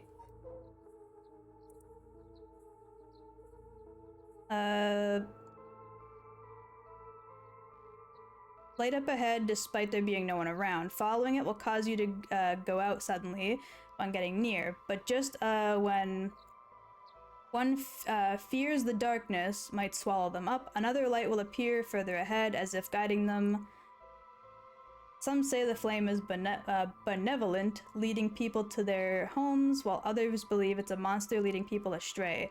Some even believe that it is a vengeful spirit of someone who died, luring the lost to the land of the dead. Okay, so this is the closest to what was described. It's gotta be the beckoning light, because Michio was a girl who died, and she obviously had some sort of grudge. So it might have been a vengeful spirit using the beckoning light? No? I believe it was... What?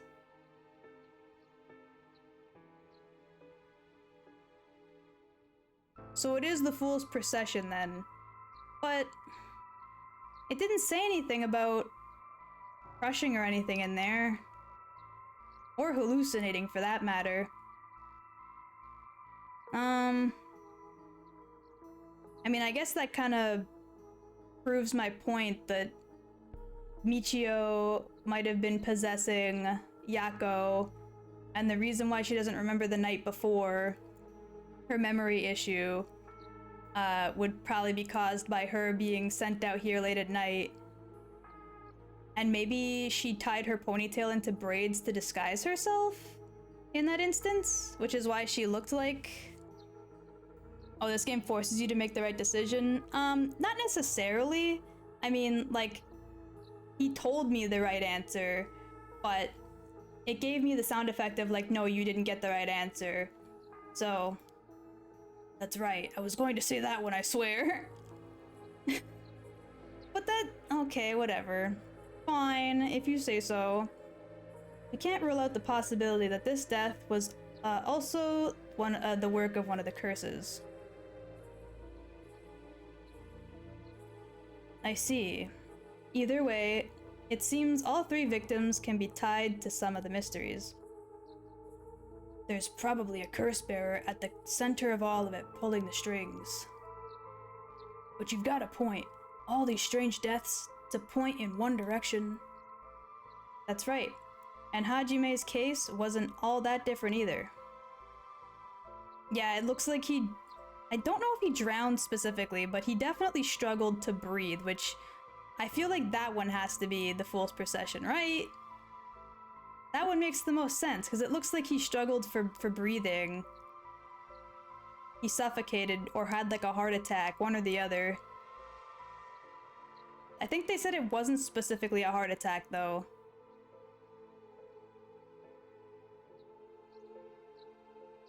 I'm glad Kiwi's paying proper attention, because I'm out here like, wee! This game is good, though. When a game holds my attention like this, I actually do have a better time of keeping track of what's going on. I am dead focused on Silver Fox, so I gotta pay attention. That too. That too. He also died of a mysterious causes in a place connected to the Seven Mysteries. Oh. Wait, yeah, he died... If he died due to hanging, that would make sense, but the hanging one is the one we have. But he died in the place where the hanging one was, like, given to us at.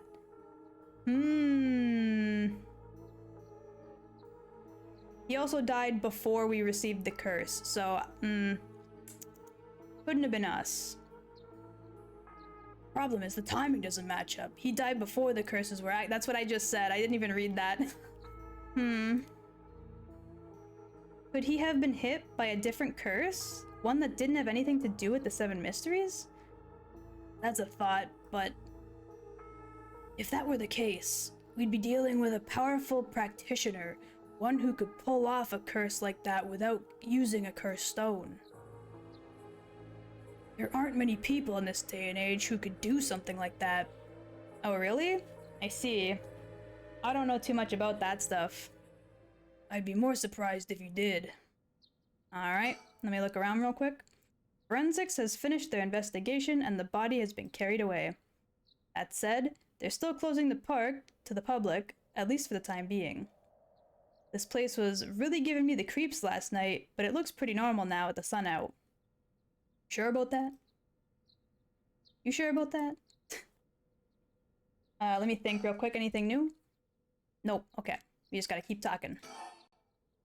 There's more about the serial killings? Oh my god, there's gonna be so much dialogue here. Curse bearers. At the moment, we only know the identity of 4 curse bearers, you included. Yutaro Namigaki had the foot washing mason, and Hideki Araishi, Jesus, had the ever-burning lantern. We've got both of those, both of their curse stones. And then there's Nejima, who claims to have the one-sided read. Yeah, that about sums it up. What updated exactly? Oh, okay, just notes, got it. Whispering Canal, see, that was our main character, but somebody else clearly has it now that the route is different. Beckoning Light we haven't met yet, not that I know of. Taiko we've not met yet. Foot Washing Mason is now on us, even though it was his. Ever-Burning Lantern is now on us, though it was his. We have the Evergreen Beach. You have the Haunting Clappers. Although, I don't think he would know about that. He shouldn't know about that. Unless this is just general notes for me and not... Yeah, because he wouldn't have known about Yako either. Okay, yeah, it's just notes for me then, got it. I was like, how the hell would he know that? We'd better figure out who the remaining 5 are quick. How should we go about looking for them? No point in searching blindly without a lead. Let's focus on other things for now. Tracking down Nejima may lead us to the other curse bearers too. Either way, it should be our top priority. He could do some real damage if we don't get him. I also want to look a little more into Yoshimi. I've got a feeling there's some connection there. Aye aye, boss. Sounds like we've got our work cut out for us. Alright, and I guess that's it? Nope, there's still more. Okay, Hajime Yoshimi. I asked around Sumida's Community Safety Bureau, where Yoshimi was stationed. It seems he was investigating the apparent suicide of a girl named Michio. Oh yes, I heard about that. He was trying to determine whether it was a suicide, looking into the height of the building and force of impact, her wounds, all that. He must have suspected some kind of foul play, because he ordered a full investigation. But it had already been deemed a suicide, and his superiors told him not to go stirring things up. Huh? What was the evidence? Well, according to the report I found on his desk last night, the body was found at the foot of a building a ways away from the road. There were no evidence of vehicular collision, so it was ruled a suicide, but he thought there was more to it? Yes, a truck or a flat-faced vehicle traveling at high speed could have inflicted similar damage. In other words, sometimes a traffic accident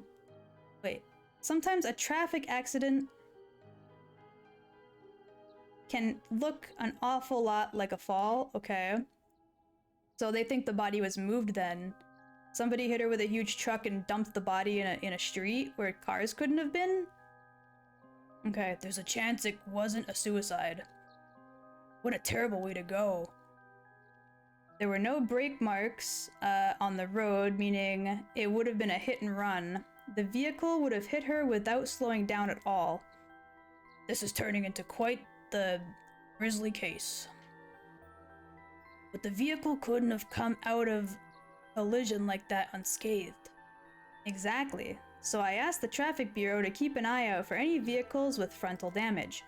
But I haven't heard back from them yet. I don't think they're looking very hard.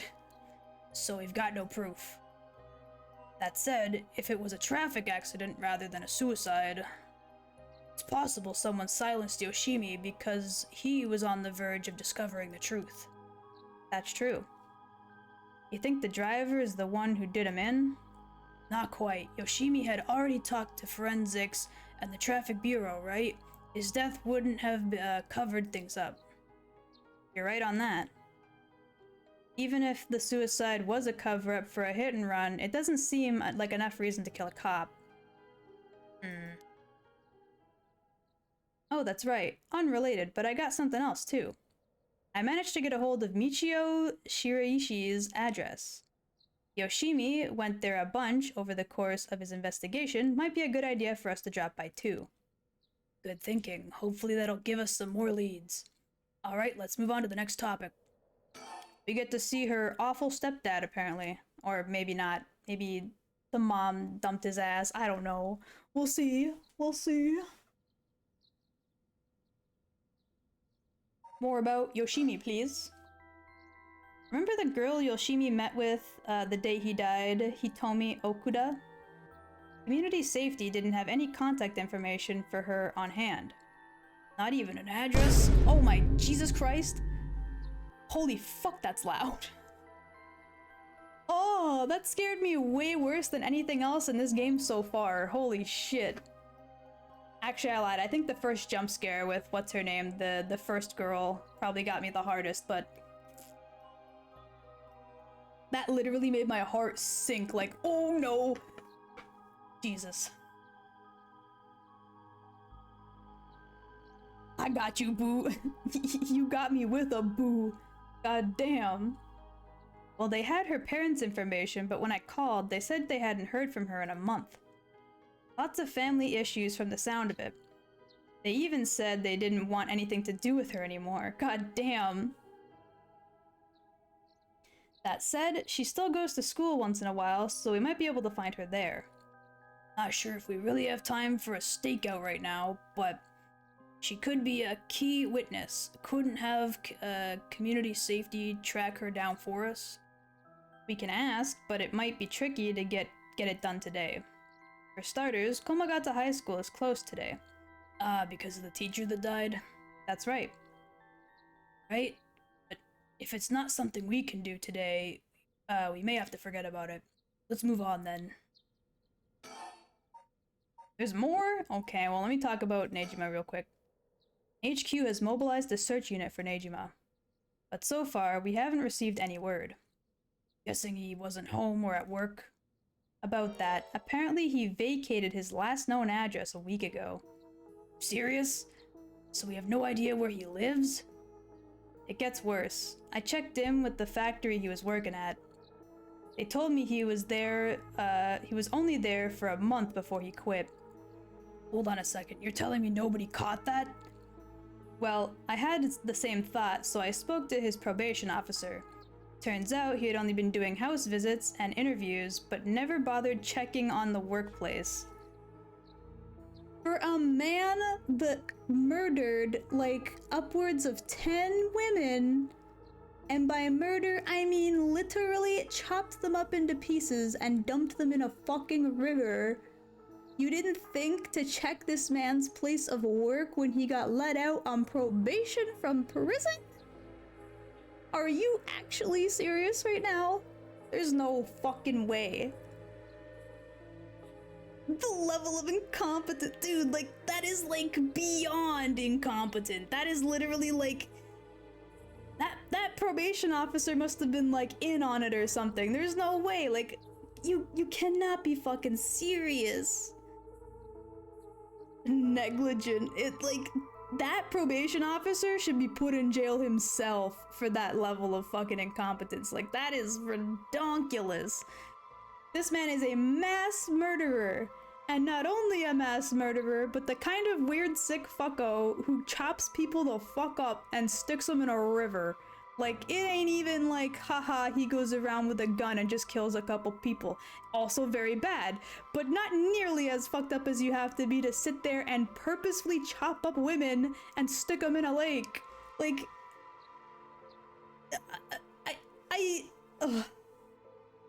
my brain hurt. My brain hurt. He also said he'd lost track of Nejima when he moved to a new place. And you didn't think to report this? Jeez, that's more than sloppy, sir. That is, like, literally a criminal offense. My god. How the hell did a dude that literally butchered people get probation? Well, I mean, there's systems in place for criminals where, like, if you prove to have, psychiatrists and therapists at the institution you're being held at, whatever prison, you can get let out on probation, right? Because the whole point is to rehabilitate these prisoners and, you know, make them back into regular citizens if they can prove that they can do it. So somehow he convinced some officials that he was sane enough and, you know, wanted to atone for his issues and reintegrate into society, and then got let out. And obviously the man did not change, because that phone call with him was something. Like, that was a fucking phone call to have. But still, no, I kind of agree. I do think there should always be a way for people who are in jail to get out of jail, because there's always people who either regret what they did or, you know, have, like, how do I even say it? Like, been put in on false charges and stuff. There has to be systems in place to help people get put back into society, right? Because the prisons can't just be filled with people all the time. There has to be a way to get them in and out, and the death sentence is not something that I agree with, so that's not really gonna help, right? So like, it makes sense as to why a system like this is in place. What doesn't make sense is how a parole officer who should know the extent of this man's crimes would even question letting this man out of his sight for like a minimum of 2.2 seconds, you know? Like, blinking should be the most time this man is not in his peripherals.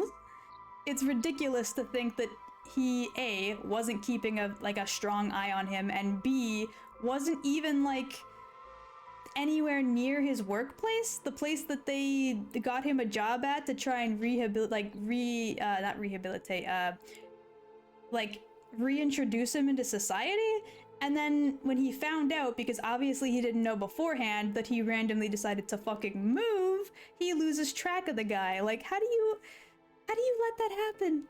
This man is like very clearly not okay. Sick in the head. A fucking like full-blown ass criminal. And you let this man get away with that. Even if you were under the impression that he was better and was going to do better and not commit crimes anymore, there is still no fucking way you're not sitting there like, just in case, I need to make sure this man does not do anything fucking sussy. And the dude instantly started doing sussy shit, and he was like, meh.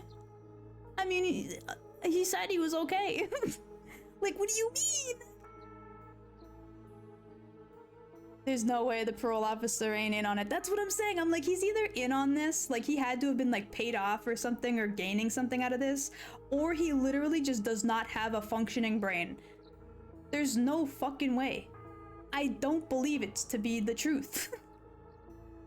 I've heard that they're giving the parole, they're giving parole to just about anyone these days because they're running out of room. And see, that's the other thing, right? You can't keep just holding people in prison.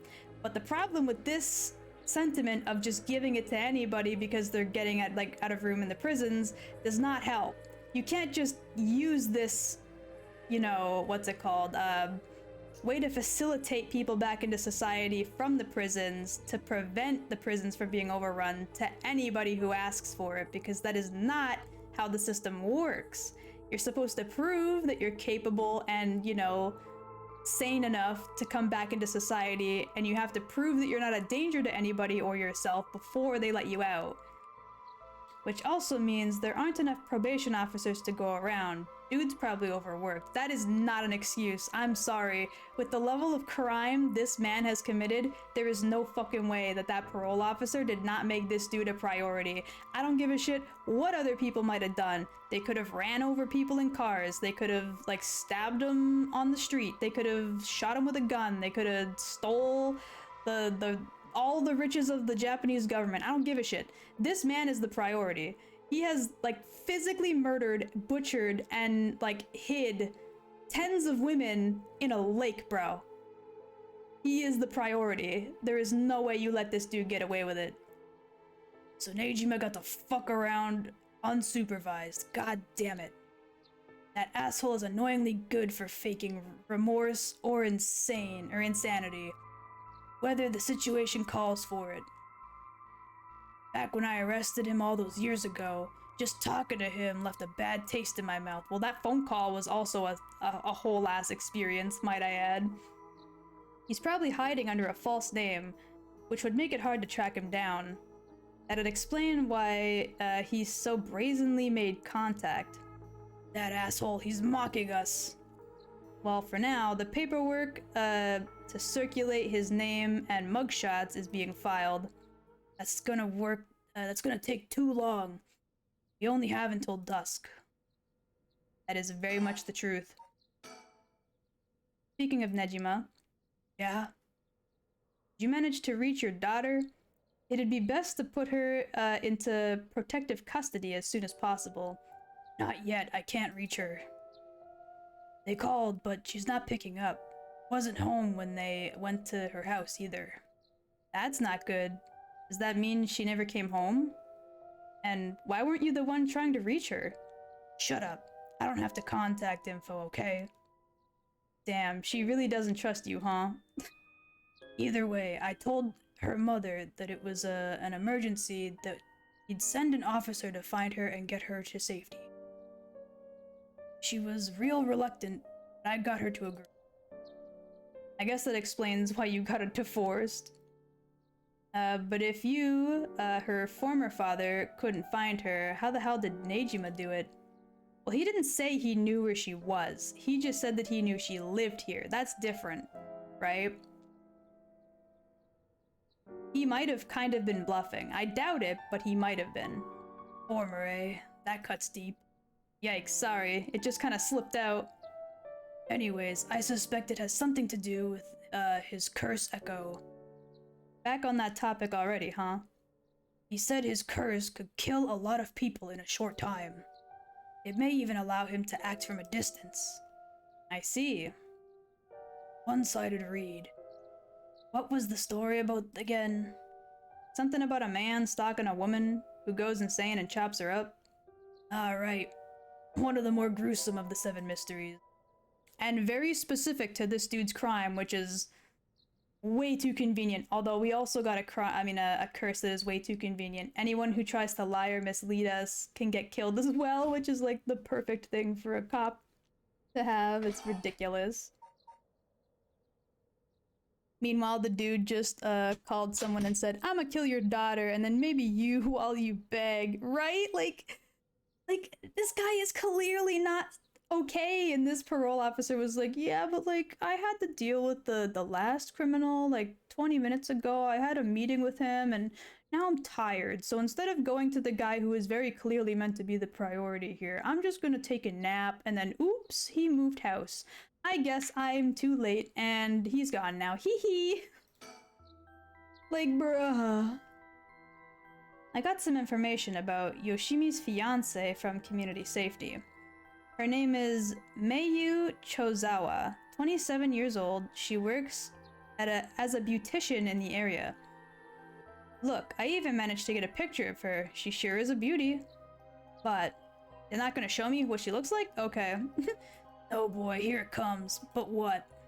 Community Safety hasn't been able to contact her since Yoshimi died.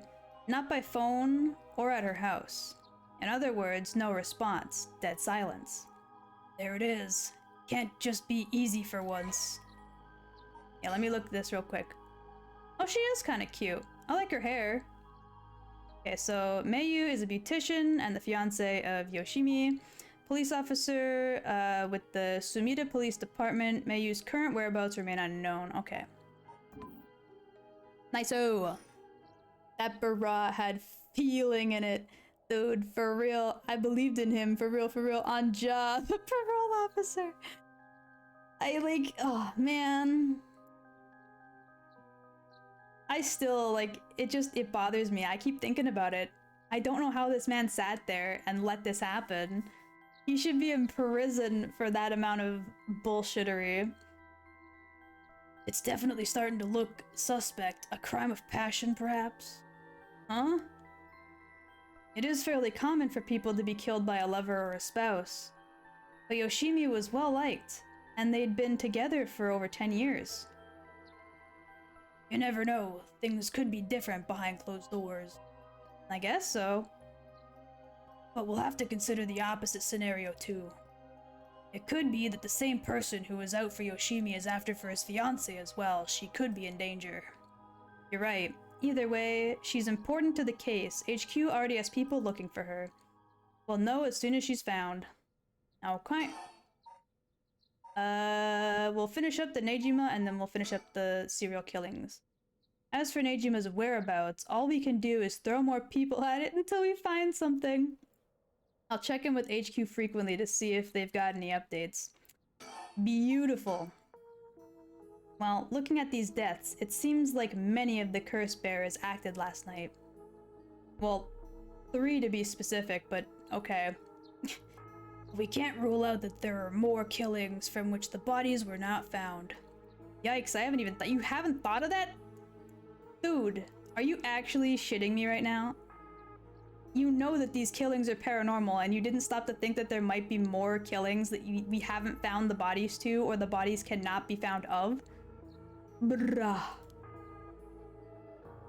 but there's more than one silver lining.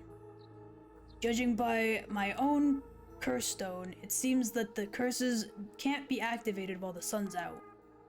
Oh, well, that's great news. So basically, we're safe during the daytime? Exactly, so likely why Nejima gave us till dusk. Ah, he must have known the curse stones couldn't be used during the day. Either way, we've got till nightfall to settle this. It's time we've flushed out the other curse bearers. Aye aye, boss, let's do it. And that's about it. Shall we continue our investigation? We could go to Komagata High School to look into Hitomi Okuda, or to the Michio Shiraishi's house to find out more about her. That's true. I feel like... Oh. Never mind. Oh yeah, okay, no, we can still continue. Fancy sushi, huh? But now we can continue this one. Life can be tough. I have a feeling that... What's it called? If we go to question the Hitomi girl, she's not gonna trust us or give us any information because she hates cops. Like, she just does not like them. The only cop she liked is dead.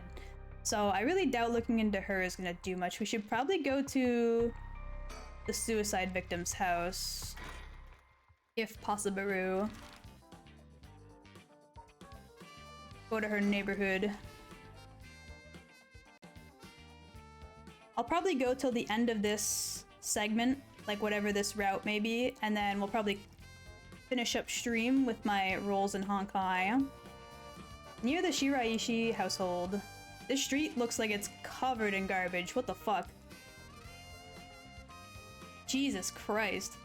It seems like Michio's house is at the end of this road. We don't want to intimidate them, so maybe I should go alone. Wait, what? Oh, the household. Okay, I was like, what's different? The houses are really crammed together, in these narrow alleyways. Strangers like us walking through definitely stand out. I really feel like it really feels like old Tokyo. Look at him, he just turned around. Alright, I'll go check the house. Wait, not yet! Okay, well, I didn't want you to go just yet. Jesus Christ, sir. Ario's off checking the Shiraishi household. I'll just wait till he gets back. I guess? So, the Shiraishi household. There's a chance that Michio didn't actually kill herself. It might be for the best that we didn't find her parents? Oh, okay. Oh. Hello, sir. Oh, you're back. No luck, boss. No one home? Doesn't look like it. I knocked for a while, but nobody came to the door. I glanced in the windows, but there was no sign of activity inside either. And I saw about 3 newspapers stuffed into their mailbox. Oomph. So they're just gone too? Okay. What's up, June? Ario looks, kinda disappointed. I mean, wouldn't you be? Looks like no one's home right now. Let's try again later. God damn it. Is there anything else?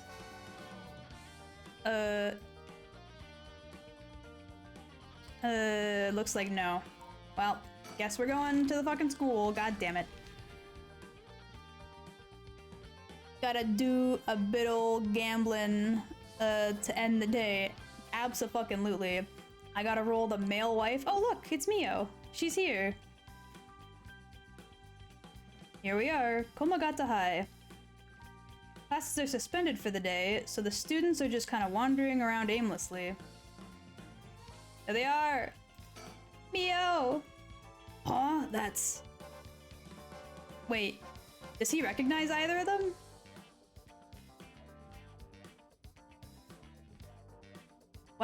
Wait, why would he recognize either of them, though? Neither of them are college students, so neither of them are his daughter. Boss, what is it? You want to talk to those girls? I do? Not really. Why is he so enthusiastic about this? I do. Yes, I do. This is divine intervention. We were brought here for a reason. Come on, Ario. Huh? What? Why is he so excited to speak with those two?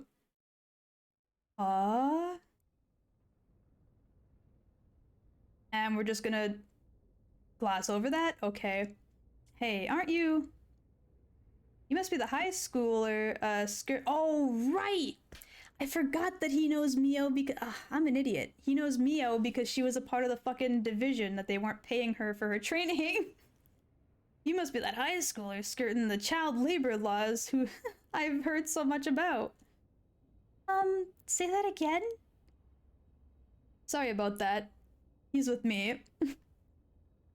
Mr. Tsutsumi, if that's how you feel, maybe you should look into improving my working conditions.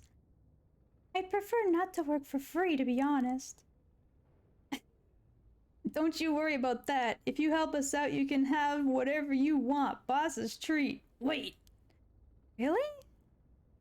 Oh, look at them. They're so cute. Thank you so much. I've always wanted to go to fancy sushi places. Oh, yeah. Like one of those places in Ginza? I've never been. Let's go. Ow, ow, ow, ow. Hello. Hello, Raiders. Mio's face. I know, right? One moment, please. Thank you so much for the raid, Ambrosium. I don't know if I'm pronouncing that right. I'm sorry if that is incorrect. I cannot read. Ambrose raid, yes. Hello, hello. How was stream? What were you playing? You having a good day? I'm having a good day. I hope you are too. Wow, let me fix my posture real quick. There we go. Got ourselves a deal, right, boss? The girls are at our service. Hold on now. What just happened? I never said I'd sushi. Looking forward to it, bot. He's so upset. Ambrose is fine. I was playing Harvestella. Ooh. I've heard a lot about Harvestella. I didn't actually, like, buy it when it was new, but I do have, like, a passing interest in it. Is it any good? I've heard it's good. But a lot of the time, I tend to not trust reviews, so... especially on, like, farming sim games. A lot of the reviews are either, yeah, it's good, but the game is boring, or, no, it's boring, but the game is actually good, so... Been fantastic so far? Hell yeah. I might actually have to look into it then. I'm glad to hear you were having a good old time. We're playing Paranormasight. It is a spooky visual novel game about murder and spooky curses and lots of other good old horror game-based things. It's so much more than just farming. No, I know about that because it's got like, it's kind of like Rune Factory, right? Where it's got like combat involved and magic involved, that type of stuff. Ooh, spooky, yeah, man. I'm not good with spooky games, but this game so far hasn't been like overly graphic, I guess. Like there's corpses, but they're not like so scary that I can't handle it. And the worst that's happened so far has been a couple of quick jump scares, so it's okay. I'm doing okay. Wait, since when were you, included? Haha, you guys are so funny. You should do stand-up. Jesus Christ, okay. Let me think real quick. Sushi, huh? Well, if it'll solve the case, it's a small price to pay. I'll just expense it to the paranormal affairs later. Got it. Ario, what the hell? This is one hell of a coincidence, huh? But this random girl you know is already involved in the case. I mean, I guess... Forensics is still investigating the area. I didn't really want to bring these kids to a place like this, but there were too many outlookers or onlookers outside for us to speak comfortably. I'm glad it's fun so far. I have to raid and run. I hope you enjoyed the stream. No problem. Please rest well. Go get food, water, whatever you gotta do. I appreciate the raid. Thank you so much. Besides, it would be good to have Mio look around the scene too. So in this case, they actually do get to see the crime scene. I wonder if they come here after speaking with Hitomi then. That would line up timeline-wise, I guess. We should talk to Yako maybe first. So, this is Yako Sakazaki. She was with Mio. Could she be a friend? Did Mio finally make a friend? He seems like really attached to Mio. Maybe he views her as like a surrogate daughter because his daughter hates him so much. If she did, it would be this old man's. It would do this old man's heart good. Yeah, so it seems like he really cares for Mio. Even though he doesn't try to improve her working environment, but you know. And I better not say that out loud. Don't want to make her look bad. Jesus. Mio Kunasuzu. She's like a disciple of the Paranormal Affairs Chief. I've heard that she helps out with investigations free of charge under the guise of training. Although she's my old boss's protege, she helped me out while I was in the Paranormal Affairs. She may look meek, but she's got strong spirit sense, sharp instincts, and courage. Plus, quite the brain to back it all up. That said, I can't help but think there's some kind of darkness following her around. Ooh, she's got a mysterious background, huh? Hello, Mio. We'll talk to her first then. So, how much have you been able to figure out? Well, I know what happened around midnight last night. Someone invoked the Feast of Shadows, which boosts the power of curses, then brought forth the 7 mysteries of Hanjo. That allows even those who do not have the power to cast curses to gather soul dredges for the rite of resurrection. At least, that's my hypothesis. Sounds about right so far. As I'm sure you know, there are actually 9 mysteries, not 7. When the Feast of Shadows was cast, the curse stones appeared before those who wanted the rite at the locations of the 7 mysteries. We've managed to gather 3 curse stones so far, including one I got, the one I got first, the Evergreen Beach. You got 3 already? Wow! We have the curse stone of the Fool's Procession, while Yako, the girl standing behind me, does. That's me, Yako, the girl standing behind Mio. She does? Is she alright? You should take it off your hands. Well, the Feast of Shadows has no effect during the day, so there's still something I want to find out. The pout. Alright, I'll leave the Fool's Procession with you two then. Okay. What about you, Yako? Huh? You want to talk to me? You're probably better off asking Mio. Oh, never mind. Okay, fine. Thank you. Please keep collecting the other curse stones. I'll be looking for a way to stop the Feast of Shadows. Okay, got it. That should make things go more smoothly. What about the other curse bearers? Have you run into any of them? Well, last night at school... You were here last night? Yes, you see... We were using a shitty makeshift Ouija board. Aw. You two were using a spirit board? That's so cool. So that's when you ran into a curse echo. I'm glad you survived the encounter. Somehow, we managed to get away without accidentally setting it off. The curse echo we saw took the shape of a woman missing an arm and a leg. Okay, so yeah, it was the what's it called? The one-sided read, which means Nejima was definitely at the school. What?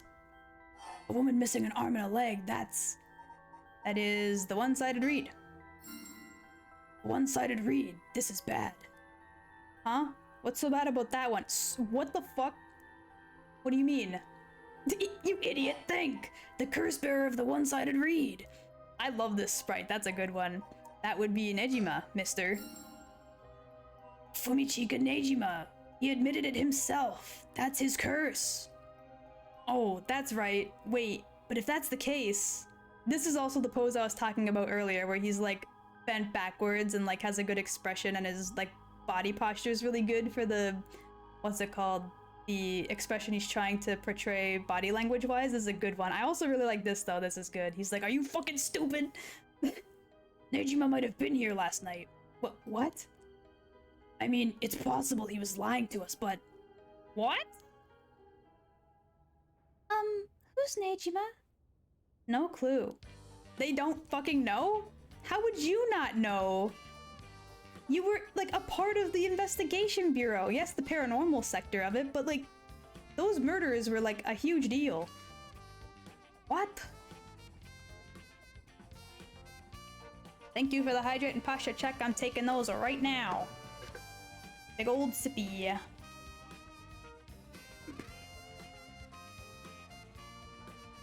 Okay, let me do a thinky real quick. Anything new?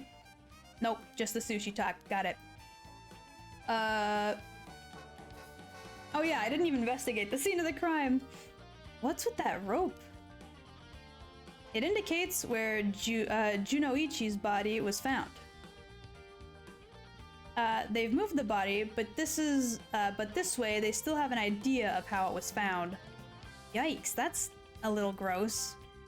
You can even see how the arms and legs were all ugh. Cool it, Ario, you're scaring her. This kind of stuff is a little much for a kid. Hey, I'm pretty sure she asked because you were staring at it so intently. You know what? That's a good point. I'm gonna look to see if I can find another one of those stickers.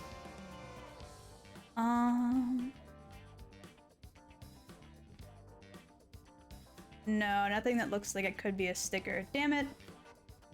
Okay, well, Thinky. What about you? You got anything to say?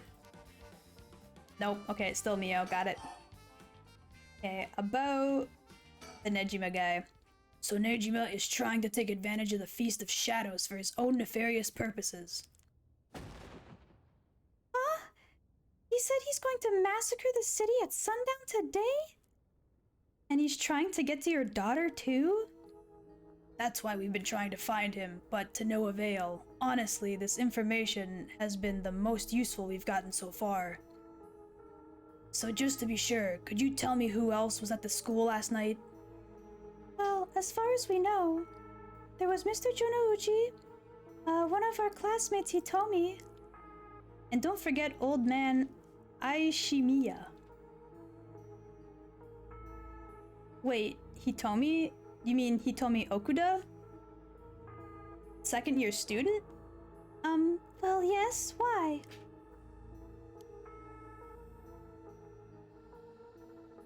Boss? So she was here last night. I saw Hitomi earlier, though, and she didn't seem like a curse bearer to me. You did? Did you talk to her? Yes. Mind if we ask you a few questions about that? Hitomi said she didn't want to talk to the police because she was afraid that she'd become a suspect. So I can't tell you anything unless you swear you won't drag her into this. I see. Don't worry, this is about a different matter. A different matter? You mean about the police officer, Mr. Yoshimi? You know about that? Did Hitomi say anything else about him? Yes, she did actually.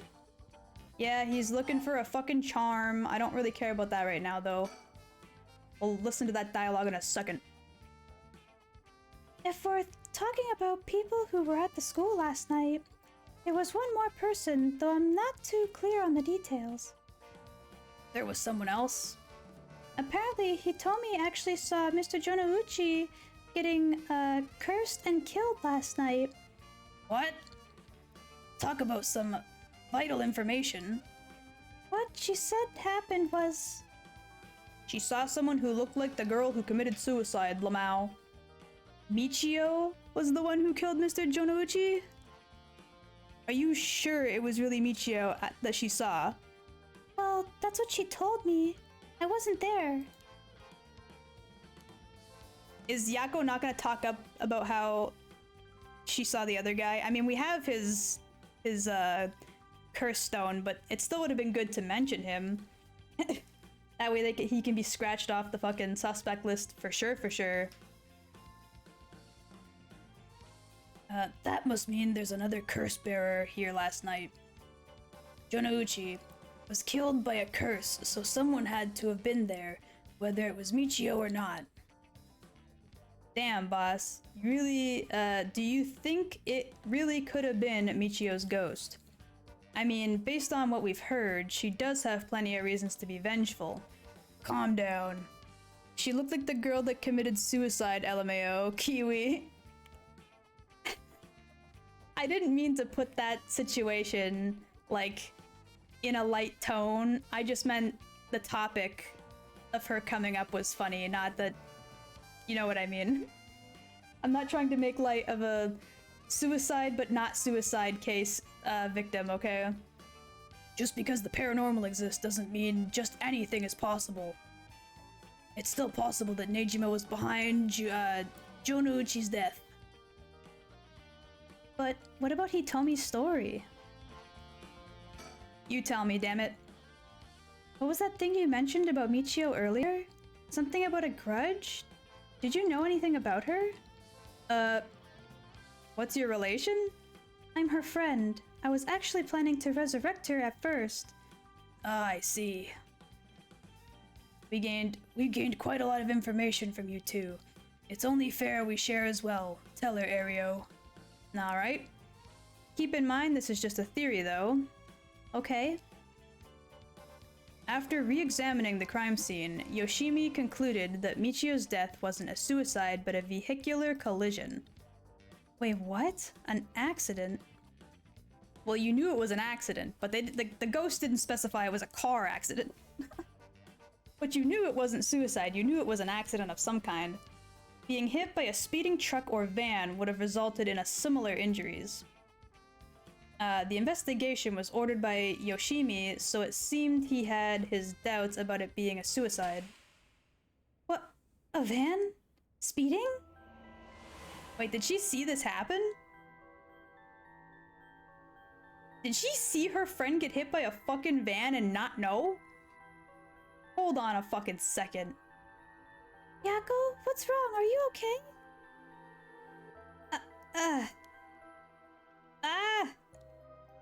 Yeah? There's no fucking way she witnessed this. And didn't say anything or no. A van. There's a young man in the driver's seat. Wait, what? Hold on. Stop that right there. A young man in the driver's seat, the passenger seat, a woman. So a man and a woman were in a car, or a van, I should say, and they hit her. She saw this and didn't say anything?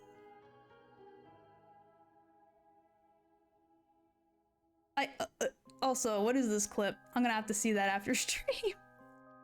Gomen Kiwi, goddamn. Yako! Huh? Yes? Wait, was I? Are you back now? How do you feel? You're covered in sweat. Yeah, I'm okay, I think. Sorry, I went a little crazy there. It's no problem. As long as you're okay. That was quite the surprise, though. Right. Ma'am, you have some fucking explaining to do? And how young is a young man? You want to explain to me how young man is to you? Do we mean, like, kid? Because what's it called? The first plotline's like story, the woman, apparently her son was kidnapped. What we can assume is in a van, right? So was he the one driving the van? That doesn't make any sense though, because the mom specified that and the girl who just got hit, I'm assuming, has to have been Michio, who was last seen with the boy. So what the fuck is going on here? Right. This shit confusing. I don't know, like 16 to 18? I would think, but how young are we talking, right? It's just because, like, he was a kid. I'm assuming he was a kid anyway. He seemed young based on the mother's description of the child. He was young enough to be kidnapped, is the case, right? Like, I mean, I guess nobody's too old to be kidnapped, but I mean, like, she was specifying that they were teaching him to not get into vans with candy and shit, so, like, he has to have been young. But just because somebody is that young doesn't mean they can't be driving a car. I don't know, this whole situation just keeps getting weirder and weirder. Yoshimi talked to you about Michio, didn't he? Well, he didn't give me any specifics, if you're wondering about that. So I don't know what was truly on Michio's mind either. Right. Do you have any idea why Junoichi was so scared of Michio? Well, about that, I'm not exactly sure how to put this, but He was inappropriately abusing her at school. I see. Well, I half expected it was something like that. Thank you for telling me. sorry, it's hard to explain. I wonder what got his hands, or what he got his hands on to be able to blackmail her like that. Alright. We're just gonna keep talking about Nejima real quick. About this janitor, Ashimiya, was it? How old is he? Do you know how long he's worked here? Huh? Why are you so interested in him all of a sudden? I only just transferred here, to this school, though.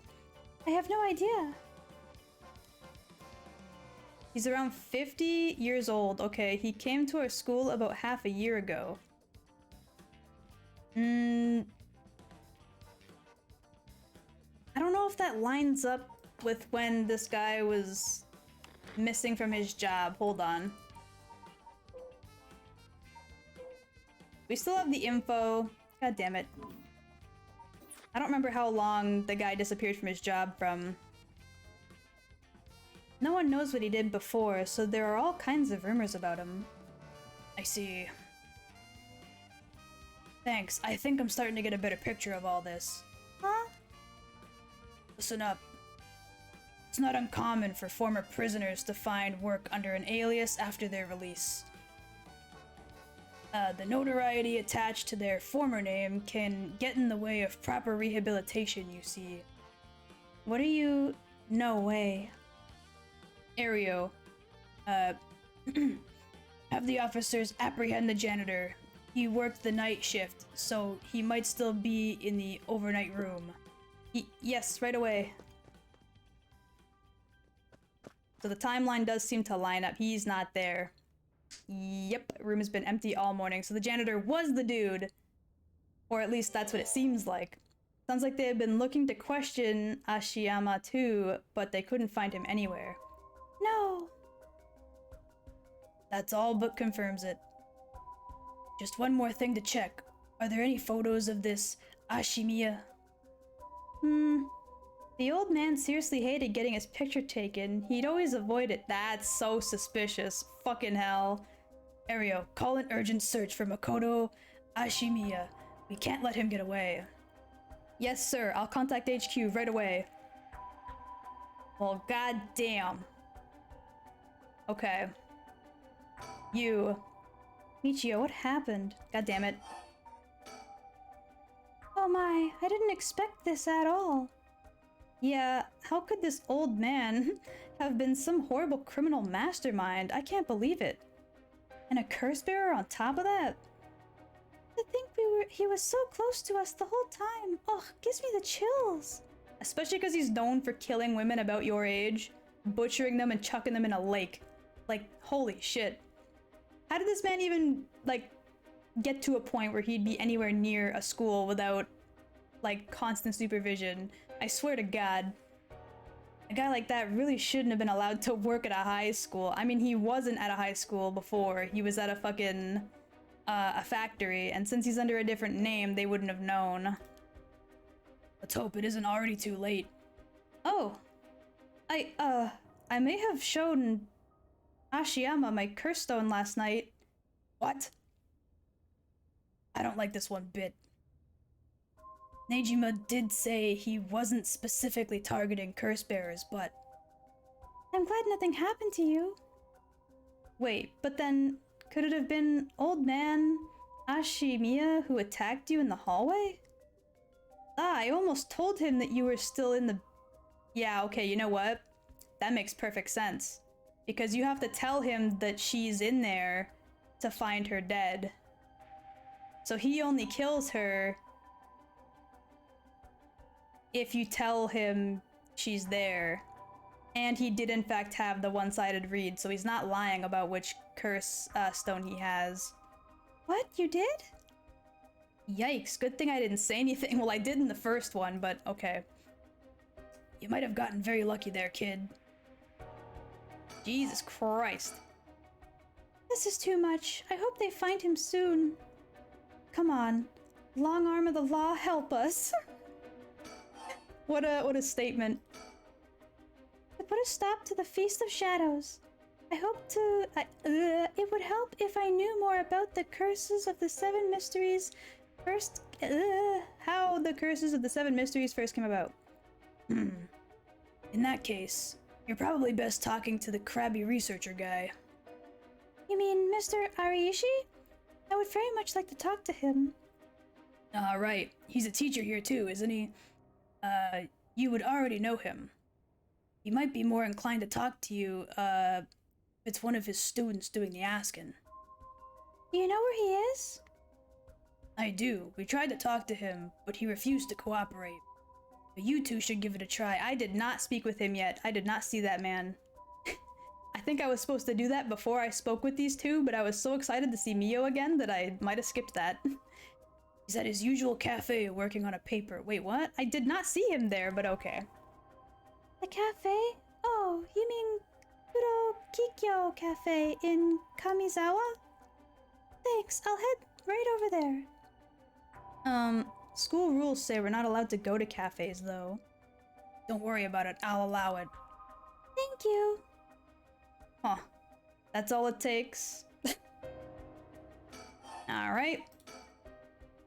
There must be a mastermind behind everything. Someone who orchestrated this for a reason. I want to find out why. Me too, bestie. Okay, now about Hitomi. Hitomi did say that Mr. Yoshimi entrusted her with something. He did? What was it? Yoshimi gave her a talisman? Yes, apparently he also asked her to look for another one just like it, one that Michio had. What kind of talisman could they be, boss? Doesn't ring a bell. But if Yoshimi was talking about him with his dying breath, they must be pretty important. Did they find a talisman on Michio where her body was found? I'll check, but if they did, Yoshimi would have had plenty of time to retrieve it before he died. Right. Would you consider giving Hitomi's contact information? I'd like to talk to her about this talisman. I'm not sure. She never opened up to anyone except Mr. Yoshimi. I'm no good, huh? I was a friend of Yoshimi's, though. You don't seem like too bad a guy. Not all that scary for a cop. But I doubt that'll be enough for her. She really doesn't want to end up becoming a suspect. To be honest, she was even a bit wary of us. Well then. You think she'd talk to Yoshimi's fiancé? Haven't they met before? Oh, they have. She told us about that. Yes, she might be willing to talk to her. Alright, we better find her fast. You haven't been able to reach her? That's a little worrying. Yup. Abso-fucking-lutely that is. Mayu Chozawa. We'll let you know as soon as we manage to contact her. Okay. I'd be willing to give Hitomi's contact information to her. Oh, right. One more thing. Hitomi told me that Mr. Yoshimi gave her instructions in the event that something happened to him. He told her to give the talismans to Mr. Nakagoshi from the police headquarters. What? So it was Nakagoshi's case? Why would Yoshimi tell her that? Could you check on that? I will, but I don't know if they'll pick up when I call. He is with the Paranormal Affairs Bureau. Well, yes, Nakagoshi's the chief, but he's almost never in, so I don't really know the guy. To be honest, I'm not even sure if he exists or if he's just a figurehead. I've never spoken to him myself. All the Paranormal Affair cases are referred to as Nakagoshi's cases. Jeez, what's up with that? That is definitely suspicious as fuck. That amulet Hitomi was looking for may be the missing puzzle piece to this mystery. That's true. Okay, we're done with these. What about you? You got anything else to say? What happened? Nope. Okay, think time? Junoichi was almost definitely killed by a curse, but I wonder about the exact cause of death. If the curse's origin and the cause of death are connected, it could give us another lead. Sir? This is one hell of a coincidence. Yep, we've read that already. Anything new about you? It's usually easier to let Ario lead the talking when it comes to younger people, but we only have a day. It'll be quicker if I take the reins this time. But he did manage to win them over with the promise of food. Let's see how this plays out. Is there anything else? Bow, bow, bow. Scene of the crime again. Alright, that's enough, Mio. What do you think? I knew it would be. I knew it the second I looked at the scene. You're right. Traces of a curse still linger. Figured as much. Does that mean Junoichi was killed by one of the curses of the Seven Mysteries? Yes, a strong curse like that always leaves behind a trace. Okay, so there are ways to trace it then. Interesting. Thank you for the posture check, Estrella. I'm taking that right now. Okay. We're almost done for the day, I think. I think once we're done speaking with these two girls, this section of this chapter should probably end, I think, and then we'll do my pulls in Honkai, and then stream will be over. I'm also gonna pause raids for the next hour, because I doubt we'll be here for much longer than that. Wow, Mio, you're so calm. Are you used to this kind of thing? I wouldn't say I'm used to it. It just comes with experience, I guess? No, I've heard some stories about you. Don't you investigate gruesome scenes where someone had been killed by a paranormal attack without even breaking a sweat? Stop it, Mr. Tsutsumi. She's going to get the wrong idea. Whoa, that's amazing, Mio. You're a professional. You think? Totally. You're cool even in the face of death. That's awesome. I don't know if that's awesome, but okay, if you say so. When you put it like that, I'm not sure how awesome it is. Dude, for real, what the hell? Hey boss, forensics is calling. I'll go see what they have to say. Sure, thanks. Boss, they found this on the ground, a short distance away from the scene. What is it? A ribbon? Yeah, the kind you use to tie up your hair. What? I've seen that ribbon before. You have? Go on then. That's the ribbon that Michio always used to wear. Well, I mean, it's a ribbon that she used to wear, yes, but is it specifically hers? Because I'm certain that that ribbon, that plain white ribbon, can be bought just about anywhere by just about anyone. You know what I mean? It seems a little too generic to be that specific as to who it could be. You're cool in the face of death sounds like one hell of a flag. Like a death flag. Oh no, that's true. Oh, I hate that.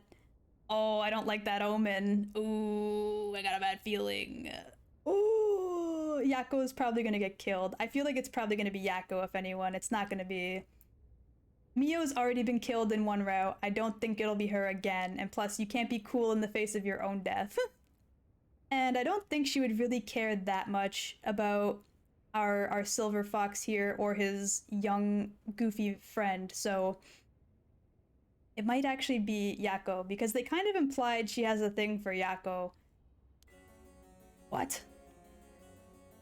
Doesn't that mean Michio was here? Are you sure? Definitely. I have the same one at home. We bought them together. See, if you own one, that means somebody fucking else in this town might fucking have it. Are you kidding, bruh? That has to be hers. Then, did she come back to life somehow? But how? So did somebody else perform the rite already? That can't be right. Okay, no, that's the same dialogue. You. If it was Michio, and I came back to life, where would I go? That's the question. She got her revenge on Junoichi, but she may have more revenge to dish out. Well, if she witnessed the murder and didn't say anything, I have a feeling she's gonna get targeted next. I'm not gonna lie. That seems like an obvious thing to me, but she also looks quite, like, melancholic right now. Is there anyone else she'd have a grudge against? Well, what about the guy who killed her in the collision? If she really did come back to life, then it's terribly sad that she's spending her new chance at life like this. Being obsessed with revenge is such a tragic way to live. Yakko, I'm gonna need you to start talking, ma'am. Like, right now. I'm afraid that's all we can tell you. Bullshit. She knows stuff. She did not say that she's seen the car crash, okay? She just kind of, like, phased out and phased back into reality and was like, oh, I'm okay. Anyway, I'm gonna need you to start explaining things, ma'am. Don't worry, you were a big help, thank you. We should start our search for Nejima and Meiyu Chozawa. It might be worth it to check out Michio's house as well, just in case. We were already there and there was nobody fucking home. Wait. Hold on a minute. How old are Michio's parents? Did Michio's parents kill Michio? Because if the uncle, or not uncle, my bad, the new stepdad, if he was a young man and they had problems with her, or he specifically had problems with her and vice versa, maybe he and the mom ran her over for whatever reason?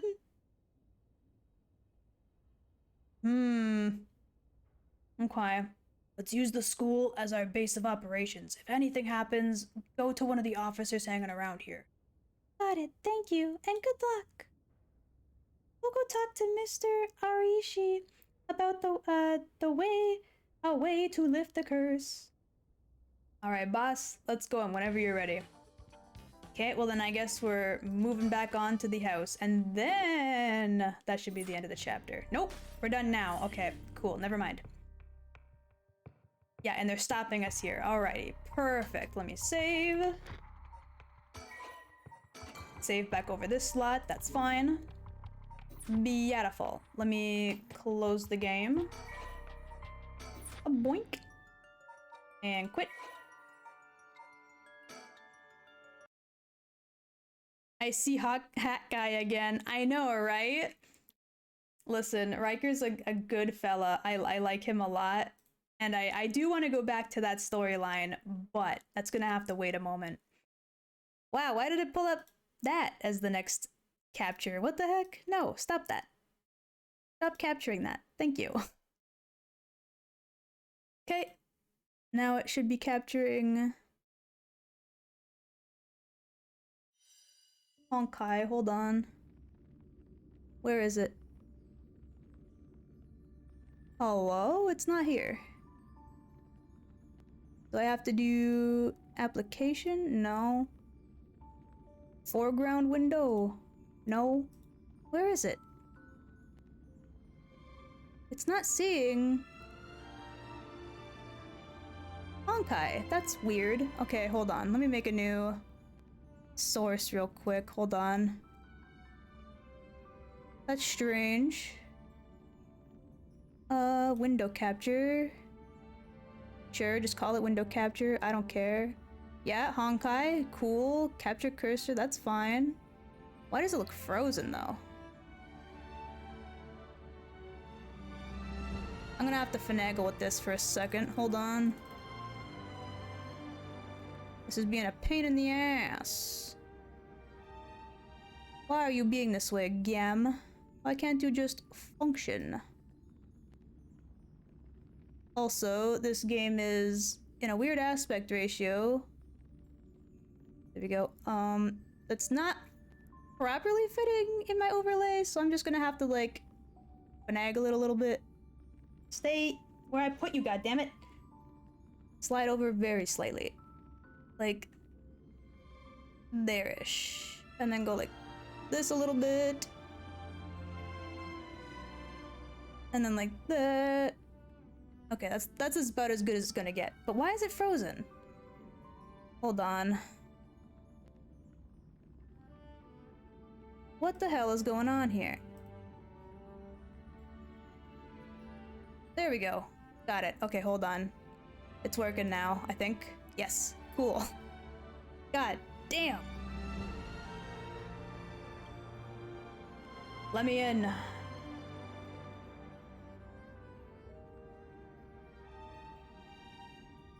Let me in, let me in, let me in, let me in. It's time to summon for the man. Swim. Let's go! I got it working. I don't know why it had to be window capture over anything else, but whatever. If it works, it works. I'm not gonna argue.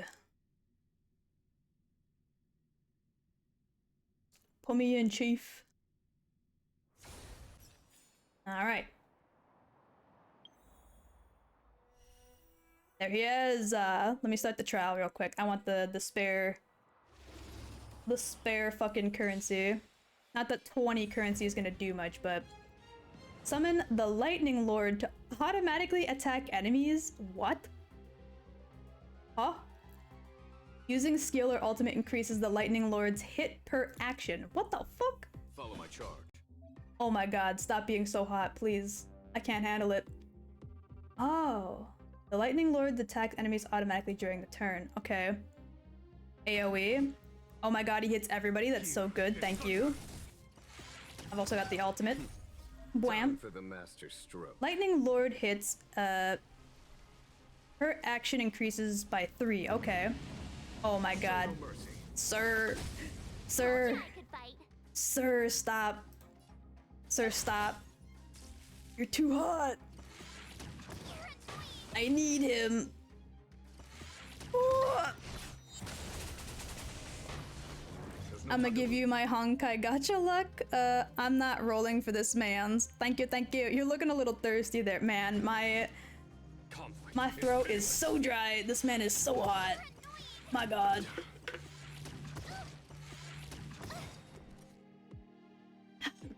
I hate that that you can't do the auto here. I know that the point is so that you learn how the character works, but it does bother me that once you've like figured out the basics, they don't allow you to then hit the auto button. I could speed this up though. Gotta go a little faster than this. Or is that already on the fast mode?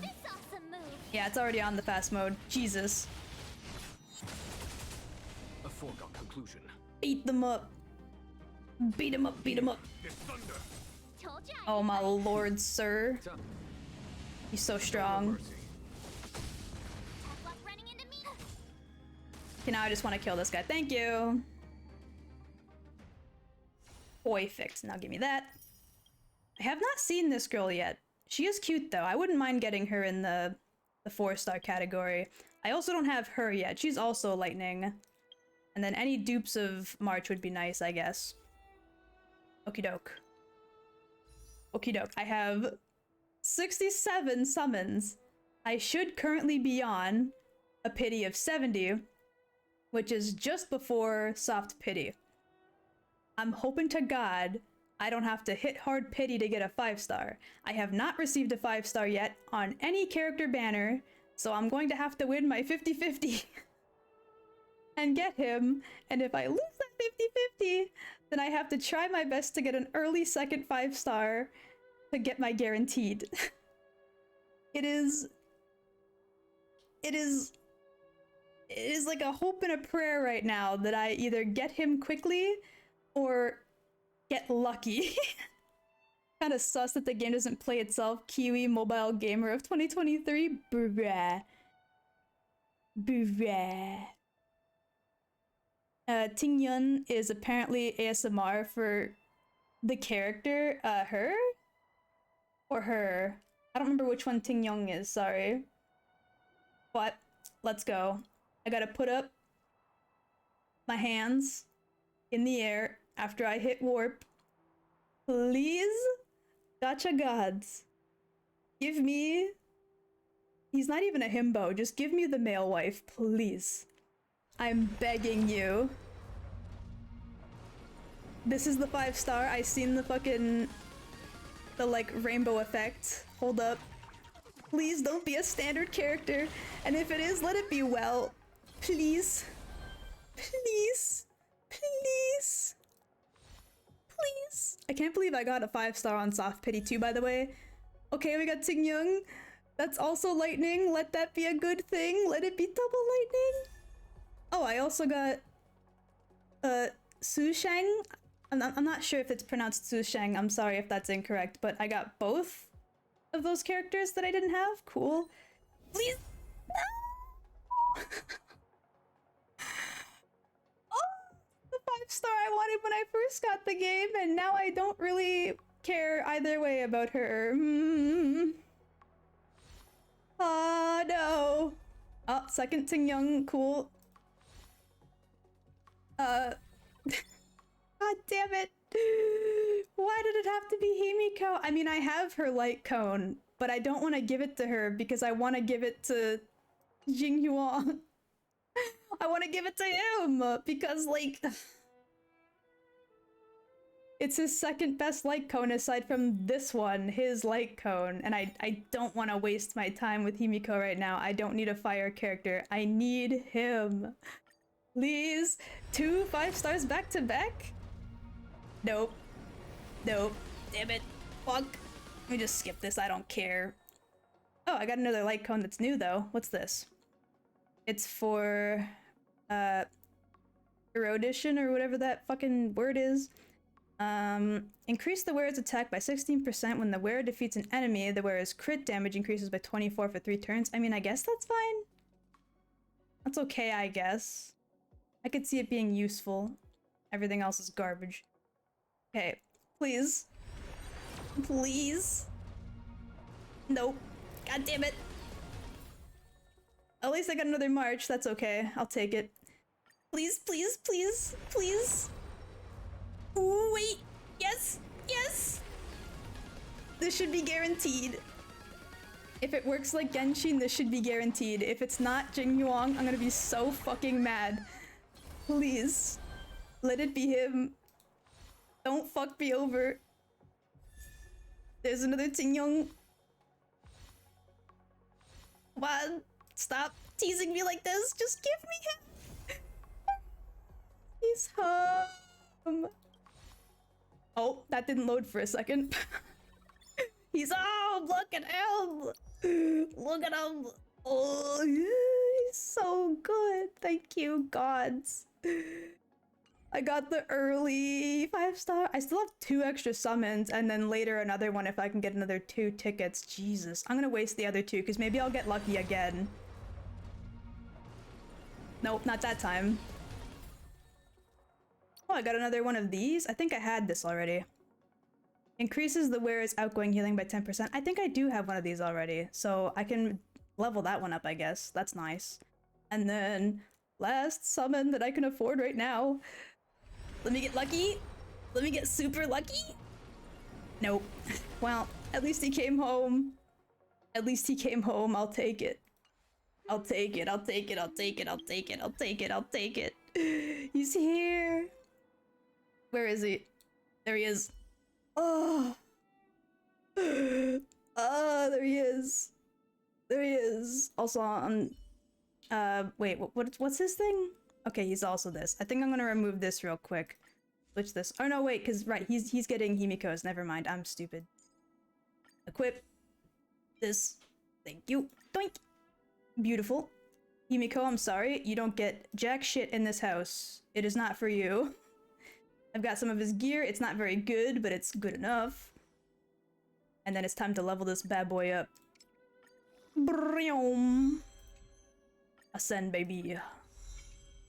I have been waiting and grinding for all of his materials. I should have enough to get him to 60, whatever the current max I'm allowed to go to is. Hopefully.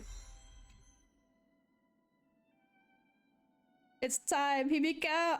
Listen, I like Himiko, but that's not who I wanted. If I was gonna get another default character, I wanted it to be Welt, because Himiko's... ooh, shit, I'm short on these. I need, a few more. Hold on, I can make more. I don't care how many. I'm just making a bunch. I have more than enough materials to throw at it. Go. Oink. And then level. equilibrium. And I think that's the cap I can get to right now. Yeah, I need equilibrium 4, and I need more of these. Holy fuck. What the hell is this? Immortal Lumen Twig, huh? Okay, yeah, I need to get to equilibrium 4 for that shit. Makes sense. Alright. Anyway, he's now leveled up all nice and fancy-like. Nice-u. Beautiful. Oh. Oh. Oh. He's so good. I cannot wait to slap him on my team and just use basically nothing but him from now on. I don't really care for checking out that stuff. I think that's really all I really wanted to do for the end of the stream. So, let me see if I can find somebody to raid before we fully finish up. Anybody live right now? Nyx is live. They're playing Destiny. Okay. And that's basically it. Lovely. Gacha luck was put to good use. Yes, thank you. Any and all extra luck is good. You are so lucky getting all these 5 stars. Listen, the early 5-star was actually lucky. Like, that was like, what? Not even 30 pity. Yeah, that wasn't even 30 pity because I was at my soft pity when I first got Himiko. And then, like, 2 or 3 summons in, I got another 5-star. So that one was lucky, but it was a guaranteed. If it's the same way Genshin works, which I doubt they would have changed it. Which means, didn't matter when I got a 5-star, the next 5-star was going to be Jingyuan. But the fact that I got the early 5-star is the part that's the lucky part. And I'm happy about that, for real, for real. Alrighty, I'm not sure how long Nyx has been live for, but hopefully they don't try to end stream right as we raid them.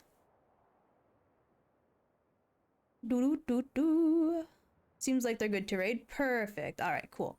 Thank you everybody for hanging out. I hope you enjoyed Paranormasight, and I hope you enjoyed watching me probably peek the mic multiple times. Trying to get Jingyuan. And I'll see you guys on the Saturday for Elden Ring. Back to our usual Elden Ring Saturdays. And I hope you have a good rest of your week. Goodbye!